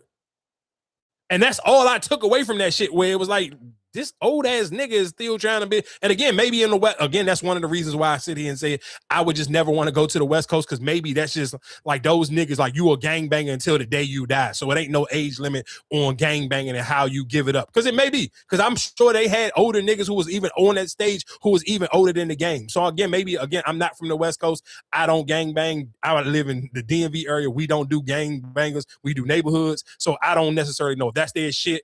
But because I feel like older on the East Coast, and you just on some neighborhood shit, you can eventually, the older you get, you outgrow the neighborhood shit. But these niggas felt like blood, maybe again, blood in, blood out. And ain't no, you can't outgrow this shit. And watching the game, it felt like this nigga's 40 plus years old and he was on that bitch gangbanging for real. Like niggas know that Snoop is still a Crip, but when you watch Snoop, like you know Snoop is Snoop. Snoop don't be over cripping. Blood, this nigga game was like, man, hold up, blood, back up, brick, man, we blueing in this. Like, man, I was just like, what the fuck? This nigga too over this shit. He literally like, no, I don't know. It's not, I'm telling you, it ain't enough fucking money in the world. Again, I told you with baseball hats. I know for a fact, most of these shits on the West Coast mean some other shit, and I'm not taking my fucking hat off. So I'm cool on ever going to fucking California because I got to play some fucking politics. Because this shit to me is just a cool ass baseball hat. I don't even fucking know shit about the fuck. Whatever you got on this shit right now. I need a hazard pay that night. God damn, dog. That shit. Just that shit right there. Like I ain't felt so much gangster shit in my life. Yeah, like that shit was like, nigga, they was god damn, dog. Like, and maybe again, I'm just getting to the point where I'm just too old for some shit. Like that shit almost felt to me like, I'm gonna tell you how I know I'm getting old. I'm gonna tell you what it felt like watching. It felt like watching the young kids who make a rap video and gotta put a bunch of guns in the video. That's what it felt like to me. And I shouldn't be watching a nigga in his 40s making me feel like teenagers outside trying to get a buzz on YouTube. Like that's how Game was acting. Game was acting like how the young niggas do when like I got a cool song. Let me go put my whole neighborhood on and put a bunch of guns in the video and everybody put on their shiesty so niggas know that our neighborhood is tough. Like watch it, but the difference is these niggas in their 20s, so cool. I kind of understand it. I get it. You got to kind of learn to do better. But this nigga's in his 40s and he was real live, just blooding me the fuck up. What up, blood? Why you re-bracking back in there? I'm like, yeah, you got it, dog. I'm cool. I couldn't, again, they didn't play enough slaps for me to sit here and watch the whole thing. I got through a lot of, I think by the time I cut it off, I want to say I cut it off by the time YG got to, whatever. Who he got that song? What's that? Is it LMA he got that song with? I forgot. Whatever that song is that YG had no business being on, because that fucking song was fucking fire. And I don't even know how the hell YG ended up getting on the remix to that song. I want to say it was him and LMA. I want to say that was LMA on that song. Yeah, but again, about her. Oh, that's her. That was who that was on Slide? it. Yeah, Slide. Yeah, that's her. Yeah, YG had no business ever being on that song. That song crank like shit. YG didn't. Shit, but he made that 400, and like he made it what it was. Nah, nigga, that song's too smooth. You couldn't take that part out. I could. Nah, you could. Nigga, I could. I need a vacate. No, you can't. I guess I'm cool. I wouldn't be if I didn't have to hear YG part on there. I would not lose no sleep at all. Let's go into a little bit of sneaker news for cool kicks for people who may be into the sneaker community.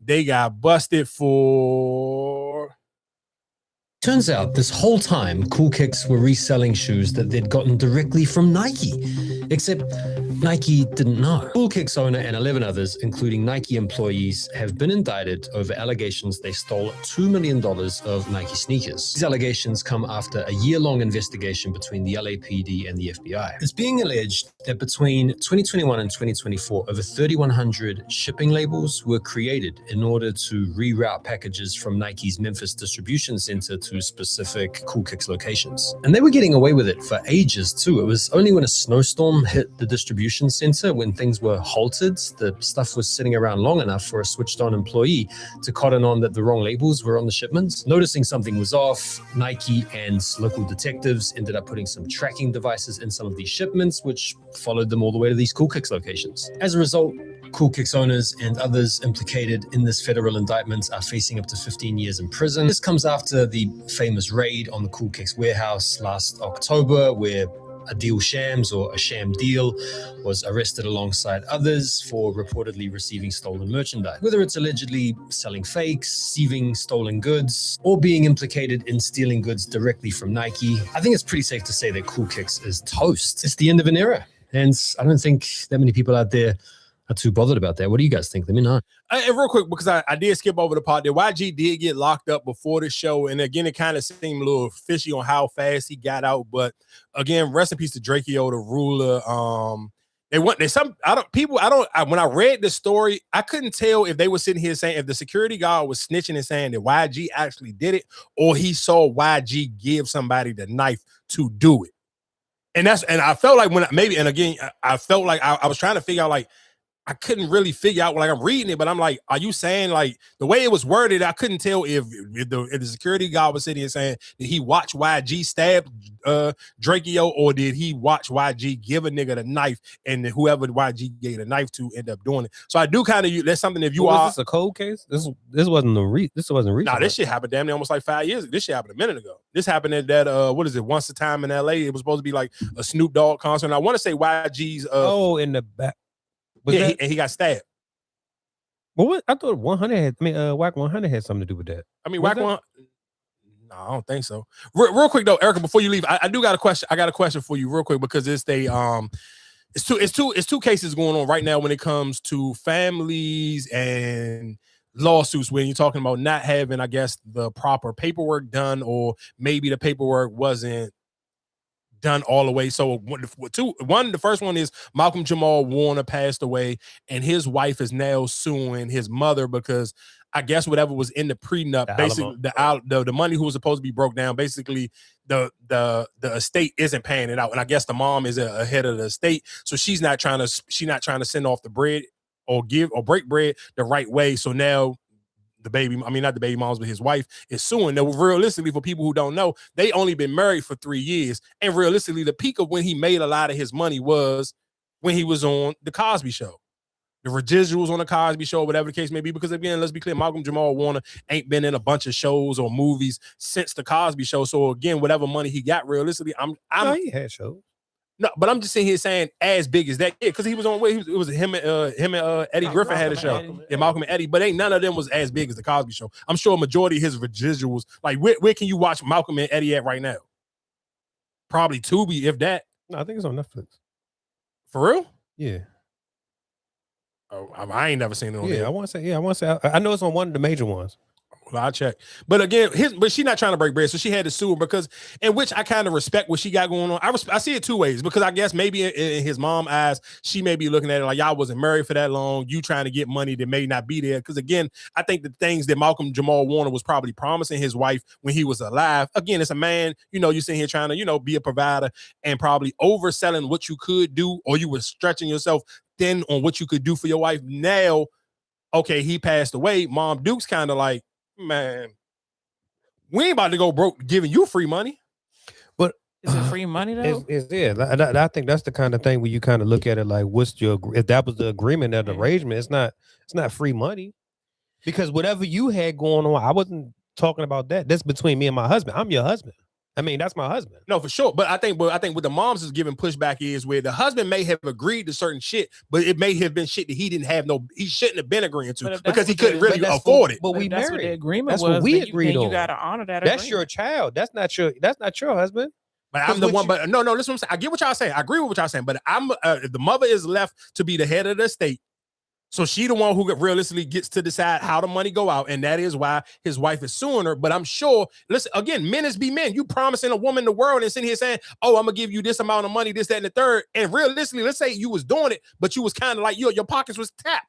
Now you die. Mom Dukes may not be. I'm not agreeing to sit here and keep giving you 5 or 10, however much money he was agreeing to give her while he was alive, because again, you're a man. You sitting here trying to provide for your wife. You sitting here, she ain't working nowhere because I want to say she worked for his company. Again, I don't necessarily know how much money was still coming through on that shit. I'm sure it wasn't whatever I'm sure he was stretching himself thin to keep his wife happy. And now you sitting here saying, Mom Duke's like, fuck you. I mean, if they have some type of agreement, some type of paperwork in the prenup or whatever, and that's what he was supposed to give her, then you have to honor that contract.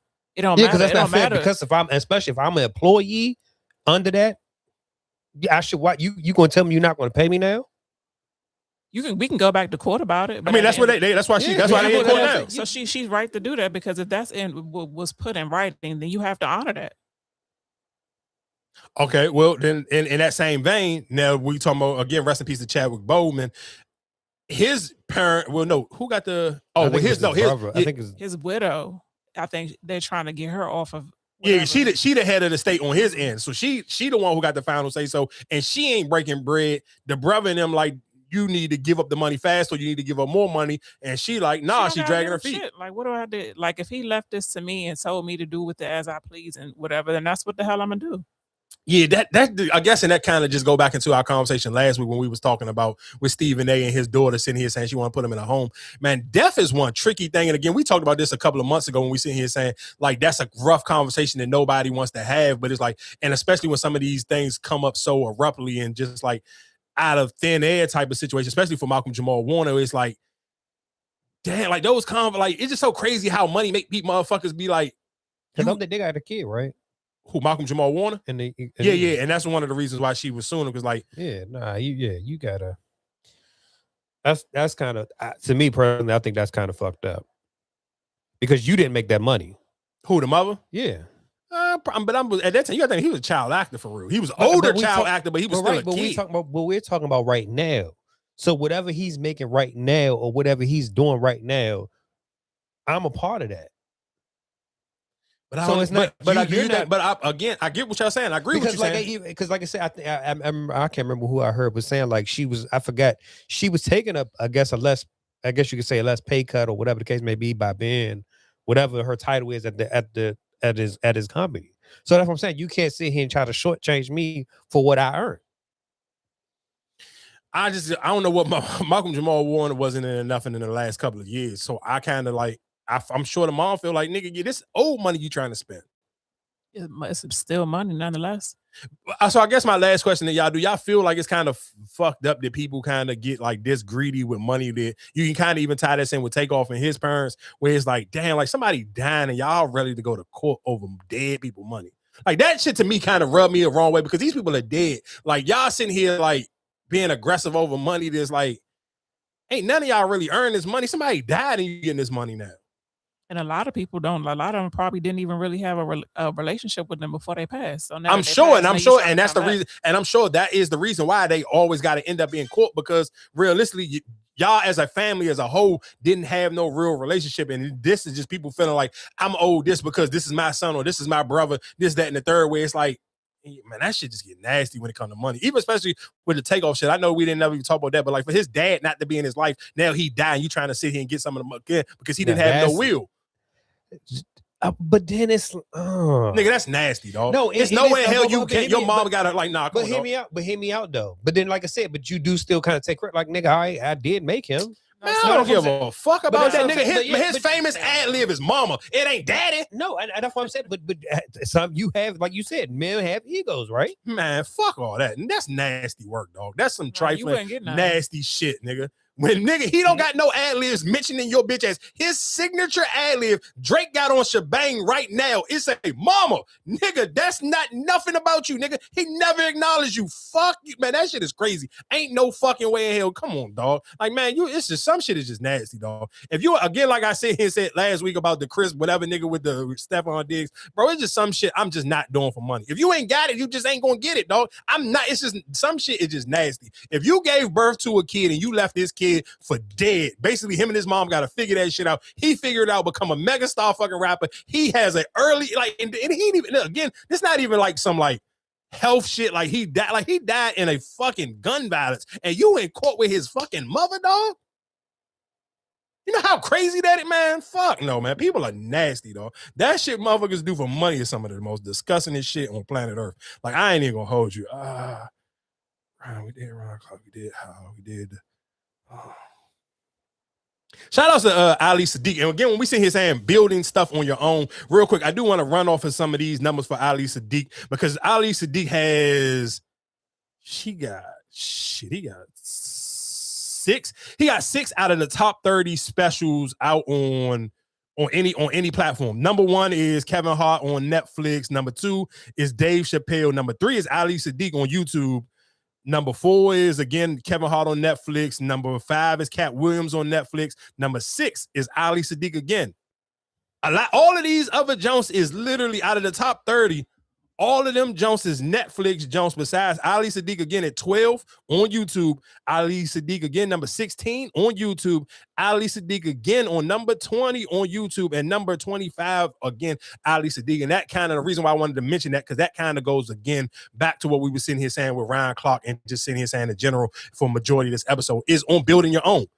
Ali Sadiq couldn't get a special nowhere else. He ended up building his own YouTube platform and end up building up his own series when he got the Domino. I want to say it's up to Domino Effect. I believe it's 4, but number 1 and number 2 was the ones that kind of really opened the door for him and got people paying attention. Because I want to say the first John after I want to say he went on like Joe Rogan, and after he went on Joe Rogan, that shit went out of like the roof. Like I can't remember that first Domino Effect, like something crazy in the high millions. How many people watched this jump? So he didn't build up a name and a platform for his YouTube channel so much where he got other comics up under him where he's putting out other people's special now on his YouTube channel. And that's again where I'm sitting here saying, like, I understand the work be hard, but if you are willing to do the work, Ali Sadiq is the perfect example of showing somebody you can do it on your own and you don't have to sit here and say, you someone out of top 30 specials right now and all of these other Joneses on Netflix, and he literally got 6 out of the top 30 in the last 18 months, and he literally is 6 of them Jones. All of his shit on YouTube again, man. Shout out to Ali Sadiq. That's some next level top tier shit. Real quick, I guess before we got here, we can kind of get a little bit messy. Gloss, for people, I'm sure everybody know who Big Boogie is. Big Boogie and Gloss Up, I guess, used to fuck with each other, but I guess some girl trying to put Gloss Up on blast and sit here and say she fucked this man for a feature. No secret. When y'all together? What I said, and I can show proof of that too. Yeah, I can show proof of the nigga texting me right now. I can show proof of that. I never fucking no nigga for no feature. We don't even got a real song out. She just wanted to tell everybody what they fucking do, bitch. That nigga been together years ago, long time, bitch. That shit's so fucking old. I didn't tell nobody shit. I'm listening. That old as fuck. You still fuck? I'm listening to everything. Still was in a relationship with him. Girl, when? He still texting me right now. That ain't no secret. When y'all? What we talking about? He still texting me right now. Y'all in the same city. I got one question because there's a lot of shit going on. Don't pick and choose when you want to be messy. Cause send a receipt to any bitch you don't got no business paying. Can I let you saying this, please? Cause somebody done said some weird ass shit. All right, hold on. Hold on. Have I ever fucked you for a feature? No, never did. Never. Okay, thank you. Love you. For sure. What's next? You know the fucked up thing about it is though, real quick. That damn sure ain't clear nothing up. No, it ain't clear. But let me tell you what's fucked up though is, nigga, why the fuck do y'all sit here picking on this girl? She just literally almost lost her foot a week ago. That's what I was about to say. Ain't she the one that? Yes. Like that shit, that's what I'm saying, man. People are fucking, this girl literally was just in a fucking serious car accident. Literally almost got her fucking foot amputated a week ago. And y'all sitting here worrying about who this girl fucked back in the day for a fucking feature? Like, come on, dog. Like, people be some miserable motherfuckers, man. But that's why sometimes you just gotta be careful with the shit you put out there and you say. Because niggas will call you on your shit. Man, that shit crazy. Let's talk about parenting real quick. It ain't no sound on this joint. Oh, well, so anyway, it's in the DC area, and this is the crazy thing is, so I guess they got arrested. There's a basketball team, 5 players on the team, and the coach got locked up for stealing out of a 7-Eleven for basically $40. It's $37.60 worth of snacks. And again, when I see him say parenting, and where it's like, you're a coach. I mean, I don't know how old this coach is, because he had to be old because these boys in this video kind of look like they like high school teenagers. Man, you shouldn't be with no goddamn, as somebody coach stealing fucking $37 worth of fucking, that shit is kind of corny to me. I ain't even gonna hold you. Oh, matter of fact, before we got here, let's go Jay-Z, Colin Kaepernick. This was kind of like I don't know what Colin Kaepernick did to make my son kind of like switch up on him a little bit, because niggas have been, my son and Tamika Mallory have definitely been somebody who has been holding Colin Kaepernick down for a while. We did talk about Jamel Hill earlier. Jamel Hill kind of defended Colin Kaepernick still after my son went on Memphis Bleak podcast and said this. Has Natalie Nunn said it? How do you feel about the Kaepernick slander that they give Jay with dealing with the NFL? Let me give you my perspective from the inside. When the whole Kaepernick thing first started, my organization was one of the first organizations to protest with Kaepernick. We went to the NFL, had a big protest outside the NFL downtown. The headquarters. We was at the headquarters. Like we spearheaded all of that. We was on emails with Kaepernick. Like I was frontline. I'm with Cap t-shirts. We trying to boycott this and that. I see Jay come in. He got the Kaepernick jersey. He front and center with it. One day, Kaepernick stopped answering niggas' phone calls. We planned the next action. We on the email. They like, yo, Kaepernick is not answering nobody's emails. He done left the group chats. Damn. I'm telling you this for a fact. So I'm like, what you mean he left it? Like, we don't know. Mm-hmm. And this happened for weeks. So I'm like, what you mean he left the group chat? He's like, nah, he just went silent on us. And then next thing you know, we seen Kaepernick has a settlement. He got a settlement. They say he signed the NDA. And I'm like, he didn't tell us. He didn't. So you saying that we did all of this shit? That niggas sacrificed and beefing with other niggas and we doing all this shit. And the nigga we sacrificed for just disappeared from the movement and didn't even notify us to say, yo, look, and he should have took a settlement because they owed him his money. That's right. But he owed us, the people that sacrificed with him, the right and just the heads up to say, this is what we doing. I dare nigga to tell me I'm lying. And that shit hurt me because I'm a cat and I still love what he does to this day, bro. I love, he got the I know your rights. And I'm not saying anything against what he sacrificed. Even he just paid for the young boys autopsy, all these things. I love what he does, but I just don't like this narrative that niggas did dirty by him when he literally left. And if that's what you wanted to do, I'm just saying I would have never did that. That's right. How you feel about?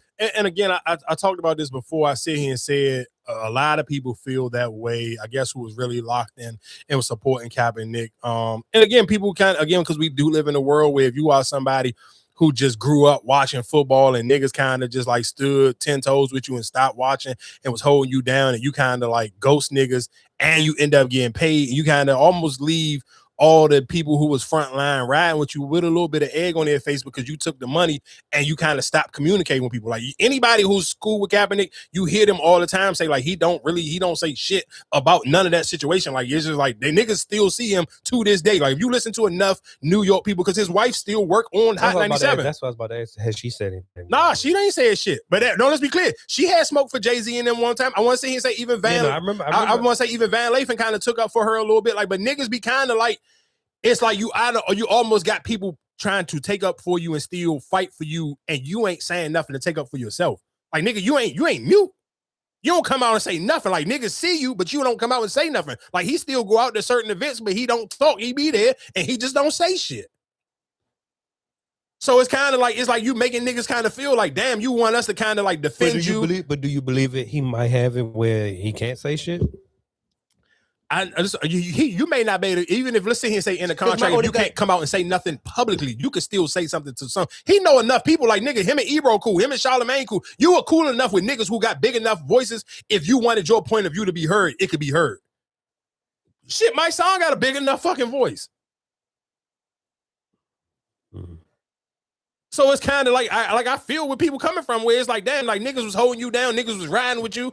You kind of like, and you just dip out on niggas and you make it like niggas ain't trying to seem like they phony and they went against the movement, and niggas is sitting here celebrating Kendrick Lamar doing the Super Bowl or Bad Bunny or whoever the fuck else that Jay-Z didn't had, where niggas, you got niggas looking fake. Where again, it's like, nah, we ain't looking fake, nigga. You just left us like, you left us cold and ain't say shit else about it. You just diddy bopped on niggas. So I mean, I get it.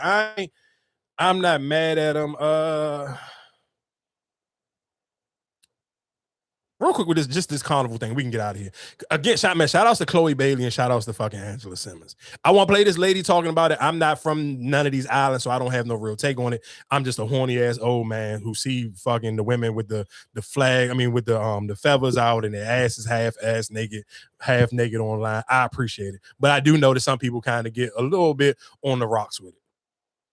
American celebrities love Caribbean Carnival, but are they leaving their audience with a deeper understanding of what it is, or just a pretty picture? I'm Michaela and this is the Culture Take. Let's get into it, baby. This week we saw Chloe Bailey, Candy Burris, and Angela Simmons in St. Lucia for St. Lucia Carnival.